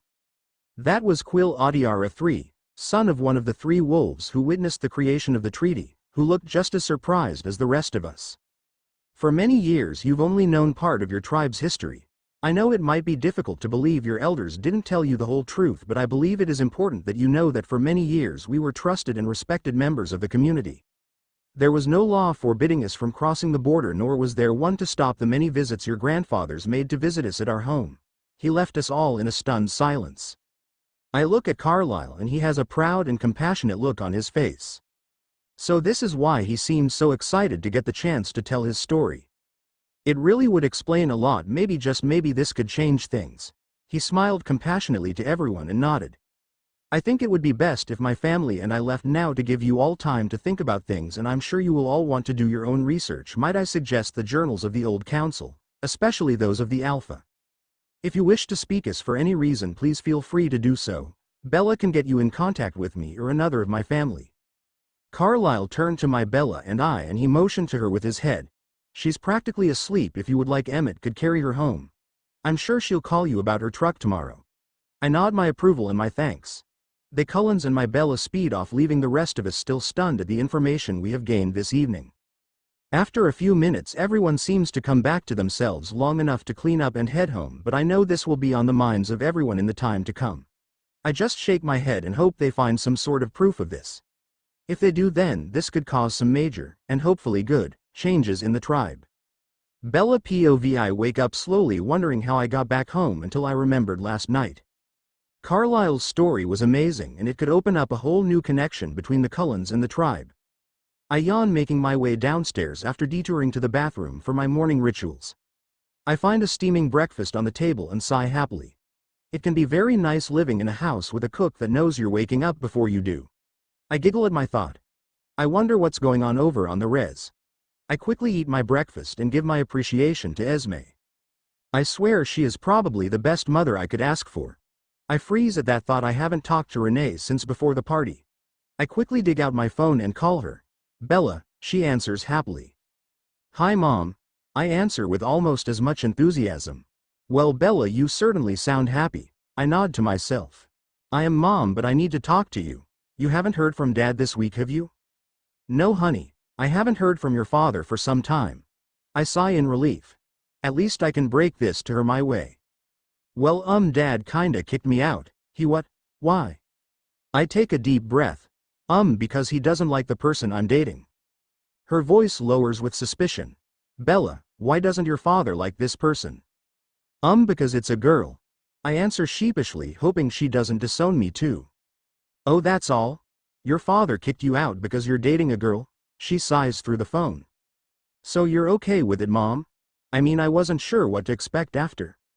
She chuckles. Are you happy, Bella? Extremely, I answer without hesitation. Then that's all I can ask for. I'm going to have to meet her. You know how serious is this, Bella? I smile widely. Very, she giggles at my excited tone. I haven't heard you talk like this since you were a little girl, Bella. I'm so glad she is helping you to loosen up a bit. I nod to myself. So who are you staying with? Do you remember Alice? She answers in the affirmative.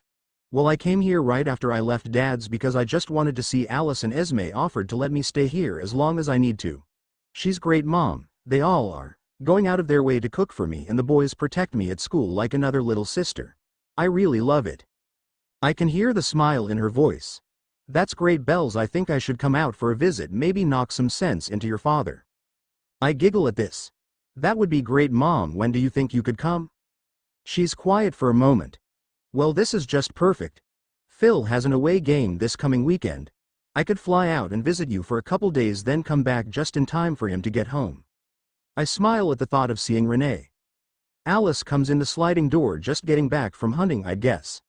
I mouth, Renee, and she nods just as Renee starts to talk again. All right, Bella, it's set. I'll see you next weekend. All right. Bye, Mom. I look up at Alice excitedly. Well, Alice, you finally get to meet Renee.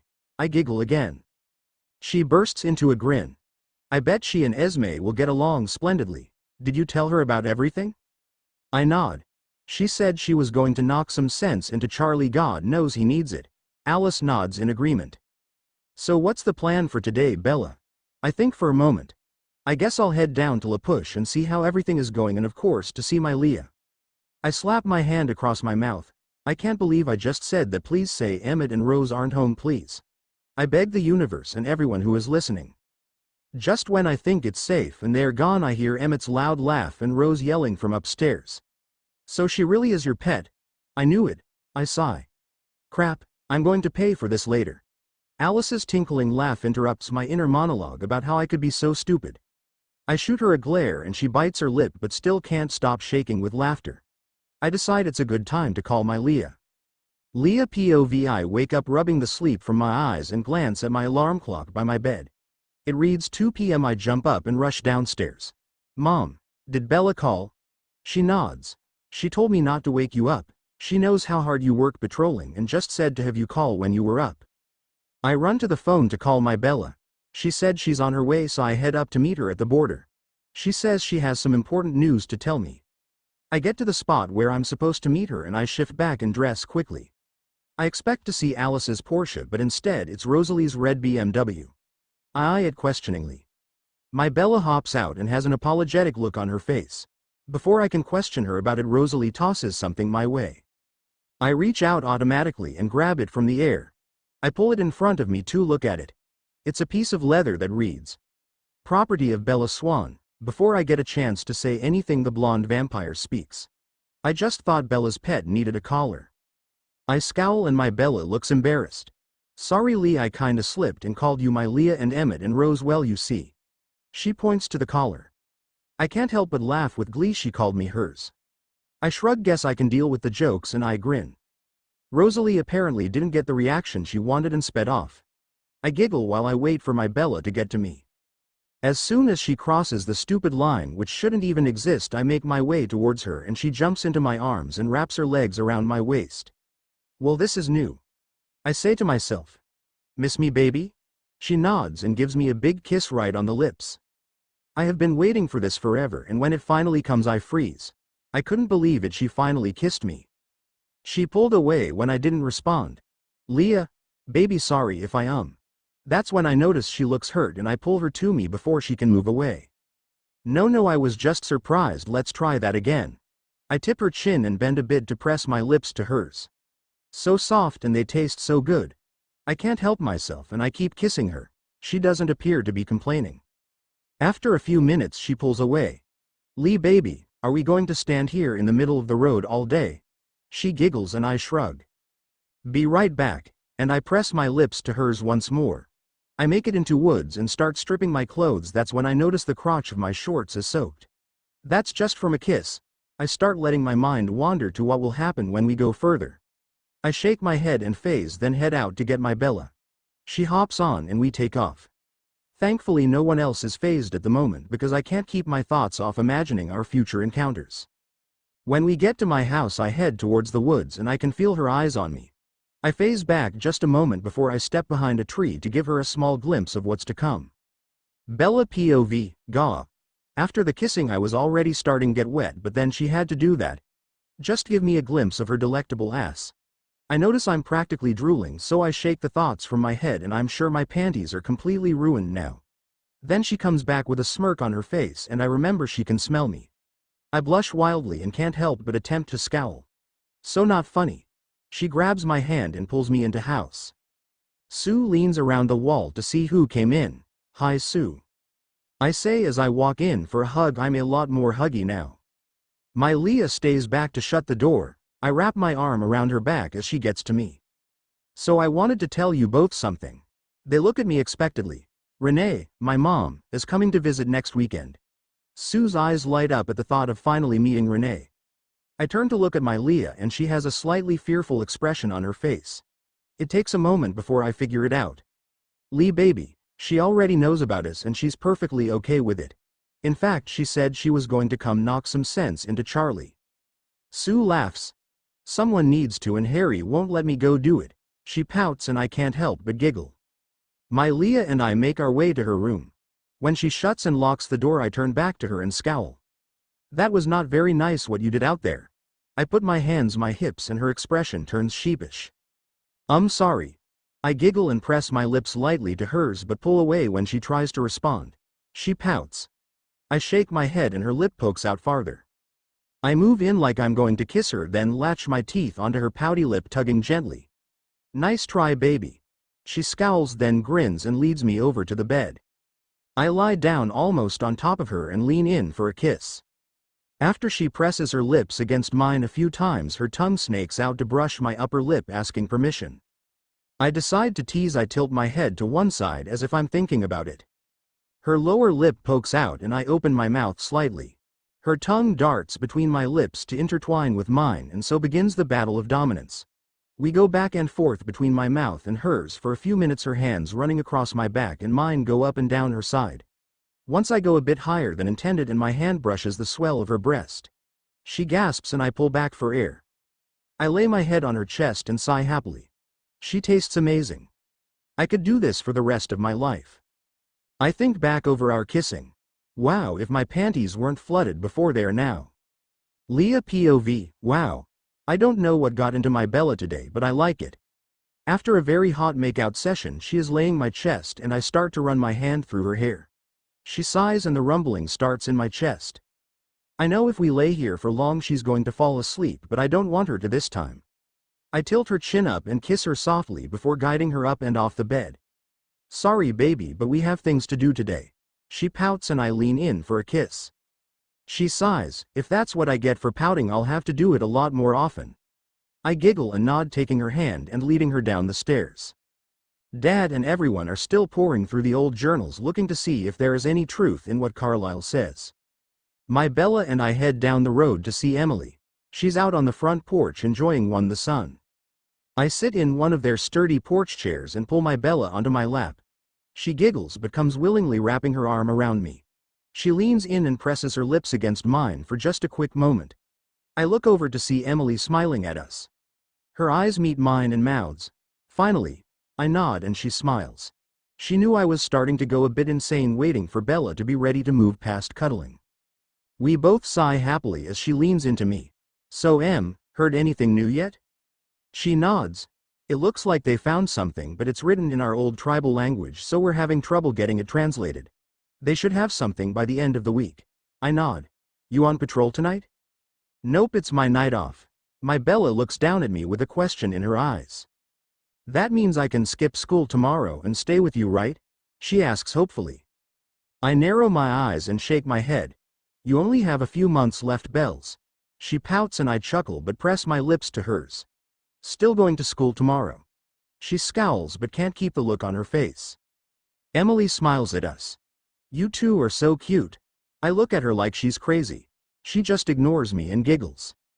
So Bella, anything going on with you? Emily asks my Bella and she nods.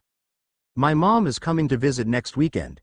Emily's eyes narrow for a minute and I answer the question she was about to ask. Yes, she knows, and yes, she's okay with it. Emily nods. Well, I'm supposed to meet Sam for lunch. I'll see you two soon. We both nod. We follow Emily towards the other side of the res but break off towards a small clearing in the woods. We lie down with her head on my chest, both of us looking up at the sky. It doesn't take long before she flips over and starts kissing my lips and even moves down my neck a bit. Without warning, she takes a chunk of my neck in her mouth and sucks hard. I let out a small moan, then she pulls away, looking at my neck with a smirk. It's just then that I realize what she did. She marked me. Now why does that turn me on so damn much? Now that was for earlier. I shrug. It was so worth it. She giggles and starts kissing my lips again, dipping her tongue into my mouth. It runs all around as if trying to map out the area. Distracted in her kisses, I ignore the sound I hear of a twig snapping. Then there's a bark and my Bella jumps. I look over to see who it was. Of course, Jacob Black in his wolf form. I could almost swear he's smirking. Aw crap, that means the whole pack just saw this. I was about to get up and yell until my Bella beat me to it. Bella POV. I finally get my nerve up to take it a bit further with Leah today, and everything is going great. I even managed to mark her, though I'm not sure why I felt the need to do that. I muse to myself, then I hear a loud bark and it makes me jump. I turn and scowl when I notice it's Jake, and I can practically see the smirk on his wolf face. I jump up and walk up to him, pure mischievousness in mind. I get right in front of him and he tilts his giant head down to look at me. I stare him in the eyes, pushing all the annoyance I'm currently feeling towards him, and growl out one word. Mine. And he jumps. I can't hold back the laughter. Little Bella Swan makes the giant wolf nearly jump out of his skin. I let out my winning smirk and stride back to my Leah, resuming my actions like Jake isn't even there. I hear a loud snort and the thud of his paws as he takes off, and we can't hold it in anymore. We both break out in laughter. I know my Leah can't wait to bring this up with the rest of the pack later. Though I have to say, even I was kind of surprised at how much of a growl that came out to be. She gives me a scowl, but I can tell she's faking. I can't believe you marked me. I grin with no regret. I look at the side of her neck and can see the mark that is a mix of red and purple. Leah POV. After my Bella leaves, I head back to Emily's house. The moment I walk in, the wolf whistles start. Crap, I forgot Jake saw. Yeah, shut it. Paul glances at my neck with a smirk. Hey Leah, don't you feed the girl? I mean, damn, looks like she tried to take a bite out of you. Everyone in the house snaps their head back my way and I raise my hand to cover the mark, but it was too late. Everyone saw. They all start calling out things like, didn't know Bella had it in her, and, I thought Leah was the animal in the relationship. I growl, but they just ignore me. I pull my hand down and shrug. I didn't really mind that she marked me, I was just confused as to why. Hey, I yell and everyone shuts up. I think I got this figured out. You all are just jealous that I actually have a girl. I make a show of looking around. Nope, I don't see any others. I catch Emily's eye and she smirks at my words. How does it make you feel to know that me, the supposed bitch of the res, has a girl and you don't? I smile with pride, then laugh. Sam, Emily, Jared, and Kim join me. The rest of the guys just stare at the ground silently. They know they lost. Bella POV. I yawn loudly as I crawl out of bed. My mind roams over the previous day with my Leah and I still can't help but grin when I remember how I marked her. She acted like she was annoyed, but I could see the glee in her eyes. She was happy that I wanted everyone to know she was mine. I make my way to the bathroom for my morning rituals, then head down for breakfast. After I eat, I start thinking about the Christmas break coming up and how I'll have so much more time to spend with my Leah. I freeze. What am I going to get her? Alice, I call out despairingly. She blurs to a stop in front of me. Yes, Bella? I sigh, knowing I'm going to regret my next words. I need you to take me shopping. Her eyes light up. Really? She asks me disbelievingly. I nod slowly. I need to find something for Leah for Christmas. Sure, Bella. We can go today. I let out a breath, thankful for Alice. I send Leah a text on the way to school telling her that I wouldn't be able to see her for very long today. Her reply makes me giggle because I could just picture the pout on her face. Alice decides to drive her Porsche today so we can leave straight from school. I hop in and we speed off. School passes relatively quickly, and as soon as the bell rings, Alice is dragging me out the door and into the car. This is going to be so much fun. You haven't come shopping with me in ages. I laugh but realize she's right. I need to make sure I still spend time with her too. She's my best friend and I can't just ditch her for my girlfriend. I sigh. I hope things pan out down on the res so I can spend time with both of them together. Leah POV. I sigh unhappily because my Bella is not coming down until later than usual today. I decide to head over to see Emily. It's been a while since I have spent time with just her. When I get there, she's in the kitchen just humming while she works. Morning, Em. Good morning, Leah. She returns happily. I really am glad we made up. I missed her so much. It's been a while since we have had time together that was just us, so I thought I'd come by. She smiles. Bella busy, huh? I nod sheepishly. That's all right, Leah, just let me finish up here. I nod, grabbing a muffin off the table and take a seat. I watch as she works. I can't imagine having to feed the entire pack like she does often. You're amazing, you know that, Em. I mean, you feed the entire pack on a regular basis and not a single complaint. She shrugs and chuckles. It was a bit overwhelming at first, but I can't help but enjoy it. I smile and continue eating my muffin until she finishes. So what are you getting Bella for Christmas? Those words stop me in my tracks with my eyes wide. She turns to look at me. I forgot it was coming up so soon. She giggles and I can't help but scowl. I have no idea what to get her. I mean, nothing will be good enough. She sighs, shaking her head. Leah, you know better than that. She will love anything you get her. I nod. It's true. Bella probably doesn't want me to even get her anything. She hates it when I spend money on her. As an idea crosses my mind, I quickly explain it to Emily. We spend the rest of the day just chatting while I wait to hear from my Bella. Bella POV. My arm is killing me. I thought Alice was going to rip it off, dragging me from store to store. I bought my Leah a small gift and told Alice I was done. She looked at me like I was insane. Next thing I know, here we are in Victoria's Secret. I groan. Alice, why are we here? She just shakes her head. Bella, you want to look good for Leah, right? I scowl. She always uses that excuse because she knows it's my weak point. Fine, I pout. Sorry, Bella. She didn't really sound it though. I tried on a few different styles, but in the end I went with lacy red boy shorts that only covered half of my ass and a matching bra. I couldn't help but feel a bit self-conscious, but Alice said I looked great. I redressed, and as soon as I stepped out of the dressing room I could tell Alice was in a vision. I waited patiently for her to explain. When she finished I could tell she was worried. Alice, what is it? Edward, he's home. I gasp. Is this a good thing or bad thing, Alice? She shrugs and pouts. I don't know, I just saw him and the same female vampire from before talking with Carlisle. Carlisle said something about waiting until we got home for the story. I couldn't help but worry. I knew we couldn't put it off though. I take a deep breath. Let's go. She looked at me wearily. Are you sure, Bella? I mean, I can understand if you don't want to be there. I shake my head. I need to be, Alice, I'm part of the family, right? She nods. So I need to be there, who knows, maybe he finally grew up. Her bell-like laugh makes me smile as always. I just want to get this over with so I can go see my Leah. The entire way there Alice was going in and out of visions. Just as we were arriving in Forks she smiled and turned to me. He found his mate, she said excitedly. I was happy for him even though he acted the way he did. Everyone deserved to be loved. That's great, I responded. When we arrived Carlisle was waiting for us on the porch. He spoke to Alice too low for me to hear and she nodded. We made our way inside and there on the couch was Edward and a young woman about my age. Since I knew what to look for I could easily tell she was a vampire. The pale white skin that I knew to be icy cold and her golden eyes that matched those of the Cullens. I let out a breath I didn't know I was holding. At least she is like them, animal blood. I smile at her and turn to Edward, who had a sheepish, almost apologetic expression when he looked at me. Well, this might be good. I nod, telling him that I'd give him a chance, and he relaxed. There was an awkward silence and I finally couldn't stand it anymore. I walked up to the new vampire and held my hand out. Hi, my name is Bella. It's nice to meet you.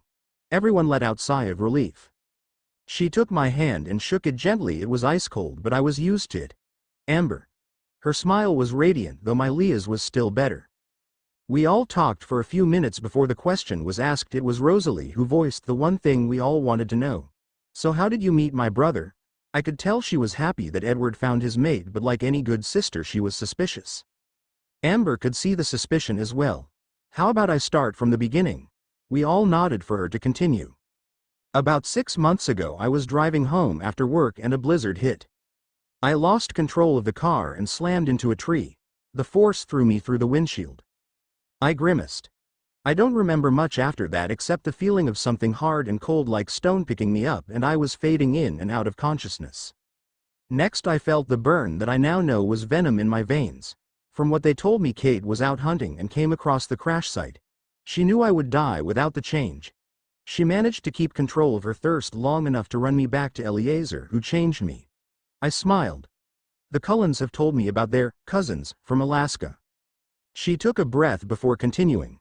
When I woke they explained to me what happened and about my new life. They taught me how to hunt and they were helping me to keep from harming humans. About 3 weeks ago Edward stopped in to visit the Denali coven and we met. It took some time for us to convince him to explain what happened here, and when he did we were all raging. Tanya, Kate, and Irina take women to bed often. Hell, even I have had a couple women. I grin. I like this girl already. It took a couple weeks, but we finally managed to convince him that times have changed. Relationships aren't about children and money these days. They're about love, and love can be found in the most unexpected of places. She turns to Edward with a loving look. Edward smiles at her and turns to me. I want to apologize for my reaction. It was inexcusable and I can just hope that you are able to forgive me. I smile and nod. It means a lot that you are willing to make an effort. That's all I ask. We all talk for a few minutes more and I found out they will be staying. Esme is ecstatic to not only have her son back but to gain another daughter. I slip out and call my Leah to tell her I'm on my way.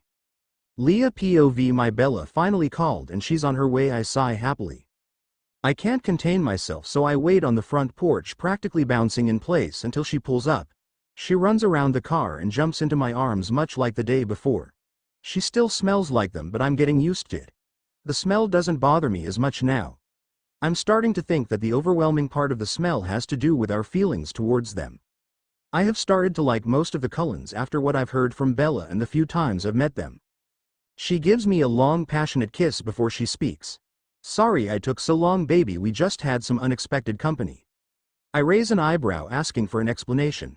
She smiles. Well, Edward's home now, don't freak. She adds quickly when she feels me tense. He met his mate and let's just say she wasn't happy when she found out about what happened. She managed to talk some sense into him, he even apologized. I shrug, if he wasn't going to cause problems neither would I. So Bells, what do you want to do? We have a couple hours before I have to go on patrol. She grins mischievously and I gulp. She grabs my hand and drags me up the steps into the house. She says a quick hi to my mom and keeps pulling me up to my room. When we get inside, she shuts and locks the door, then starts towards me. I'm supposed to be the hunter and I started feeling like the prey as she prowled towards me. I couldn't help but back away slowly. Next thing I know, I trip onto the bed and she pounces. Her head comes in for what I think is a kiss, but before I can respond, her lips snake to the side and press against her almost healed mark on my neck. I try to be annoyed, but it's just so damn hot I can't help but moan. After she refreshes the mark, she kisses her way to my lips. I try to pout, but I can't help but smile against her lips. We start kissing and hands start to roam. This time her hands get closer and closer to my breasts. I'm not sure if she means to, but she brushes my nipple and it jumps to attention. My hands make their way down to her hips and I hold her tight. After a couple minutes I can't help myself and they snake their way down to grip her perfect ass. She jumps but doesn't stop. I smirk inwardly, that is until her hand grips my breast and I moan into her mouth. Then just when I think she's ready to go further, she just stops and puts her head on my chest, leaving us both breathless. She looks up at me and smirks. That tease, she knew exactly what she was doing and giggles at the expression on my face. Bella POV. In my time with my Leah, I'm starting to grow more confident. When she gripped my ass, I knew she was smirking, so I couldn't help myself. I palmed her breast and just when she started to moan, I stopped everything. It wasn't very nice, I know, but I shrug inwardly. She started it. The look on her face was priceless and I couldn't help but giggle. We cuddle on her bed until she has to leave for patrol and I go home. I wasn't sure how much longer I was going to be able to wait. I ruin a pair of panties almost every time I see her anymore. I couldn't help but wonder if I was ready. Leah POV. It was Friday and my Bella's mom was flying in this evening. She would pick up Renee alone and bring her straight down here to La Push. I was nervous to meet her mom, but she told me not to worry. Throughout the week there were more brushes and a few gentle grabs, but nothing more. I knew she wanted to go further, but something was holding her back. That's when it dawned on me. She's a virgin. I was elated that I would be her first and only, not to mention that I finally understood why she was so nervous and reluctant to give herself to me. I just need to make her comfortable in the fact that she is mine forever. I needed to talk to someone about this. I couldn't talk to Mom. I mean, come on, who wants to talk to their mother about trying to make your girlfriend comfortable to have sex? That only leaves one person, Emily. I just hope she has some ideas. I hop in the shower then head over. We had 2 more join the pack this week, and Seth along with a couple of the other younger boys look like they will phase soon as well, probably because Edward and his maid joined the Cullens. This is the most vampires we've had in our area at any point. This makes me very happy because Sam is giving me the entire weekend off to spend with my Bella's mom. My thoughts center around hoping my Bella's mom will like me as I walk to Emily's house. She was outside tending her garden when I walked up. Hey Em. Hi Leah. She greeted. Em. I need some advice and there's really no one else to talk to. She nods for me to continue. Well this is kind of embarrassing. I can't help but blush. Bella and we haven't really done much more than kissing and a few touches. I can tell that she wants to go further, but she's like really nervous. Emily nods, turning her attention towards me. And you're sure that she wants to go further? Not just hoping? I nod. I realized this morning why she was so reluctant. She's a virgin. She's never even had a boyfriend or girlfriend before. Em. She looks to me surprised. Oh. I nod. I just feel like I need to make her more comfortable with the fact that I will want her forever no matter what. She smiles and nods her agreement. Except I have no idea how to do that. I sigh. I mean, just being around her is great, but I want to do more, ya know. She giggles and I can't help but blush again. She's quiet for a moment then turns to me. Leah, You need to talk to her about this. I know it will be hard, but if you don't get it out in the open and soon it will only get worse. I sigh and nod. I should have known better than to think it would be something simple and easy. Bella POV. I'm on my way to the airport to pick up Renee and I can't help but be nervous. I hope she likes my Leah. I've already lost one parent because of this relationship and I don't want to lose another, but I'm not giving her up for anything. I sigh as I pull into the lot and make my way inside to wait for Renee. It doesn't take long and she's walking over to me soon. I pull her in for a hug which surprises her. Hi Mom. It's great to see you. She's a bit thrown off by my enthusiasm. Well Bella, I already know I'm going to like her if she makes you this happy. She giggles and I blush.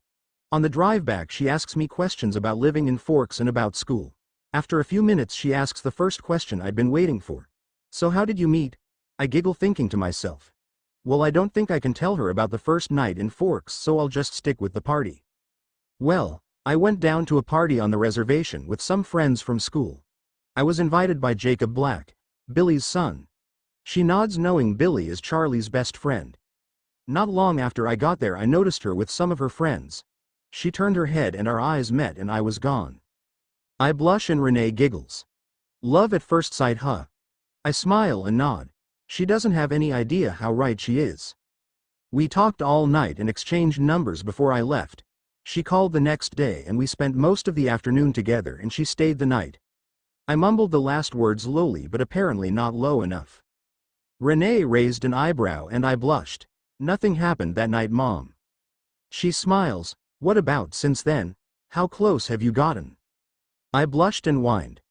Moom, I did not want to talk about this with her. She looked at me expectantly and I knew I wasn't getting out of this.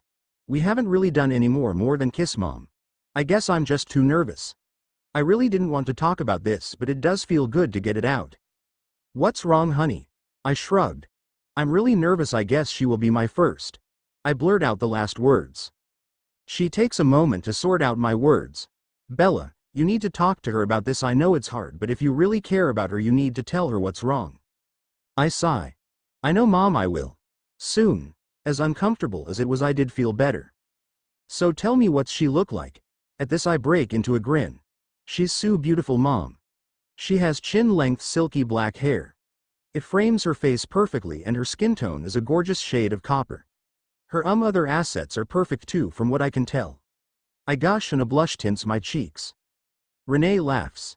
We continue our small talk comfortably until we enter La Push. I start squirming in my seat a bit because I'm so nervous. Almost there, Mom. She giggles at my squirming. Don't worry, honey, everything will be fine. We pull up in front of my Leah's house and I take a few deep breaths before I open the door. Leah POV. Rush around the house trying to make sure everything is perfect. I'm wearing the jean skirt that I had on that night at the bonfire and an emerald green blouse. My Bella loves that color on me. Mom and Seth watch me pace back and forth, biting their lips to stifle their laughs. Leah, honey, calm down. It will be fine. I scowl. I've already taken away one of Bella's parents. I can't let her lose the other. She just has to like me. Leah Marie Clearwater. What happened with Charlie is not your fault.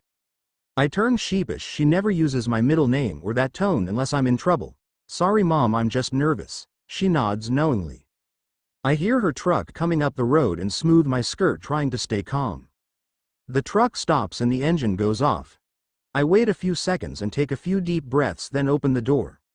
My Bella looks beautiful as always, but now I can see where she got her looks. The hair and eyes come from Charlie, but her face comes from Renee. I notice my Bella's jaw goes slack when she sees what I'm wearing before it turns into a huge smile. She runs up the steps and into my arms, placing a big kiss right on my lips. You look beautiful, she whispers, and I smile. Renee is looking at us and I'm glad to see a smile on her face as well. I keep one arm around my Bella and hold out my other hand. It's nice to meet you, Mrs. Dwyer. I'm Leah. She giggles and ignores my hand, pulling me into a motherly hug. It's Renee. Please, Mrs. Dwyer is my mother-in-law. I nod and smile. On the inside I'm jumping in joy. She likes me. I lead them inside and introduce Renee to my mom. They rush off into the kitchen gossiping like schoolgirls. I shake my head. And here I was wondering if they would get along. My Bella giggles and nods. Bella POV. I sighed happily, leaning into my Leah. We go up to her room and just relax on her bed. I can't help but think about what Renee said. She's right, I really do need to talk to her. I look up to see her lost in thought as well. After a few seconds she looks down at me and I take my chance. Leah. Bella. We say at the same time and we both giggle. She tells me to go first. I take a deep breath and blurt it out. I want you, but I'm scared.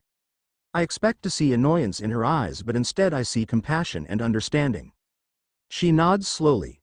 This is what I wanted to talk to you about. I could tell you were getting nervous every time we did anything. I nodded slowly. I didn't realize it was that obvious. It'll be your first time? She asks questioningly. I nod slowly, not sure if this was good or bad. I'm worried I won't be any good. I squeak out and she starts laughing. I glare at her. Here I am pouring my heart out and she is laughing at me. She immediately stops when she notices my glare. Sorry baby, she coos to me. I was just surprised that this was your problem. I thought maybe you just weren't sure.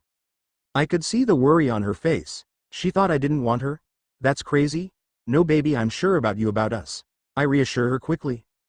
She beamed at me, lighting up the room. Baby, we can go as slow or fast as you want, but please don't hold back because you are afraid you won't please me. I tightened my hold on her. There were tears in my eyes, but I was managing to hold them back. Bella, look at me. I couldn't resist such a simple request from her. I tilt my head to look into her eyes and she whispers 3 words that made my heart soar. I love you. And she presses a kiss lightly against my lips. This time I can't stop the tears, but this time they're for a different reason. I love you too. I whisper. She wraps her arms tight and I snuggle into her embrace. Leah POV. I could tell she was really worried about this, so I decided this was the time to tell her what I've been wanting to say since the night we met at the bonfire. I look her in the eyes and say, I love you. And I press my lips to hers. Her smile lights up my world and I see tears pouring down her face, but I smile because I know they are tears of joy. Then she whispers to me, I love you too, and I feel like I'm flying. I pull her tight to me and the rumbling she loves so much starts up in my chest. I feel completely and utterly content. We lay there for a bit longer when I hear my mom call for us. I get up and pull her with me and we go down to see our moms watching us with a smile. I know it's time for her to go, but I don't want her to leave. I walk them to her truck and just before she gets in I give her a passionate kiss. I finally make myself let her go, but not before I invite her to spend the next week, the first part of her Christmas break, here with me. She accepts happily and I watch until her truck pulls out of sight. I walk inside dreamily and can't help myself from thinking about how happy I've been because of her. Bella POV. I dropped my mom off at the motel on the edge of town. She was welcome to stay with me at the Cullens, but she said that she appreciated it but wanted to stay there. I went home and spent some time with my family before I headed to bed. I couldn't help but imagine what it would be like when I finally give myself to my Leah completely. I fall asleep with thoughts of her as I have every night since she saved me in the forest. First thing in the morning I go to pick up Renee and bring her back to the Cullens. She and Esme become quick friends. It's hard for someone to not love Esme. I confide in Alice my fears and she just laughs at me. Bella, you're a girl, right? I nod, looking at her with a confused expression on my face. And Leah's a girl, right? I nod again. So if you can please yourself, then you can please her. She states simply. I blush and look away. She lets out one of her tinkling laughs, then sighs. Bella, if you're that worried about it, you can always do some research. I stare at her dumbly and she sighs and stands. She's gone and back before I can even move, except she has a couple DVDs in hand. I take them when she holds them out for me and I look at the cover of the first. There are 2 women naked rubbing against each other. I look at her and she whispers conspiratorially. These are from Emmett's secret stash. As embarrassed as I am, I can't help but giggle. I think a moment and nod. I can try this. Thanks, Alice. I hide the DVDs in my laptop bag for later and can't help but be thankful for Alice. She never judges me no matter what. She really is a true friend. The day passes quickly and I spend some time with Renee and she goes with me down to La Push and gets to know my Leah a bit more. Before long I'm back home and alone in my room. I'm wearing one of my Leah's t-shirts, a pair of sweats, and my panties. I make sure my door is shut and locked and I have never been more glad that my room is soundproof. I set up my laptop on the bed and pop in the first DVD. It starts off pretty tame with 2 girls, both brunettes, sitting on a couch. They start kissing and I notice I'm getting a little warm. They slowly start undressing each other, and without thinking my hand starts to caress my breast. My nipples get stiff as I rub them slowly. I get a bit warmer and strip off the sweats. So there I am in my panties, which are slowly getting soaked, and one of my Leah's shirts, the smell of which is making me even more wet. Before long the shirt ends up on the bed beside me, and I continue caressing my now bare breast. I pinch my nipple and tug lightly, and I can't hold back a small moan. My other hand works its way down my stomach and into my panties. The girls on the screen were now both naked and kissing while caressing the other's body. I couldn't believe how hot this was making me. I was practically gushing fluid as I slipped a finger between my folds. By this point the smaller girl on the screen had her legs spread wide, while the other had 3 fingers buried deep between the first girl's legs. As I continued touching myself, I started imagining my Leah and I in those positions. My hips jerked at the thought, and I slipped the tip of one finger inside myself, hips bucking to make contact. I pushed it the rest of the way in imagining it was my Leah. I couldn't stand the restriction of my panties anymore, so I slid them off, all the while continuing to move my other hand inside me. I could slowly feel the pressure start to build, but it wasn't enough. I added a second finger and sped up my hand. I had only done this a couple times before, but this time was so much better because I kept imagining it was my Leah touching me. I glanced back at the screen, and the smaller girl had her face buried between the other's legs, her tongue taking long licks between glistening folds. Imagining that it was me with my tongue in my Leah only spurred me on faster. The pressure kept building and my hips kept bucking and grinding into my hand. With my 2 middle fingers inside me, I used my thumb and started pressing on my clit, rolling it around. I couldn't stop my moans this time. A few minutes later I saw the girls, who now had my face and my Leah's, grinding their centers together, and I lost it. I felt like I was exploding. With my back arched, my hips bucking, and my fluid gushing over my fingers, I had my first orgasm. It was fantastic. I pulled my fingers out to examine them, and I just couldn't help but want to taste them. I took the fingers in my mouth and swirled my tongue around the digits. It was a little sweet and pungent. I liked the taste. The only thing that could be better would be to taste my Leah, I thought dreamily. I cleaned up and put everything away.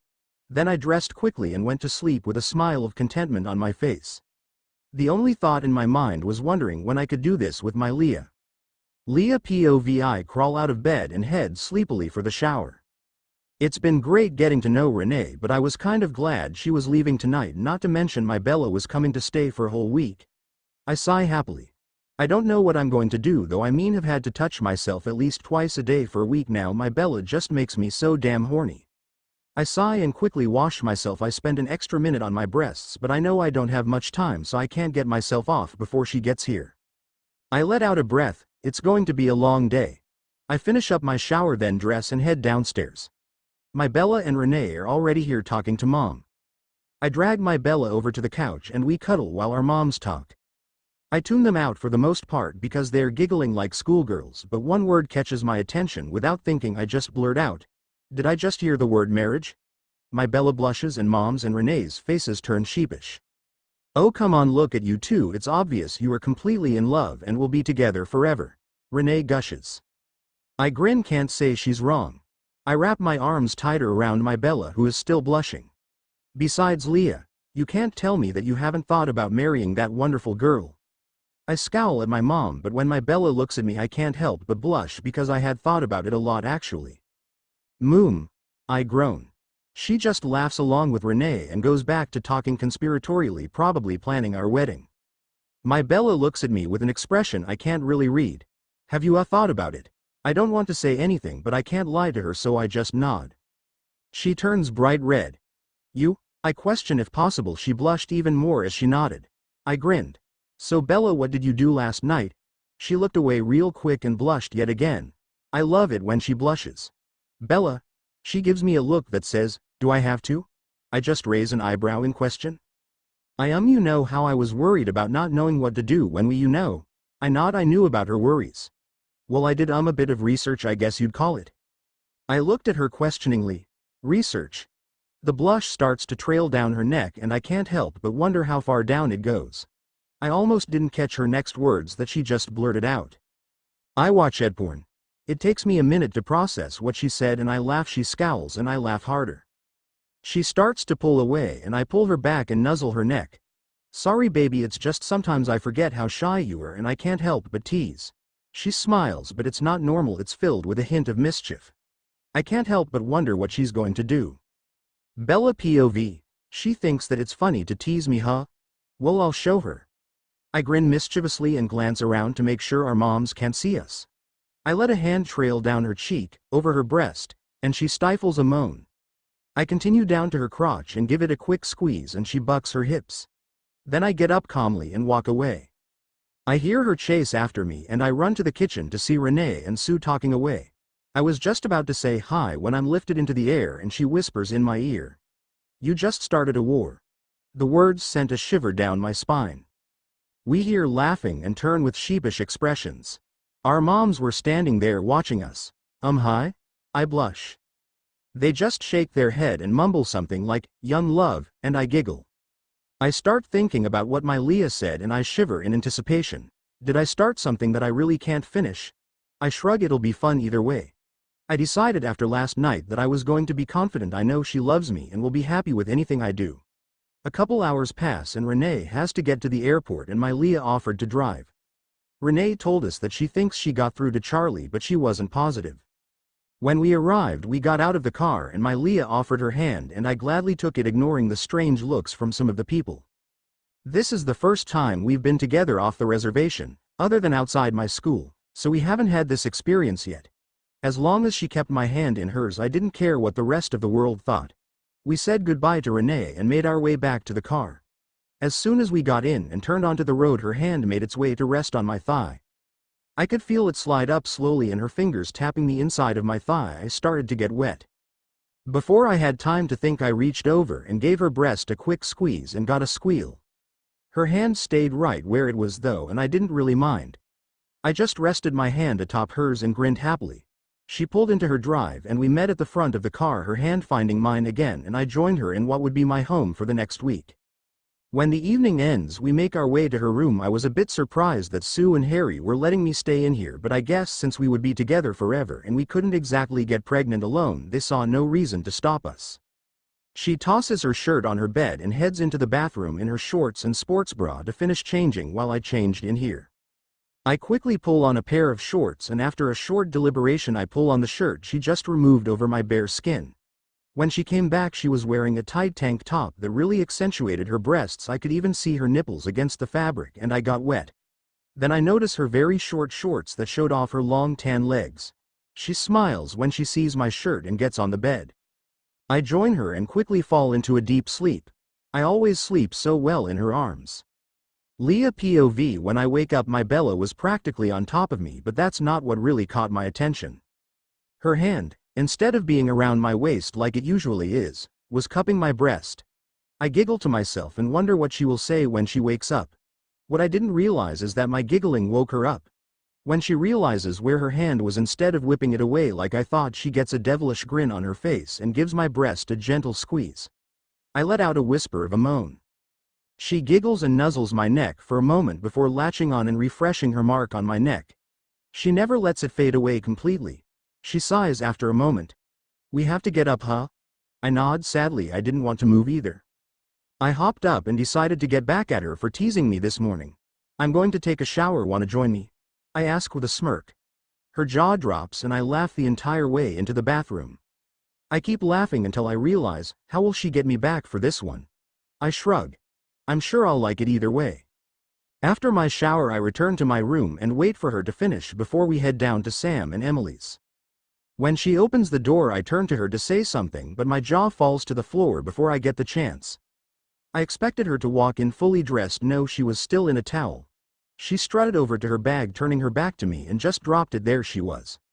My girlfriend was less than 10 feet away, completely naked, and I couldn't move an inch. I was too busy staring at her ass to even think. She dressed herself sensually and I was soaked. I whimpered. I can't believe I just whimpered. Bella POV. When I turned back to my Leah, her jaw was still slack. I gently closed it and kissed her squarely on the lips. Don't want to let that dry out, do you? I'm sure I can find some use for it later. I giggle as her jaw unhinges again. I kiss her cheek. Don't start something you aren't ready for, baby. And I take off down the stairs. I get halfway down before I even hear her start moving again. We say our goodbyes to Sue and make our way down the road to see Emily. My Leah has patrol this afternoon, so I would be staying there for a few hours. She managed to get Sam to give her the afternoon shifts of patrol while I was here so she could be there to hold me at night and when I wake up in the morning. She's so thoughtful. I sigh happily. Though she said it was completely selfish, I just shrugged. I enjoyed it. Right as I was about to move onto the first step outside Emily's house, my Leah picked me up bridal style and carried me inside. We ignored the usual wolf calls, but we both blushed when Quill yelled, "Isn't that supposed to wait for the honeymoon?" Everyone except those patrolling were here. Leah, Jared, and Quill had patrol. As soon as Leah arrived, they headed out and those they were replacing joined us. I decided to help Emily and Kim cook for our wolves. Even though we were only with our imprints, we felt like they all belonged to us. So far the pack consisted of Sam, Paul, Jared, Leah, Embry, Jake, and Quill. We were all glad when Quill phased because he was feeling left out after losing both Jake and Embry. "So Bella, how are things with Leah?" Kim asked. I smiled genuinely. "It's great, my mom loved her, which is good. Plus I'm staying at her house this week." Her and Emily's eyebrows shot up. "Sue and Harry are actually letting you stay there all week?" Emily asks and I nod. "On the couch, right?"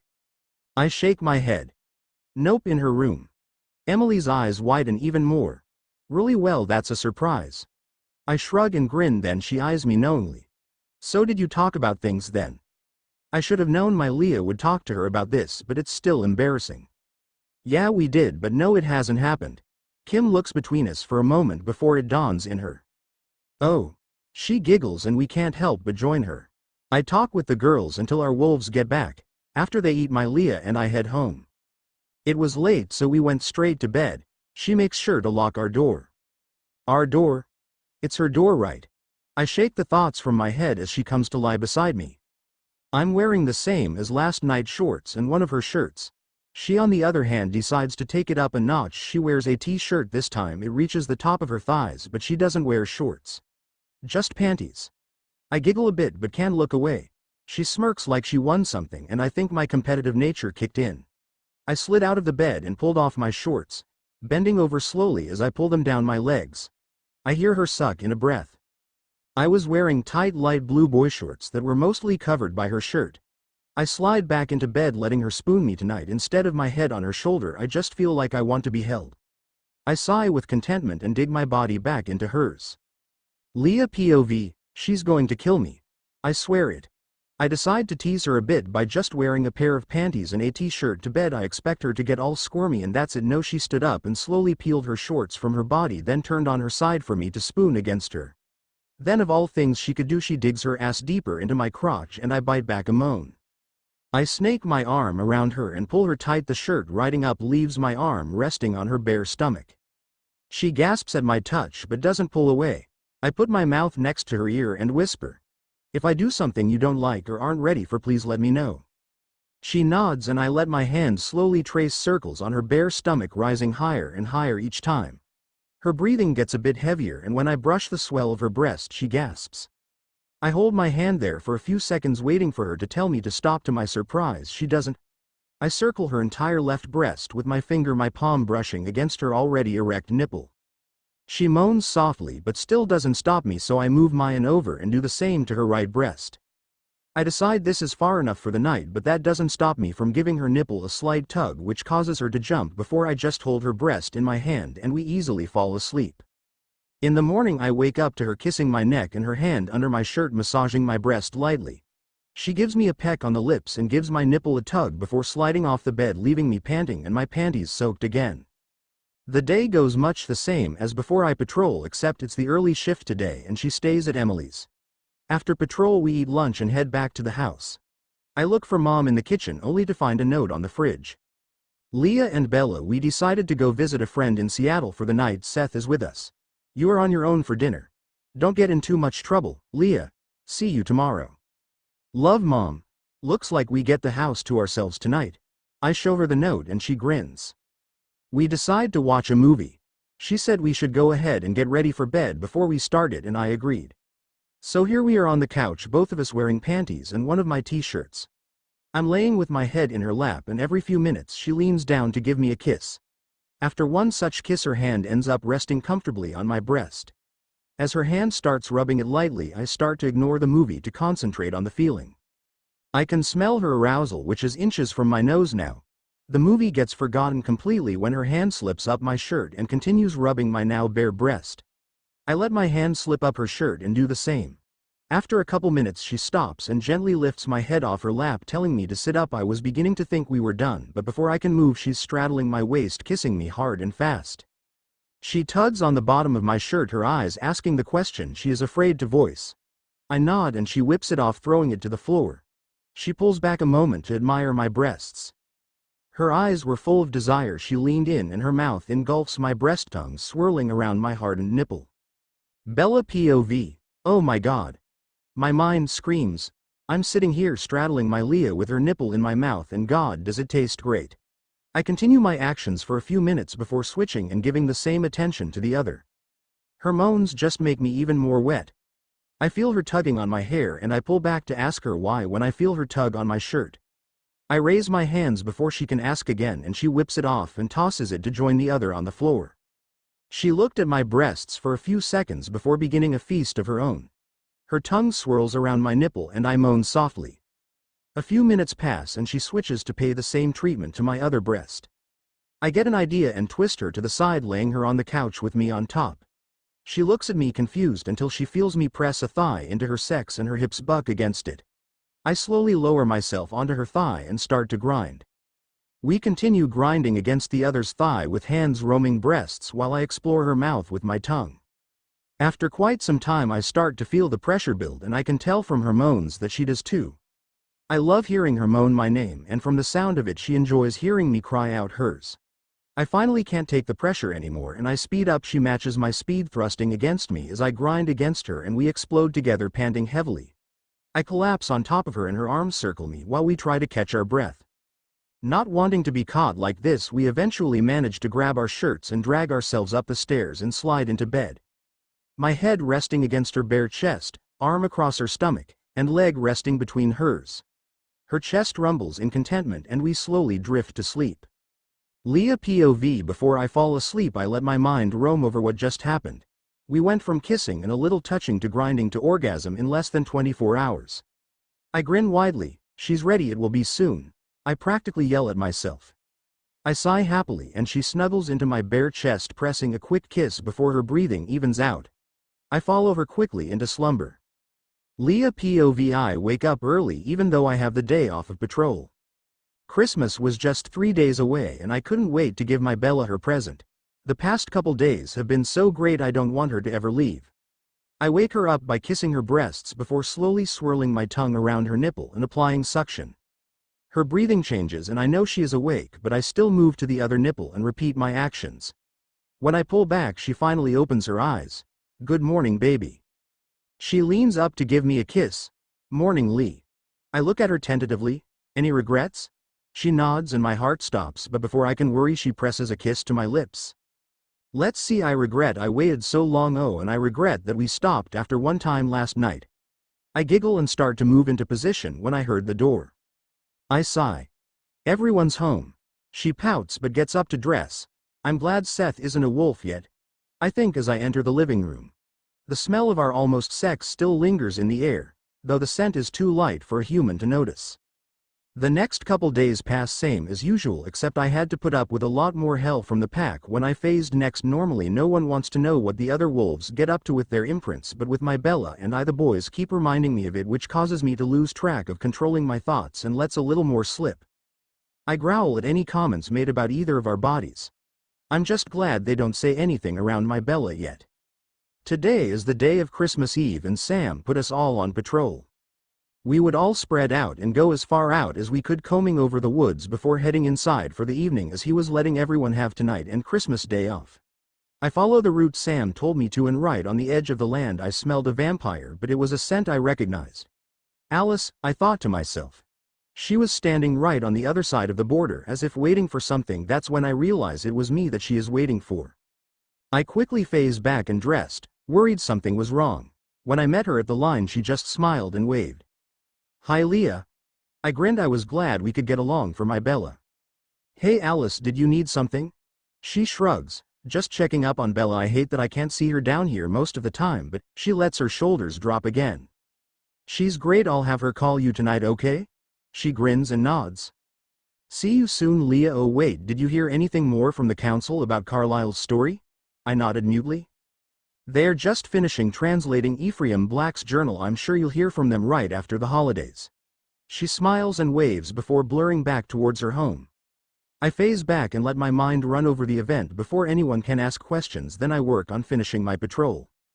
Bella POV. My Leah was out on patrol with the entire pack, trying to make sure we would be safe during their time off for the holidays. Emily, Kim, and I were just enjoying a nice quiet day when I came up with an idea. Hey Emily? Yeah, Bells?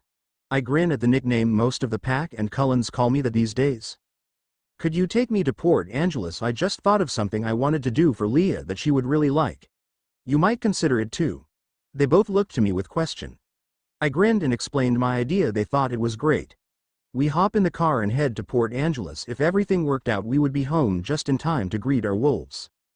We finished our mission and made it back to Emily's just 10 minutes before the pack.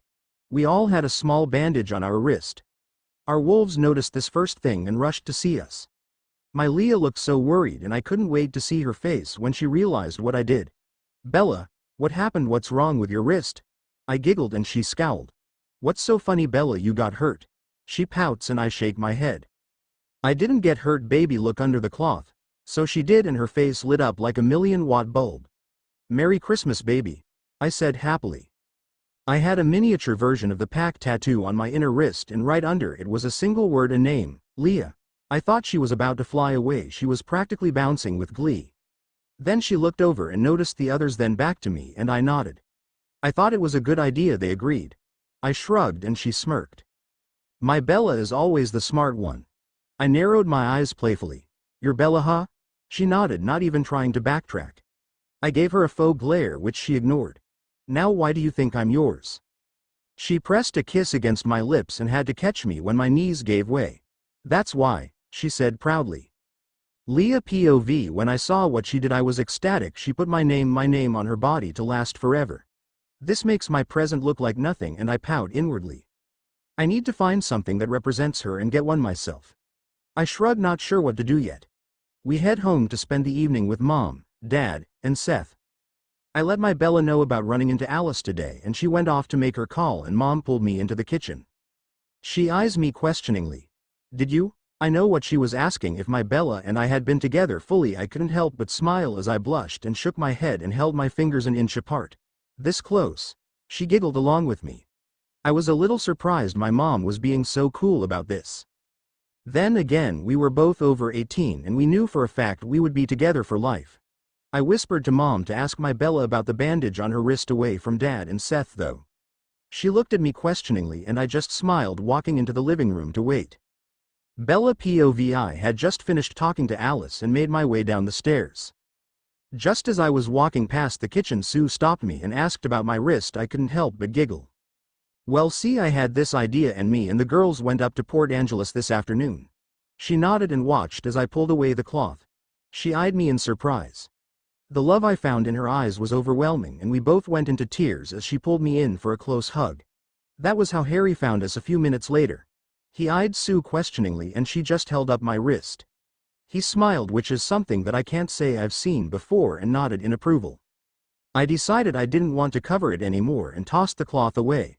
When I walked out, I saw Seth's eyes train on my wrist and bug out. He jumped up with a grin and gave me a hug. Guess I'll be getting another big sister eventually. I blushed and smiled. I could tell my Leah was happy. When Seth started getting bigger and his temperature started to raise, we all sat down with him and told him the truth. He knew he would be joining them soon and was ecstatic not to be left out anymore.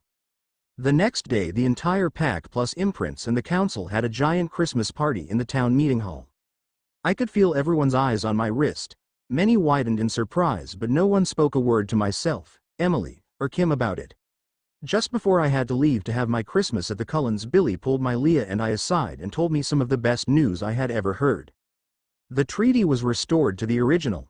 They had finally gotten to read the journals, and in them were many entries about how much the Cullens helped the tribe. I convinced my Leah to come with me for Christmas with the Cullens. When we got out to my truck I reached into the glove box and pulled out my gift for her. She opened the box and pulled out the necklace I got her. It was a B and L locked together. She smiled and I helped her put it on. Then she pulled out a long box out of her pocket. She smiled at me and opened the box. Inside was a beautiful bracelet with an inscription that read, "Yours forever, Leah." She helped me put it on and grabbed hold of my hand. "Now Bella, I want you to treat this as a promise bracelet. All this talk of marriage has had me thinking a lot recently. I want you to know that I do absolutely plan on marrying you someday, and if I have it my way it will be soon." I couldn't believe it. She just said that she wants to marry me. I wanted to get up and shout it to the world, but I contained myself enough to just give her a hug and a huge kiss. She took my hand and we drove to the Cullen house. Leah POV. When we pull up to the house I take my Bella's hand and walked up the steps. Alice opened the door the moment we got to it and she looks at me with a confused expression. I just mouthed, "Inside," and she nods. To say I was unexpected would be an understatement, and the head of everyone in the room snapped up when my scent hit them. Hi," I said sheepishly. "Maybe we should have called." I think quietly. I saw Edward shrug and turn back to his new maid Amber. I think her name was. Right, he already knows. Forgot he could read minds. Carlisle and Esme smiled like loving parents at my Bella and I. Carlisle takes his position as head of the family and speaks. "Not that we're not glad to see you, Leah. You are welcome anytime, but we are curious as to why you are here." I shrug and point towards my Bella. Of course, but what I mean is about the treaty. Won't the council be angry?" I shook my head. "The treaty has been restored to the original." They all looked at me in surprise, other than Edward, that is. "Well then, that's fantastic news. Please join us." I walk with my Bella over to the unoccupied love seat and pull her close to me. Just then I heard Alice gasp. I quickly found her and followed her line of sight directly to my Bella's wrist. She looks to me and I shake my head, tilting it towards my Bella. Everyone else was still looking at Alice, who just said simply, "Bella's wrist." They all snapped their heads and trained their eyes on the small tattoo on the inside of her right wrist, many pairs of eyes widening in surprise. She just blushes. "I got a tattoo," she says tentatively. I just chuckle at her nervousness. Then many of them look at me. "Hey, don't look at me," was all her idea. "I was just as surprised as you all." She turns to hide her face in my shoulder.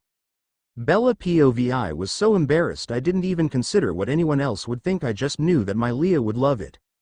I sighed, taking a deep breath full of my Leah's scent, then finally turned towards the others. I thought over the event before we came here with the bracelet, and apparently my Leah was thinking the same thing, because just then Edward spoke. "Aren't you going to tell everyone about the promise you made, Leah?" He smirks when he sees my Leah blush. Everyone's attention snapped to the two of us again. My Leah held up my other wrist proudly.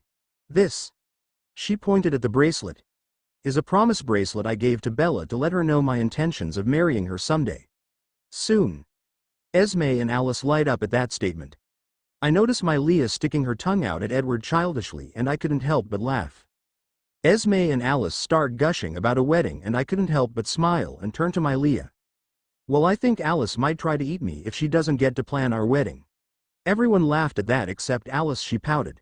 "Aw, Alice, don't worry, you'll be my maiden of honor." She beamed happily. Amber and Edward tell us a bit more about what the Denali's are up to, and Alice comments that she misses them. "Maybe you should invite them down for a visit. I know it's been some years since you have seen them. I'm sure they would love to come see you all." Everyone nods except my Leah. I was about to ask her why, then she spoke. "They're like you, right? They drink animal blood?" After everyone nods, my Leah nods her agreement. We all talk for a few more hours before my Leah tells me she has to leave. I want nothing more to latch onto her and never let her go, but I know I can't, so I sigh and give her a kiss. "I'll see you soon," I whisper. I watch until she disappears into the trees and I realize I already miss her. I walk back into the house and spend a couple hours with the rest of the family, and then Alice and I sneak away to talk. I tell her about everything that happened while I was gone, skimping on the details of the nights, of course. Bella POVI finally decide to lie down to sleep, but I keep tossing and turning. I want my Leah. I didn't think I could sleep without her. After 20 more minutes of tossing and turning, I finally decide to send her a text. "Hey baby, you awake?" Before I even get the chance to put my head back on the pillow, my phone rings. "Bella baby, what's wrong?" I sigh and pout to myself. "I can't sleep." She giggles. "Me either. I miss you being here with me." I nod. I felt the same. Me too baby, I'm not sure if I can sleep without you anymore. I blush. I can hear the smile in her voice when she responds, well maybe you shouldn't. My eyes fly wide open. What do you mean baby? You said you had everything you needed to graduate now, right? I nod to myself. It was true, I was a bit ahead because of my schooling in Phoenix. Sue, maybe you should go ahead and do that then. Maybe, I mean, if you want. You could live with me? My heart soared. She wants to live with me? I started to imagine what it would be like to go to sleep with her every night and wake up with her every morning. I guess I forgot to respond because her voice got worried. Bella? Bella baby, don't worry, you don't have to, I just thought. Oh, she's worried that I don't want to, silly puppy. I giggle to myself. No Lee baby, I do, I was just a bit distracted imagining it. She chuckles. So would you like that? Yes. I practically yell with excitement and I can hear her laugh on the other end. We'll talk to my mom and dad in the morning, they like you so I'm sure they won't mind. I nod silently. Okay, so do you miss me? I ask innocently. She sighs heavily. You know I do. I just want to kiss you and touch you. I close my eyes for a moment trying to let myself feel her hands. We talk for the rest of the night and I eventually pass out on the phone. Leah POV, I yawn. I didn't get much sleep last night without my Bella. That won't happen again though. I think happily. I walk downstairs after I throw on some clothes and head to find Mom. Hey Mom. Good morning Leah, you don't look like you got much sleep. I nod sadly. I missed Bella. She giggles at me. She spoiled you staying for the whole week, huh? I nod dumbly, then take in a breath. I was hoping that maybe next time she won't have to leave. She looks at me for a few minutes. Are you asking what I think you are, Leah? I nod slowly, waiting for her answer.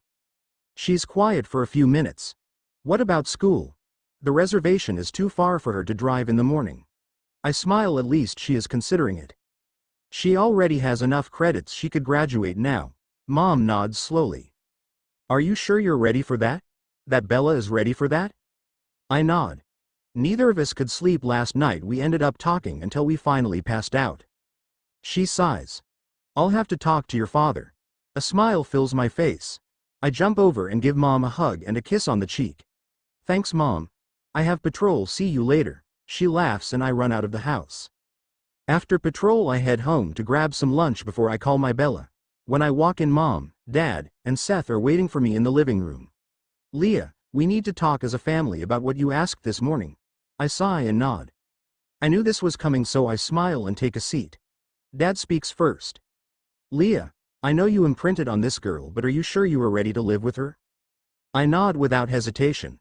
I know that I miss her every moment she's not around, that I can't sleep well without her by my side, and that the last week of her staying here was the best of my life. Dad smiled and nodded too down. That just leaves. Seth, I'm sure you have something to say. He smirks and I know I'm in for it. I'm okay with it, but can I just say one thing? I sigh and nod. Keep it down, will ya, thin walls. I growl and lunge, but he was closer to the door. Our parents just laughed at our antics and I had to blush a little remembering what Seth had just said in front of them. I sigh and call my Bella to let her know the good news. She said to give her time to say goodbye to everyone and start packing up. As of tonight she will live with me, I think happily. Bella POV, my Leah just called and said that I could move in with her. I was ecstatic and immediately start packing. I had just finished with my clothes when Alice came in. Bella, when you were going down to? She stopped when she saw what I was doing. I quickly spun around. Oh, hey Alice, I say nervously. I can see the sad look in her eyes. You're leaving us? She pouts. Alice, you know I love you, you're my best friend, but I am moving out.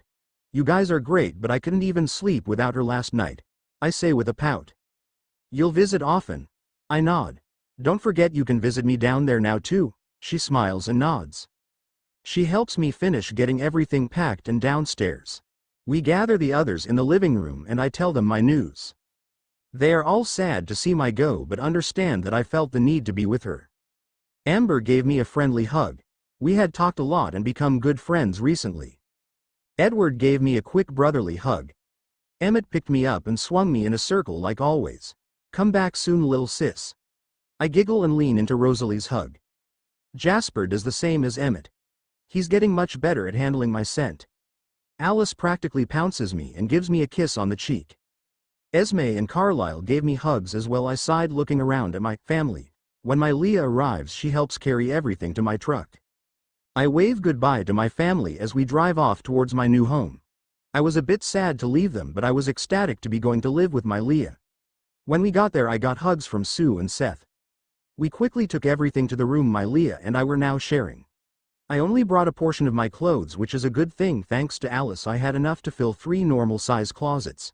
Before long, the room looked like it belonged to both of us. I had already decided that tonight would be perfect to give myself to her completely. I slipped into the bathroom and dressed in the lacy bra and panties that Alice helped me pick out, then slipped my robe on over top. When I entered our room, the sight that was waiting for me made my jaw drop.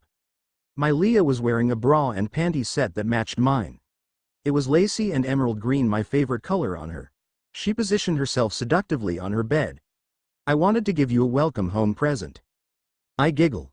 I have something for you too. She looked up, her jaw unhinging when I dropped the robe, and she saw me wearing a set that matched hers but in a bright red. Her tongue dropped out of her mouth and I couldn't help but laugh. Leah POV. Decided that I wanted to welcome her home properly. I just hoped she was ready for it. Apparently I had no reason to worry. When she dropped that robe, my eyes nearly fell out of my head. She slips onto the bed and starts kissing me slowly. I flip her onto her back and bury my head in her chest, kissing and licking every inch that I could reach. Her hands grip my ass and we both moan lightly. I could feel her hands roaming up my back and she unsnapped my bra, so I pulled back, letting it fall. She attaches her mouth to my nipple and I bite back a moan. I lean back, pulling her with me so I could undo her bra as well.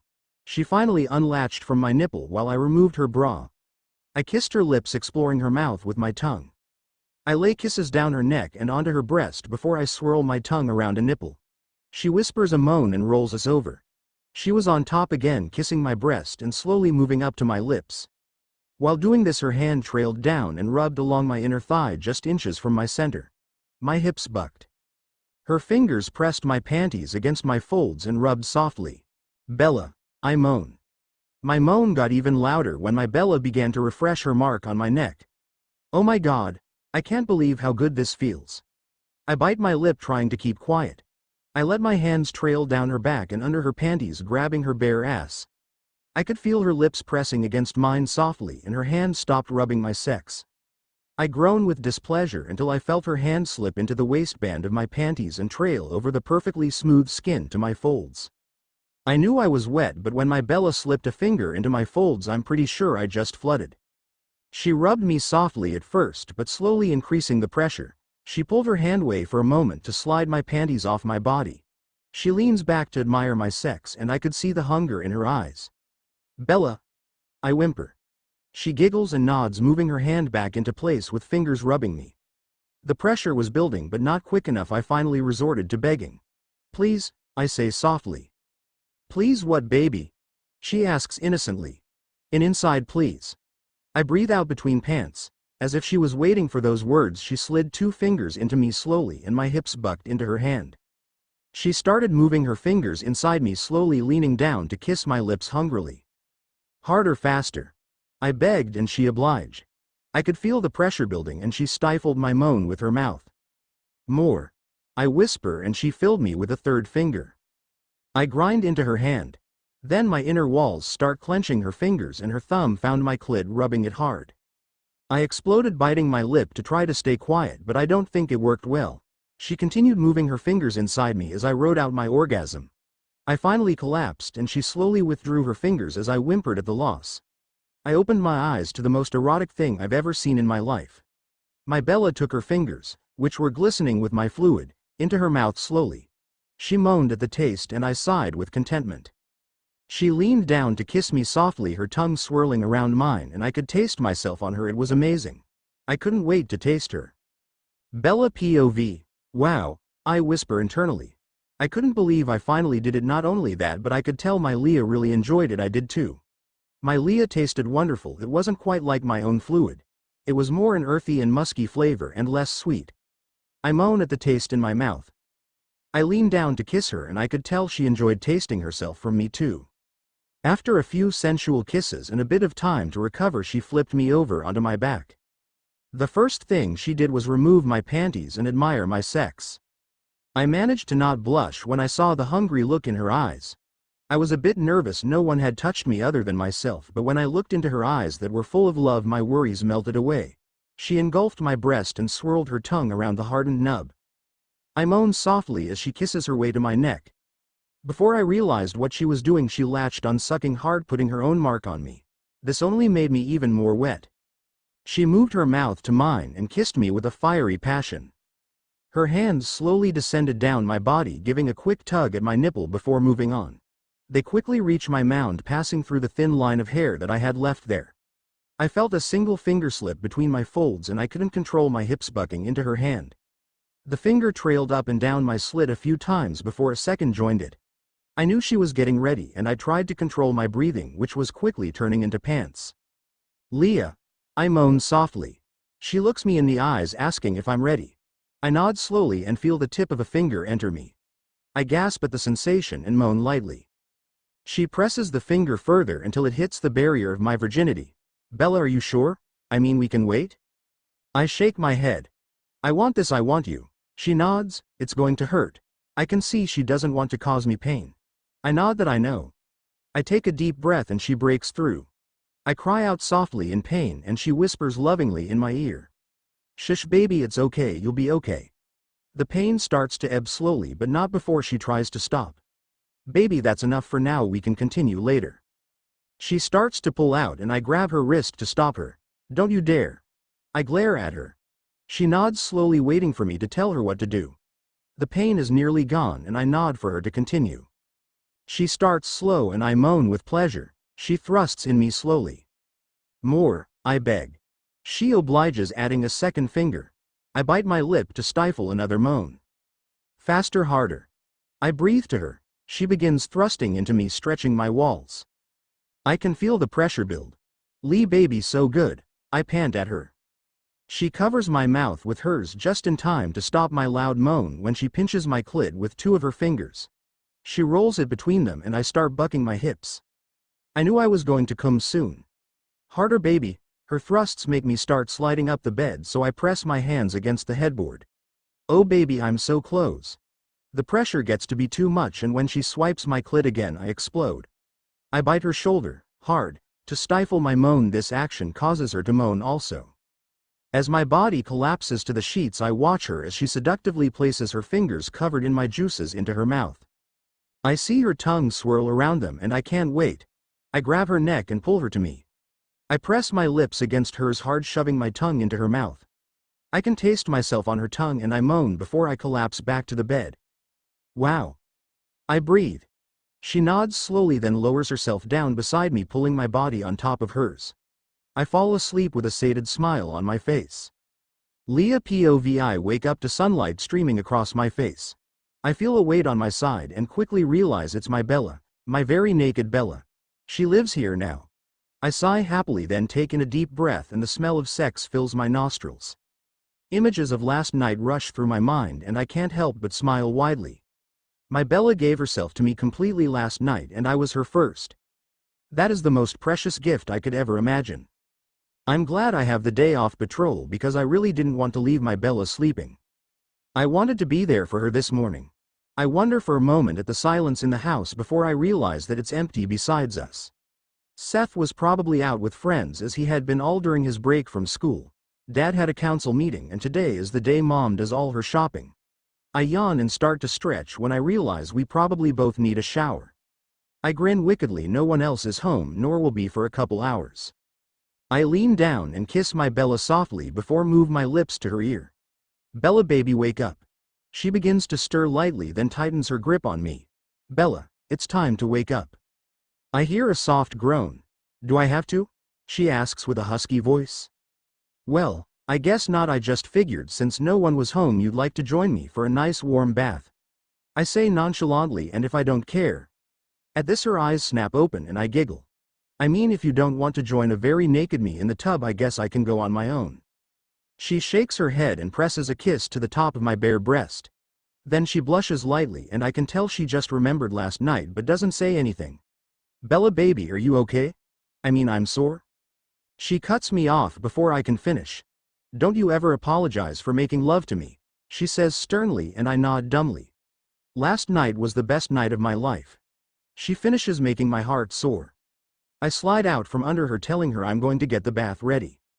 Bella POV, wow, is the only thing I can think as I watch my very naked Leah slide out of bed to get the bath ready for us. I didn't lie when I said last night was the best night of my life. I thought I would be so nervous and that she wouldn't like it, but as soon as we got started it was like I knew exactly what to do. As I slowly slide off the bed and stretch, I realize I'm a bit tender between my legs, but I shrug. It was so worth it. I yawn as I make my way into the bathroom, and I grin at the beautiful sight that awaits me. My Leah was bent over the edge of the tub setting the temperature. Her delectable ass was right there in front of me. That's mine, I think happily. She spins around when I enter and I can see her looking over my body. I expect my face to blush, but I feel very little heat. I guess I feel completely comfortable around her. After the tub is filled, she slides in, spreading her legs and opening her arms for me. I slip in between them and sigh with content as she holds me tight. The warm water was making the soreness of my sex almost not even noticeable. I lean back against her and relax. Bella baby, how are you? She asks timidly, and I let out a breath. Fantastic, wonderful, perfect, and many other words I can't think of right now. She giggles and I join her. We just sit there in comfortable silence for some time before we start to wash. She grabbed the shampoo and began massaging it into my scalp, and I moan with pleasure. It feels so amazing, and I nearly fall asleep by the time she finishes. I do the same for her, though it doesn't take nearly as long since her hair is so much shorter than mine. We dry off and get dressed before we head downstairs. Just as we get there, we hear Sue's car pull up and we make our way out to help with the groceries. Leah POV, my Bella grabs the first bag and heads in quickly, leaving my mom and I at the car. Mom looks towards Bella, then back to me with her eyebrow raised. I shrug, trying to ignore her look, and Mom laughs. Leah honey, I can tell even if I hadn't heard you last night. At this I blush wildly. Moon, were we really that loud? She giggles at my whine and shakes her head. No, I walked by your door on my way down for some water. I sigh thankfully. That means Dad didn't hear, but I was still worried about Seth. By this point we had joined my Bella inside and were starting to put everything away. I was mostly glad that she hadn't been out there to hear our conversation, so she was saved from the embarrassment. I wasn't sure how she would feel knowing that we were heard by my mom. We sit around talking to Mom for a couple hours before we decide to take a walk on the beach. As we walk down the steps, we see Seth jogging up to the house. I see the look on his face and know this won't be good. Come on sis, I thought I told you to keep it down, thin walls ya know? He says with a smirk, thinking he got us good. I growl and was about to start in on him when my Bella beat me to it. Sorry Seth, she just couldn't help but scream my name, I'm just that good. She smirks, walking away, leaving both of us dumbfounded. After I finally manage to move again, I jog up to her to see her biting her lip, holding back a laugh, but she couldn't hold it back any longer. Did you see the look on your faces? She manages to get out between breaths. I just join her laughing and nod. Confident Bella is very sexy, I tell myself. Bella POV, I finally managed to stop laughing as we joined hands and walked down the beach towards Emily's house. I knew they both were expecting me to get embarrassed and my face to flush, but I just couldn't help but feel anything but confident after last night. The look on their faces really was priceless. So Bells, that wasn't what I expected out of you. I shrug. So, I guess now would be a good time to tell you that my mom heard us too? Now that stops me in my tracks and I turn to her, eyes wide. Then she laughs. This was so not funny. How can you be laughing at that? I ask incredulously. She shrugs, then mentions that her mom laughed at her about it. That made me feel a little better, but still my girlfriend's mom heard us having sex. I wouldn't be able to look her in the eye ever again, though at least it wasn't her dad. I sigh. What's done is done. We walk up the steps to Emily's and I take a deep breath, knowing that Emily would either notice or ask. I was right. When she turned around to see us, she was still for a moment, then her eyes widened before narrowing at me in question. I let out a breath and nodded slowly, knowing what she was asking. She squealed and rushed over to hug us both. The squeal brought Sam in from the living room and he smiled. What do I have a stamp on my forehead that says, freshly fucked, or something? It's like everyone can tell. I think internally. I glance over to my Leah and she shrugs, then whispers in my ear just loudly enough for me to hear. Everyone could tell for me too. I sigh. Oh well, it's not like I'm ashamed or regret it in any way. The next few days pass quickly and it's now New Year's Eve. There is a big bonfire party for the pack and the council members. I was ecstatic to learn that the Cullens would be joining us. The night was fantastic. I spent it with Alice and of course my Leah. They're getting along well, which makes things so much easier for me. I don't want either to think I was ditching them for the other. It was good to see the Cullens and the pack getting along so well now. It was like my two families were beginning to merge into one big one. My Leah and I can't manage to keep our hands off of each other since the day I moved in. We have sex at least once a day, usually more, and I'm beginning to think that it won't ever change. Not that I'm complaining.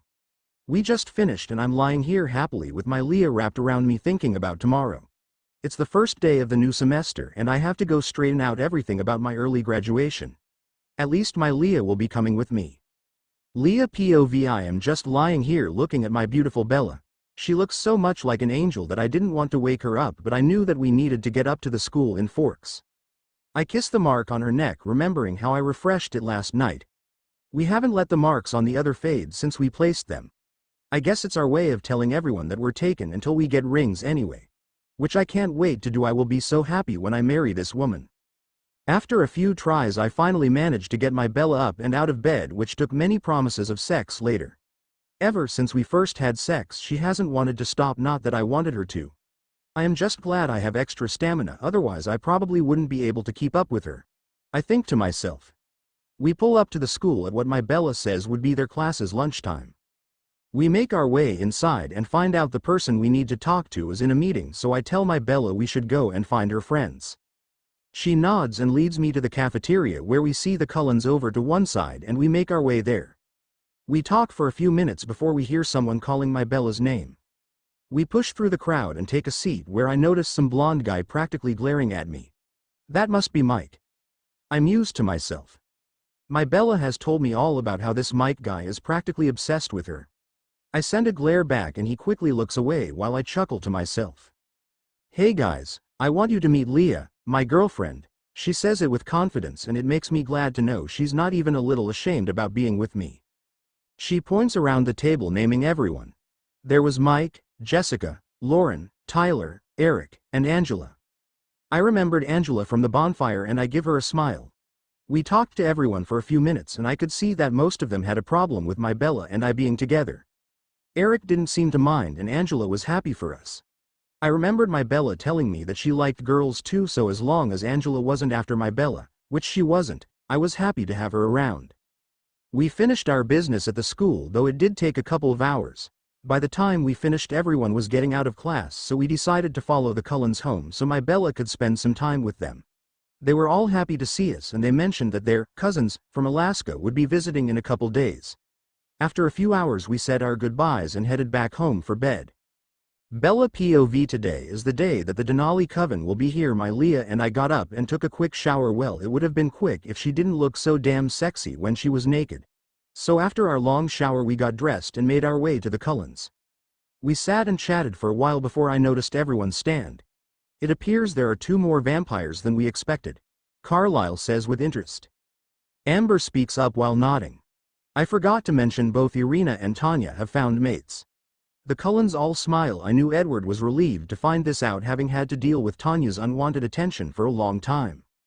Carlisle went to meet them at the door while we waited in the living room.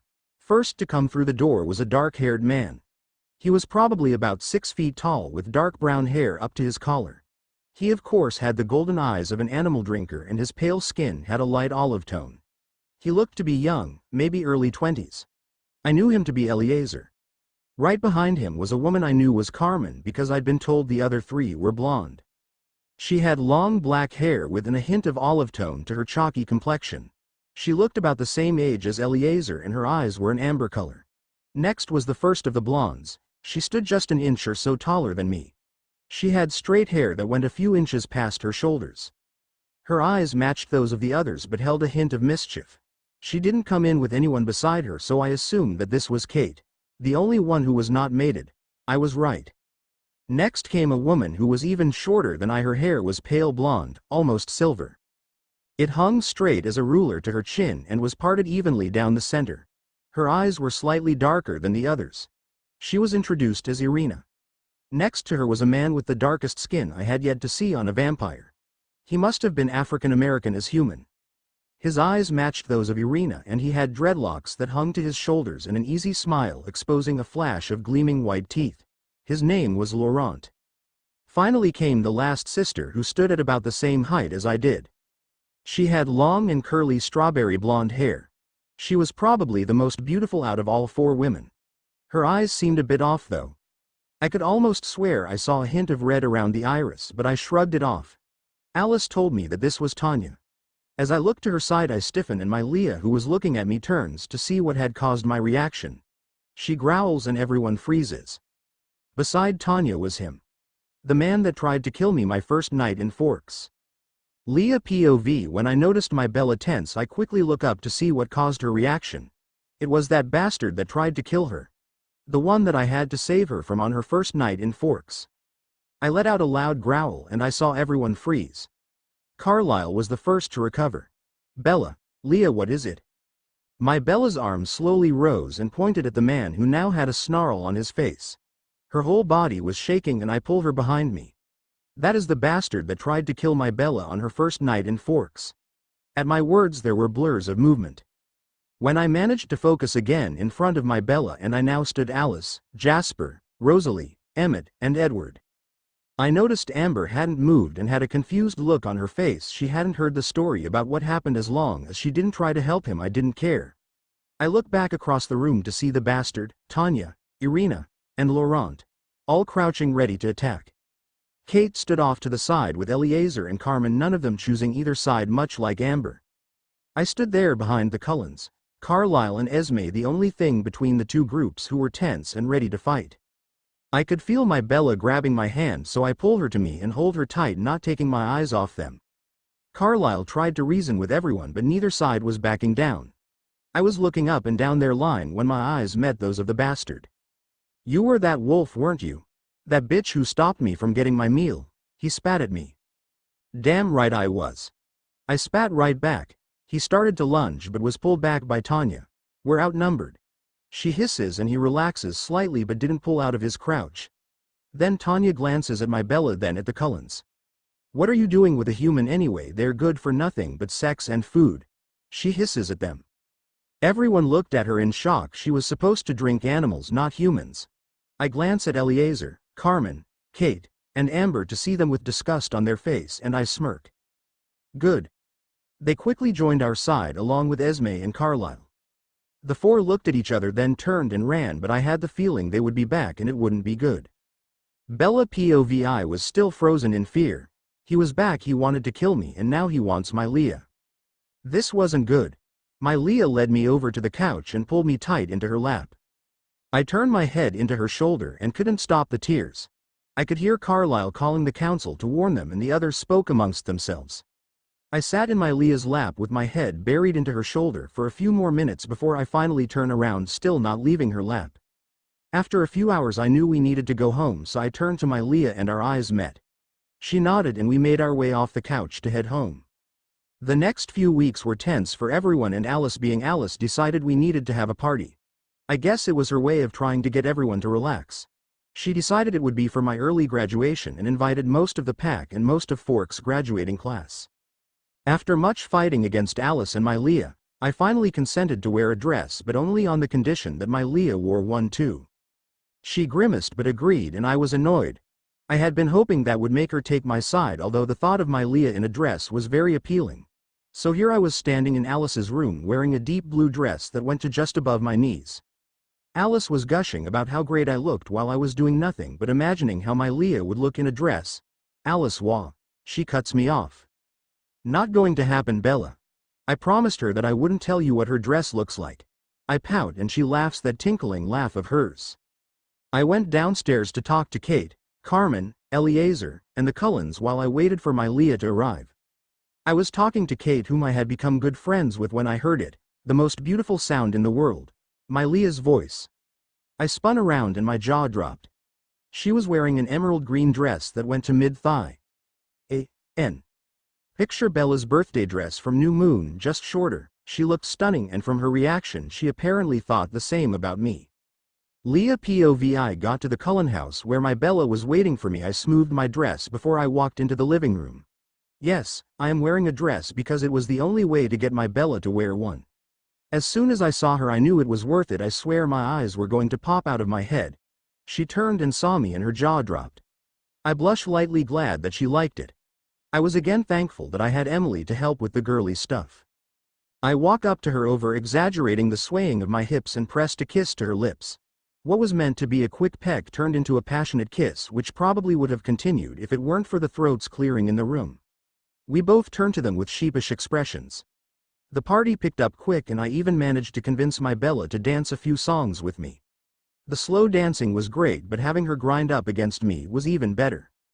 After an hour or so of dancing, she drags me to the couch and sits in my lap, giving me a few small kisses before just relaxing into me.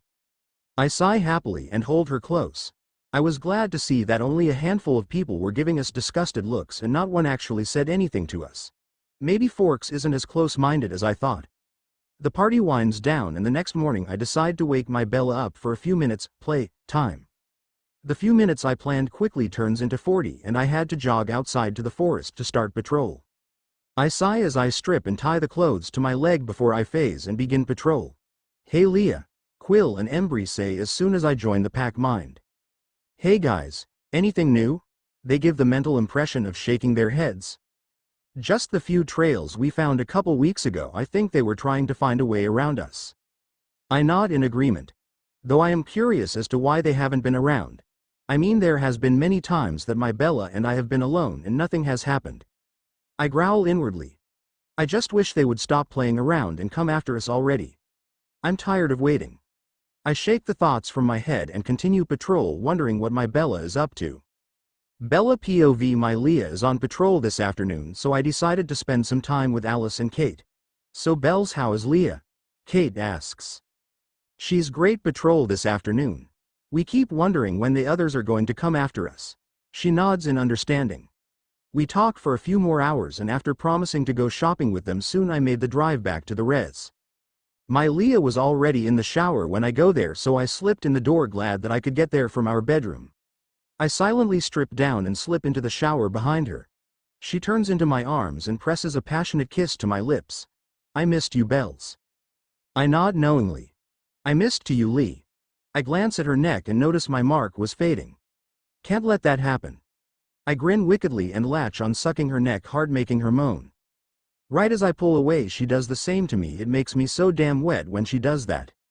When she pulls away, I press another kiss to her lips before I start kissing my way down her body. I feel the need to taste her, so I slip down to my knees and look up at her between my eyelashes to see her grinning. She lifts one leg to the edge of the tub to give me better access. I lean in and right before I reach her sex, I move up a few inches and press a kiss against her skin. She growls playfully and I can't help but smirk. Did you really think it would be that easy, baby? I giggle. I kiss up and down her inner thigh before I finally reach my goal. I slip my tongue between her folds but not inside and give her a few long and slow licks. She whimpers and I couldn't resist any longer. I thrust my tongue into her and begin to savor the musky flavor while her hips make her practically grind on my face. Leah POV. My Bella surprised me in the shower and before I knew it she was on her knees thrusting her tongue into me. I couldn't help but practically grind on her face because of the way she was making me feel. The girl with low self-esteem from a few months ago was long gone and now in her place was my sex-loving Bella. Her tongue was buried so deep into me that her nose was rubbing my clit. I let out a loud moan and that only drove her to go faster. The pressure began to build and I quickly exploded. I pulled my Bella to her feet and devoured her lips that were still glistening with my fluid. The only thing better than tasting myself from her is when I taste her. I quickly finish my shower and lead her back to our room to repay the favor. I lead her to the bed and push her legs apart so I could settle between them. No teasing this time because I just couldn't wait to taste her. I quickly start licking her folds and nibbling her clit lightly. When she starts to moan my name, I thrust 2 fingers all the way in and she practically bucks me off the bed. Before long she was screaming out my name through her orgasm. I managed to drive her through 2 more orgasms and she gave me another 3 before we finally collapsed in satiated exhaustion. I climb up and rest my head on her bare breast, pressing a light kiss to the skin under my face before I drift off to sleep completely satisfied. Bella POV. My Leah finally fell asleep. I had planned on letting her take a nap before I attacked her, but a naked, wet Leah was just too hard to resist. After many orgasms each, she drifted to sleep on my chest while I held her tight in my arms. This doesn't happen often, it's usually her holding me, but I enjoy holding her just as much. I spend a few minutes thinking over the past few months that we have been together, and I can't help but smile. All these months later, and it still feels like we just met. Everything is completely perfect, and I can't wait to marry this woman. I will be ecstatic to be Mrs. Bella Marie Clearwater. Yes, I will take her name. I would rather not have the reminder of sharing the same name as my so-called father, Charlie Swan. I shake the thoughts of Charlie from my head and just concentrate on marrying my Leah. I was sort of expecting her to ask me by now. I mean, it has been 5 months since she gave me that promise bracelet. Maybe I should ask her. I grin at the thought and start planning in my head. Soon I would be engaged to the love of my life, and with that thought I drift into a peaceful sleep, only to dream of the woman I love more than anything. Bella POV. I woke up before my Leah this morning and slowly pulled myself out from under her. She groans in depreciation, and I almost got back into bed, but I had things to do today. I dress quickly and slip down the stairs to the kitchen where Sue is making breakfast. Good morning, Bella. I smile. Morning. Sue, I want to talk to you about something. She hears something in my voice that makes her spin to face me. Bella? Is everything okay? I nod slowly. I think so, but well, I don't know how to say this. She starts to look worried. Bella, you know you can talk to me about anything. I let out a breath and just go for it. I want to ask Leah to marry me. I stare at the floor, not wanting to look her in the eyes, so I jump when she squeals. I guess that means she's happy. Before long I'm wrapped in a hug. I'm so happy for you. I let out a sigh of relief. I was just tired of waiting on her to ask me. I chuckle and Sue joins in. We talk for a few more minutes before I decide I should go now. Sue says that she'll tell my Leah I went shopping with Alice and I would meet her after patrol at Emily's.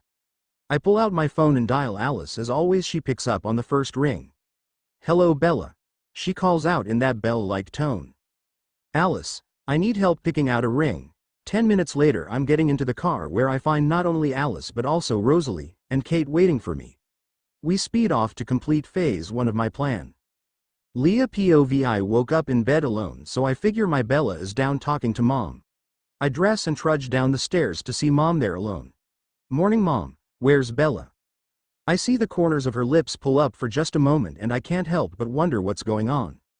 She went shopping with Alice. She said she'd meet you at Emily's after your patrol.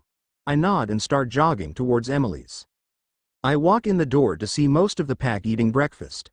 I grab a couple muffins and lean against the counter. Morning, Em. Hey, Leah. Where's Bella this morning? I sigh and pout slightly. Shopping with Alice. I woke up all alone. Emily giggles at me. Not funny. Waking up alone sucks. I talk with Em for a few minutes about the upcoming wedding. She and Sam are getting married in a couple weeks. I sigh thinking about marrying my Bella as I head out for patrol. They must have caught my train of thought because the first thing I hear is Jared. So Leah, who is supposed to ask who to marry them.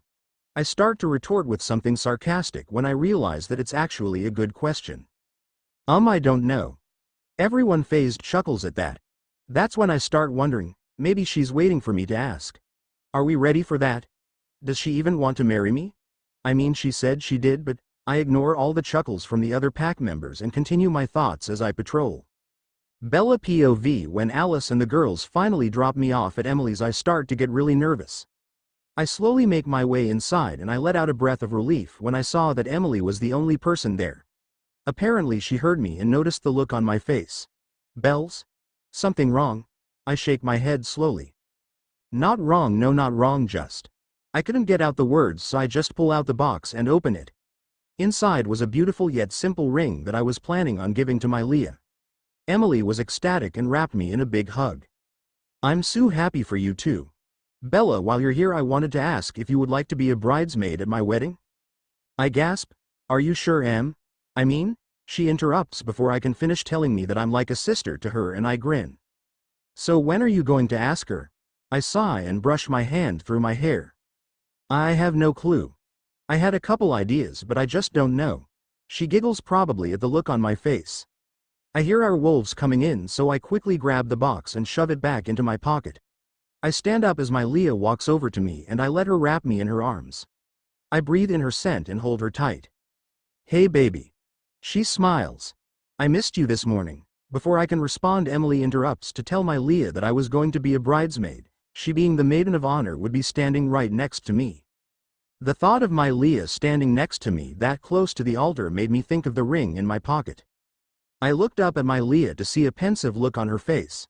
I hope she's having the same thoughts as I am. I notice Emily looking between us and smiling softly. We spend a couple more hours with the pack before heading home. Sue catches my eye and I nod slightly, patting my pocket. She smiles and turns back to what she was doing. While my Leah is in the shower, I hide the ring in my laptop bag, knowing that as she has her own, she won't be getting in there.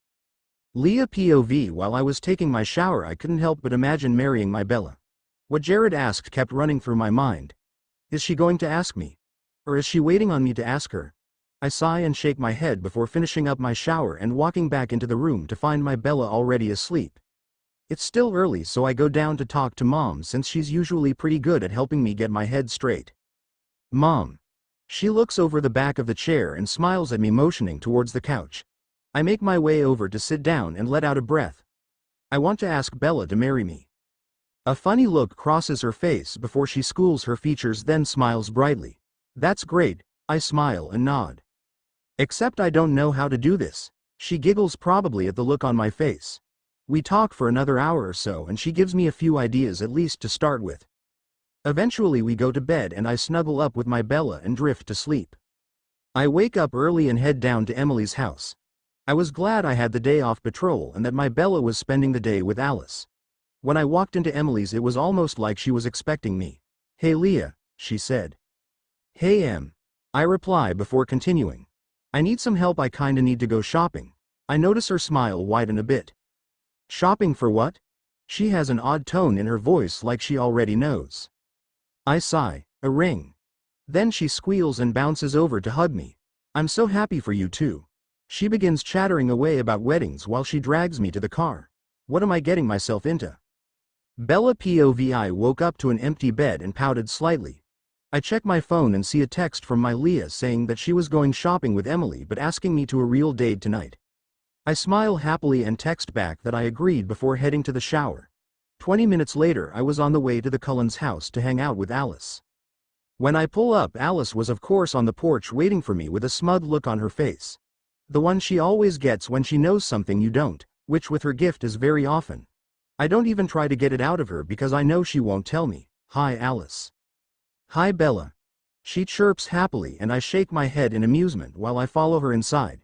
She pulls me up to her room and shuts the door before turning on me. I know what you're going to do tonight. She sings songs. I sigh. Apparently I had already cemented my decision to ask my Leah to marry me tonight on our date. I smile and nod. So what? I murmur before sticking my tongue out. She shrugs. Don't you think you should at least inform your mother? Which one? I ask jokingly, but I know she's right, so I pull out my phone and call Renee. Bella. How good to hear from you. How's Leah? I smile at that. We're both great, Mom. That's actually why I'm calling. I can almost hear the smirk in her voice. Proposing, aren't you? I sigh before giggling slightly. Yep. I say, popping the P. That's great, Bella. I'm happy for you both. You know this means I have to come out again and help plan the wedding, right? I smile and nod to myself, be answering. I know, Mom. I'll call you back tomorrow with more information, assuming she says yes, that is. You know she will, Bella. I'll talk to you tomorrow. When I pulled up to the house, my Leah was waiting for me with a picnic basket in hand. I sigh happily and let her lead me to a small clearing. I looked around, noticing it was twilight. The sun had just set over the mountains. We sat and ate, feeding each other and sharing kisses in between. I kept running my hand over my pocket, checking to make sure the ring was still there.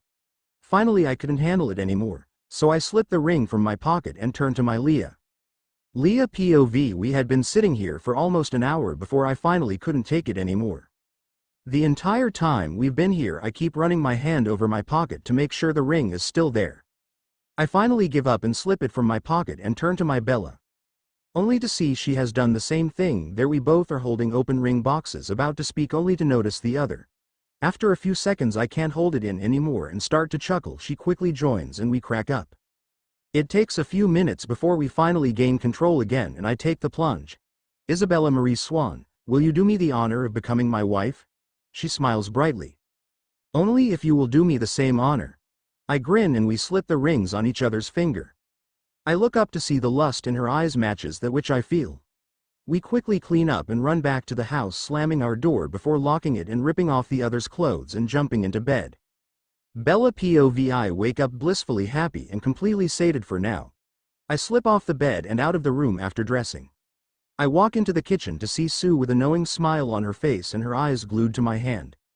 I follow her eyes and smile broadly again when I see the ring on my finger. I really am happy for you too, she half said half squealed. I giggle and smile. Thanks Sue, I'm going to go call my mom. She nods and I step out the back door breathing in the fresh air while I wait for her to pick up the phone. Bella. She practically yells down the phone. Hi mom, I chirp. Sue, how'd it go? I smirk knowing I could play this one. Not like I expected. That's true, I didn't expect her to propose too. What do you mean? Did she say no? Renee asks hurriedly. I giggle before answering, no mom, she proposed to me at the same time as I was proposing to her. Renee laughs. I guess that really isn't quite what you expected, huh? Nope, you have got to see the ring she got me though, I love it. I could hear her moving around on the other end of the line for a bit before she spoke again. Well Bells, I could come out Monday after next. I think for a moment that's the day after Emily's wedding. That's perfect mom. I say enthusiastically, I'm really excited to see her again. We talk for a few more minutes before I hear my Leah coming down the stairs. I gotta go mom. Leah is awake, talk to you soon. I turn just in time to see her walk into the kitchen and I quickly find myself in her arms. Morning Lee. My mom will be out again the day after Sam and Emily's wedding. She nods before giving me a quick kiss and sitting down to eat. I keep looking down and playing with my ring with a small smile on my face, one that gets larger when I see the ring I bought on my Leah's hand. Leah POVI smile when I notice my Bella keeps playing with the ring on her finger and couldn't help but do the same. I was going to be married to this amazing woman, I still couldn't be sure that I wasn't dreaming. I head out for patrol, leaving my Bella with the girls. I could hear the squealing start before I even made it out the door.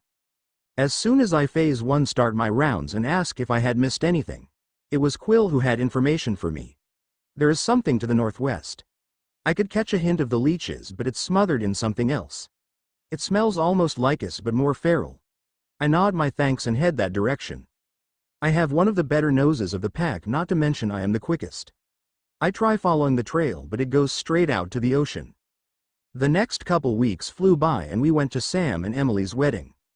The ceremony was absolutely beautiful and I couldn't stop myself from picturing the upcoming wedding with my Bella. I could tell from the look on her face she was doing the same.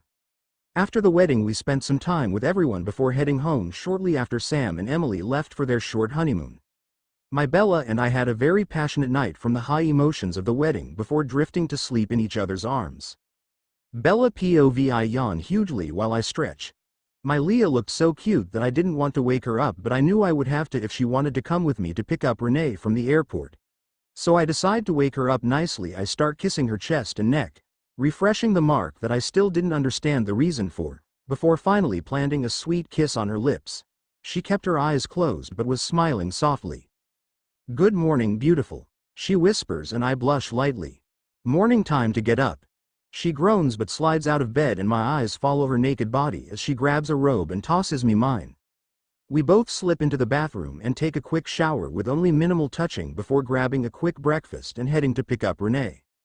So anything new out there? I ask. She shakes her head. No, we still haven't figured out what that other scent is. It's driving everyone insane. That scent goes all over and makes it nearly impossible to know if the vampires are with them or not. I could tell she was frustrated and let my hand rub her thigh until she calmed down. Her smile let me know that it worked and I returned it as she rested her hand on top of mine. We pull into the airport and head inside. It wasn't long at all before I saw Renee coming towards us with a huge smile. She pulled us both into a hug and then grabbed both of our left hands to look at the rings. It was already late by the time we got back to Forks, so we dropped Renee off at the motel where she stayed previously and headed home. Leah POV, I'm glad that my Bella's mom was happy for us. Renee seems really excited about helping to plan the wedding. I'm glad I get to avoid that part, and I'm pretty sure my Bella is too. First thing this morning, my Bella was sucking on my neck, renewing my mark before I flipped her over to do the same. Then we headed to get Renee. She spent the day with my mother talking about my Bella and I as well as the wedding. I heard Renee mention something about trying to knock sense into Charlie again. Before the wedding, every girl should have their dad walk them down the aisle. Later that evening I had to patrol, so my Bella had to take Renee back into town on her own, and she decided to stay with Alice for the night. I crossed the mysterious scent a few times, but it was much stronger than usual, which means it was fresh. A couple hours old at most. There was something about this scent that bothered me, so I decided to gather up the pack. I let out a loud howl and wait for the others to join me in the clearing. "What is it, Leah?" asks Jared once everyone arrived. "That weird scent. Found it again, only a couple hours old. There is just something about it that bothers me." About the time I finished that sentence, there was a howl in the woods, but it sounded off. Not quite like ours, so we all turned to go towards it. I make it a few steps before I was hit with a white-hot pain in my chest, only one thought running through my mind before it fell to darkness. Bella. Bella POV. On the drive to the Cullens, I was feeling a little off. Something just didn't seem right. I glance out the window of my truck to see a full moon rising, and a shiver travels down my spine. Just as I turn back to the road, something blurs across. I slam the brakes and skid to a stop. What was that? It looks almost like a disfigured wolf walking practically upright. I crack my window to get some fresh air while I try to keep my heart from pounded out of my chest. That's when it hits me. It was a foul stench that set my nose on fire. Behind the burning there was a slightly earthy smell. I quickly roll up my window and shoot off towards the Cullens. Maybe Carlisle can help, I think to myself. My body kept getting warmer and I threw my coat on the seat next to me. As I pull up to the Cullen house, Alice shot out the door and was at my side in an instant as I stumble out of the truck. "Bella. Bella, what's wrong?" Her eyes glaze over for a moment, then her face turns to one of worry. "Bella, I can't see anything around you, it's all blurry." I look at her questioningly. That's how she describes my future when I'm around the wolves, but none of them are anywhere near here. I double over in pain and she reaches to grab me, hissing when she touches my skin. "Bella, you're burning up, let's get you in to see Carlisle." I nod, trying to keep my balance and not pass out from the pain. Alice ignores the heat emanating from my skin, picking me up and running into the house, up the stairs, and to Carlisle's office. I hear them speaking but can't make out any words. The pain is too much and everything fades black.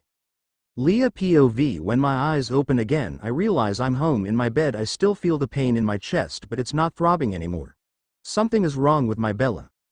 I hear voices downstairs and rush down to see Mom, Dad, Old Quill, Billy, Jacob, and Jared sitting in the living room. The moment I enter, all eyes turn to me. Mom walks up to me tentatively. "Are you all right, honey?" I nod, then shrug. I wasn't sure what was going on. The only thing that I did know is that I was out for a few hours and that something was wrong with my Bella. That's when I notice the somber look on everyone's face. I start to panic. What's going on? I almost scream and I start shaking slightly. Mom pulls me into a tight hug and says the words that cause my world to crumble. "It's Bella." My legs collapse and Mom can barely keep me up. I feel two sets of arms help me to the couch. "Jacob and Jared. Please someone tell me what's going on." Mom comes over to kneel in front of me. "She's sick, Lee, real sick." "Where is she? I need to see her," I plead. "She's at the Cullens, we can head there now, we were just waiting on you. Do you have Renee's number?" I nod and hand her my phone. "Let's go." Mom, Jacob, and I go. The rest stay back to give news to the others. Almost everyone on the res loves my Bella. We pick up Renee, who looks shaken and worried, and then head to the Cullen house. Esme is waiting for us on the porch when we arrive. She leads us to the living room, which was set up like a hospital. There was a machine monitoring her pulse, though most of us could hear it ourselves. When Alice saw us coming, she moved from her spot at my Bella's bedside so Renee and I could be there. I sit down and look her over. My Bella's face was covered in sweat and she grimaced in pain. I couldn't be sure, but it seemed like she had grown a couple inches since I last saw her, which makes no sense as that was only hours ago. Not to mention I can see definition in her muscles that I swear wasn't there before. When I grab her hand, I notice it is almost the same temperature as mine, which is way too hot for a human. As soon as I noticed this, I snapped my head up to Carlyle and he nodded, knowing what I just learned. Why? I mouthed to him. He just shrugs. This annoys me, but I just focus on my Bella. Carlyle walks out of the room and I turn to Alice with a questioning expression. He's running blood tests. His equipment is in his office, she tells me, and I nod. Good. A bit later, Carlyle appears with an inquisitive look. What is it? I ask with confusion. Her blood, the chromosome count isn't normal for humans, he says with an almost excited look on his face, without any regard for who is in hearing range. Luckily Renee had just left to use the restroom. I try to figure out what he means, but my mind just isn't working right now. In English, please. I ask as politely as I can at the moment. Okay. How much biology do you remember? Did you study chromosomal pairs? I nod. I think so. We have 23, right? The blonde doctor nods again. Humans do. What about you? I question. 25, he answers quickly. But you, Leah, have 24. At least your ancestors did. You are not true werewolves, but shape-shifters who just happen to become wolves. I nod in understanding. I believe the extra pair is the shape-shifting gene. The one that you have and the one that Bella has. I am so absorbed in trying to wrap my mind around what I was just told about my Bella that I almost don't notice when groans and opens her eyes. I use a washcloth to wipe the sweat from her forehead. Hey baby. I coo softly. Bella POV. Felt lost in the blackness until I felt a hand grab mine and it ignited a spark inside me. It was my Leah. I would know that touch anywhere. I had to get back to her. I pushed and fought the blackness until I could see a light. I ran towards it and then in a bright flash I knew I was back. I managed to open my eyes but groaned at the bright lights. When I'm finally able to see again, I turn to look at my Leah as she wipes the sweat from my forehead. Hey baby. She says softly and I sigh, leaning into her hand as it moves to cup my cheek. Hey. I croak out. I knew I was in pain but I didn't know much else. What's going on? I ask my Leah. She shrugs. We don't know for sure, Bells. It seems like almost your entire body has changed. You've gotten a bit taller and your muscles are more defined. Not to mention your body temperature has gone way up. As she rattled off my symptoms, I heard Renee gasp. I look up to see her staring at me disbelievingly from the entrance to the room. Mom? Do you know something? They were just stories, legends my grandmama used to tell me. We all chuckled dryly. We know all about legends turning out to be true. Please. I breathe out through the pain. We need to know, no matter how crazy it sounds. She nods slowly and takes a deep breath before she begins. There is an old story my grandmama used to tell me about her youth. She was born into a clan of Romani. They are called gypsies by most today. Her mother had been a slave and escaped into the woods where she came upon their camp. They took her in and eventually she fell in love with one of the men there. She clears her throat. From them my grandmama was born and she lived their lifestyle until she decided to travel here to America. She always told me stories when I was young about how most of the clan could change forms into giant tigers. Supposedly centuries ago there was a Romani woman who believed her husband to be unfaithful. Every full moon he would leave for 3 days. Once, she decided to follow him. He traveled for a few hours and she followed him all the way to a cabin in the woods where she found out he was indeed with another woman. She went home that night and devised a plan. The Romani woman was a powerful witch and put an amria, a curse, on her husband so that during the full moon he would change into a monster. A manasrav or manwolf. She followed him the next month and watched as the moon rose and he became the monster. He tore to shreds the woman with whom he had been unfaithful. After that night, every full moon he became the manasrav and terrorized the villages in the area, killing many. The witch did not mean for this to happen, so she tried to undo the curse, but she couldn't. That left only one option. She had to create a quintala, a balance. She gathered some of the local men and women who volunteered to fight the manasrav and she gave them the ability to change forms. They became an enlarged form of the strongest animal in the area, the white tiger. With this form they were able to eradicate the manasrav, but unknown to them he was able to infect all of those who were not killed by his attacks. Since that day every descendant of those men and women have carried the gene to change forms should they ever cross paths with the children of the first manasrav. As the years passed they became known by another name, the Children of the Moon. Carlyle finished for her. Everyone was enthralled by the story and the legend of how the real werewolves were created. Everyone began murmuring about the legend when a thought hit me. So that's what that was, a werewolf. That got everyone's attention. I quickly explained to them about what happened. On the way here I saw something run across the road. I pulled over for a minute to catch my breath and cracked the window for some fresh air.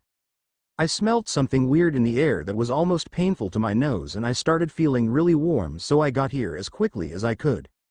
Leah POV. As soon as my Bella finished her story, chaos broke out. People were getting loud and I could tell it was bothering my Bella, as she now had her head under the pillow. I did the only thing I could think of. I whistled. Quite loudly, and as almost everyone there had super hearing, it shut them up real quick. They all turned to me and I looked pointedly at my Bella, who was practically writhing with her head covered. Everyone's expressions quickly changed to contrite and they all murmured their apologies.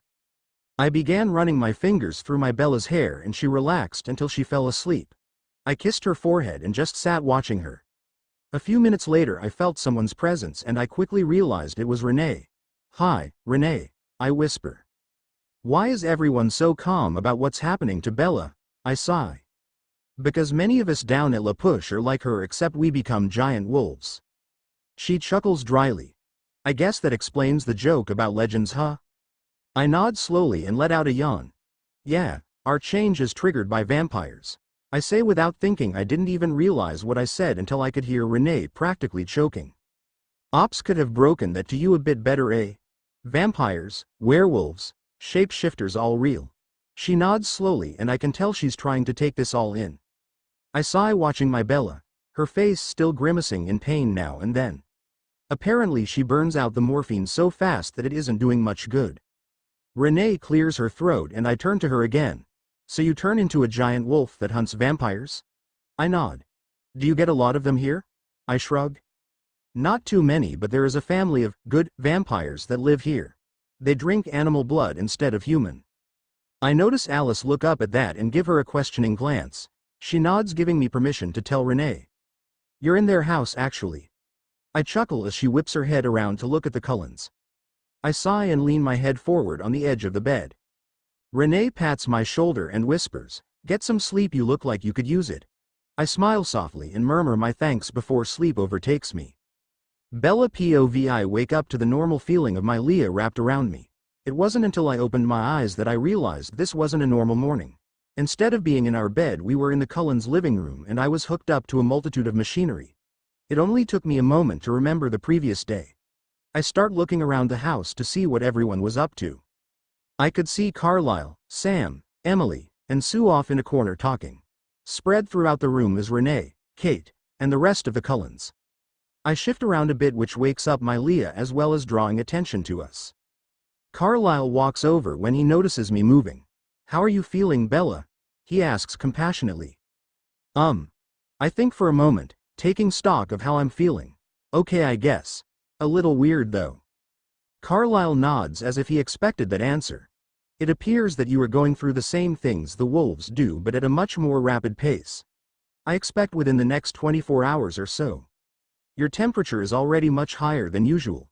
He pulls out some device and a few seconds later shows me the meter, which reads 106.5 degrees Fahrenheit. I nod my thanks and smile slightly at him before turning to Renee. "So is there anything else you know? Anything at all?" She shrugs. "Nothing that I can remember. I always thought they were just stories, so I didn't really concentrate on remembering the details. It was only because Grandmama drilled into my head the symptoms, the change, as she called it, that the story triggered in my mind at all." I nod and turn to my Leah to give her a chaste kiss. "Hey baby." She opens her mouth to answer but is interrupted with a yawn. "Morning," she says after she finishes. "You look tired. Go back to sleep. I'm going to get up for a bit if that's all right." The last was to Carlisle, who nodded in response. Leah POV. was about to argue when I yawned again. "All right. I'm gonna go crash in your room upstairs." She nods and slips out of bed, pulling me along with her. She pulled a bit too hard and we nearly topple over. She giggles. "Guess I gotta get used to my new strength." I nod and press a quick kiss to her lips. "I'll see you in a few hours," I say as I take in a deep breath. Her scent has changed a little. She still smells like my Bella, but there is a feline hint to it now. I make my way up the stairs and into the bed that used to be Bella's. I'm out before my head even hits the pillow. I wake up and glance out the window. Wow, looks like I slept most of the day. I hear my Bella's voice downstairs and make my way down to join her. She hears me and turns, waiting for me to lean in and give her a kiss. Hello. I happily oblige and wrap my arms around her from behind, resting my chin on her shoulder. She leans back into me and sighs contentedly. So what's happening? She shrugs. The Cullens have been talking to the elders. They're trying to get everyone organized to go find these werewolves while still protecting the town and the reservation. There is still one more night of the full moon. Just then Alice enters the room. We are hoping to find them tonight and follow them back to where they are staying in the morning. So far they haven't hurt anyone, but until we know more we are being cautious. My Bella and I just nod and she thanks Alice as the pixie moves to stand by her mate. I nod and press a kiss into my Bella's hair as I pull her tighter against me. How are you feeling, baby? I whisper in her ear. I feel her shiver and I smell her arousal making me grin. I'm okay, I guess. It's just, knowing this is coming and not being able to do anything but wait is making me crazy. I nod knowingly. I don't know what I would have been feeling if I had known beforehand it was coming. Bella POV. After a few hours of sitting around talking to everyone, those that were going to search for the werewolves had to leave. I was glad that my Leah didn't even consider going. She knew that I needed her here. As time passed I could feel myself getting even warmer and every once in a while I would start shaking for no reason. Finally it got to the point that I was shaking almost non-stop and I called out to everyone, I think it's time. Carlisle appeared at my side and began leading me to a clearing a little ways away from the house, my Leah trailing along behind us. She and Carlisle stopped at the edge of the clearing, the rest joining them after a few moments. I could see the look on my Leah's face and knew she didn't like it and wanted to be right here with me, but she stayed put. We had argued about this earlier, but all I had to do was tell her that I couldn't stand it if I hurt her. She went on about how she knew I would never hurt her, but I just reminded her of Emily and she reluctantly agreed. I moved to the center of the area and took a seat in the grass nearly 20 feet away from everyone. I wanted to make sure no one got hurt when I phased. I was wearing sweats and a t-shirt. We had other clothes close on hand in case mine shredded like we expected. Now I just had to wait. The shaking began to get so quick that I felt like I was shaking right out of my skin, and that's exactly what happened. I exploded. Leah POV. It was so hard to watch this happen to my Bella. It took everything in me not to just run over and take her in my arms. Her body started shaking so quick that it looked like she was vibrating. I could tell she just wanted it to be over and I longed to comfort her. As it continued, the look on her face made a tear run down my cheek. She looked up and I could almost feel her sadness for causing my tears. I was about to tell her that it wasn't her fault when she exploded, scraps of clothing falling all around her. It looked much the same as when we phased, but with one huge difference. In her place wasn't a giant wolf. It was a slightly oversized tiger. She was freaking beautiful. She was mainly white and she had black stripes every few inches. Her long tail flicked back and forth, but her eyes, they were a piercing blue. Even though the color was different, the look in them was the same as our eyes met. Pure love and adoration shone through. Everyone looked at me and I nodded. She's fine.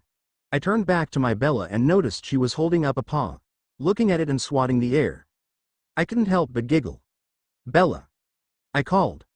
Her head snapped up to look at me again and she stalked forward slowly. Her head bowed down, showing her passiveness. I held my hand out in front of me and waited. She rubbed her head against my hand and I smiled, then began to pet her lovingly. When she stood straight, her head reached just below my breasts. She purred at my touch and I chuckled. She tilted her head towards the field off away from the others. I nodded and started that way, but she jumped in front of me and shook her head. She looked pointedly at a paw, then back at me. I thought for a moment. You want me to come right? She nodded. But you stopped me because you want me to phase first? She nodded again and I swear her lips pulled into a grin. I smiled and headed towards the woods a bit away. I stripped down and tied my clothes to my leg, then phased. As I walked back to my Bella I could hear the pack in my mind. Leah. They all yelled together. The entire pack was phased, waiting for news, I guessed. Quiet down, Sam interjected. How is Bella? I smirked. See for yourself, I told them as I stepped back out of the woods to where I could see my Bella. That's Bella. Wow, I wasn't sure, but it sounded like Jake. I ignored them after that and made my way to my Bella. She just waited for me and we walked side by side, wolf and tiger, into the clearing.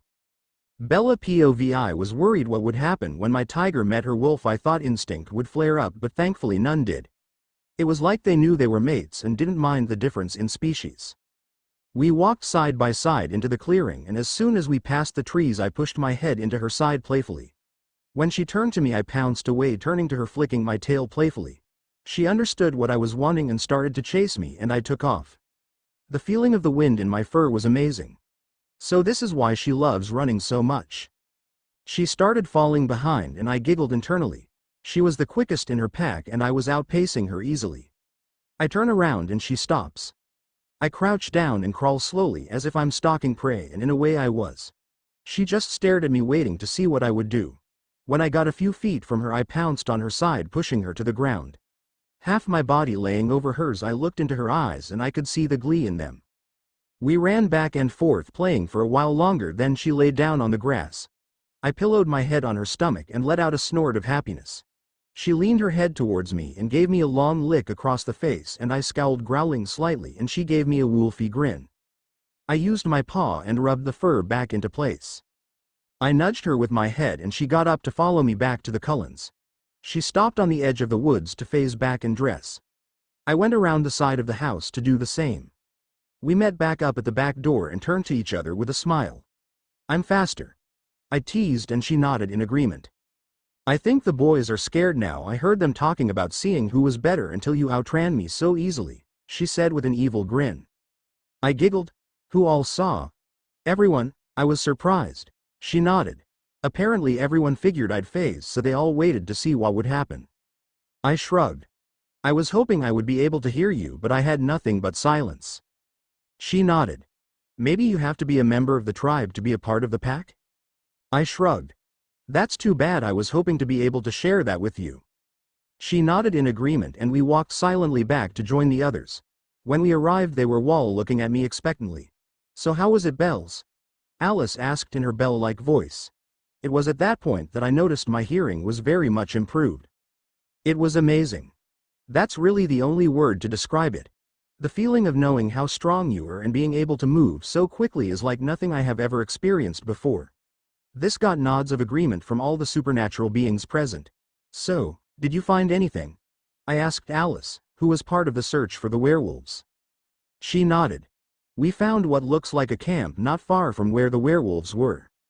I couldn't help but notice that she looked troubled. "What is it, Alice?" She bit her granite lip and sighed before speaking. "We could smell Tanya's group in their camp, Bella." My Leah and I sucked in a breath. "Oh, guess that could be a bit worrying," I said faintly. My Leah growled softly and wrapped her arms around me, pulling me tight to her. I gratefully sank into her embrace. We all sat around talking about what was coming for a few hours. Just as I was drifting off, the doorbell rang. Carlisle quickly flitted over to answer the door. I heard some murmured conversation, then the footsteps of Carlisle and 3 others moving towards us. It's crazy that I could so easily distinguish the footsteps with my new senses. Carlisle's steps were even and sure-footed, as if he knew exactly what he was doing, yet they were somehow still soft, as if his compassion extended to wanting to protect even the ground under his feet. Following him was a set of slightly heavier steps that I was almost positive was male. Next was a set of footsteps so soft even I could barely hear them. It almost sounded like she was floating along using her feet for guidance. Reminded me a lot of Alice, actually. Finally there was the sound of a light but confident gait. As they rounded the entrance I began to take in the slightly ragtag group before us. As I suspected, the first behind Carlisle was a male. He looked to be about 16 years of age. He stood tall at around 6 feet 2 inches with shaggy dark brown hair and blue-gray eyes. He was wearing a pair of cut-off jean shorts and nothing else. At his side was a small girl who looked maybe 17 and stood at barely broke 5 feet. She had light brown wavy hair that reached just past her shoulders. She had a mischievous smile on her face and wore a simple gray tank top and a pair of tight jean shorts. Finally was the girl with the confident gait. She stood nearly as tall as my Leah at 5 feet 10 inches, and she had brown hair with purple streaks. There were also the ice blue eyes and the piercing in her lip. She had an aura about her that almost made me want to kneel before her, and with that I knew she was the leader. We all stared for a few moments before the leader spoke. "I hear y'all have got a bit of a wolf problem. Well, we're here to help. The end. Thanks for watching. Subscribe our channel for more. Do let me know your reviews in comment section.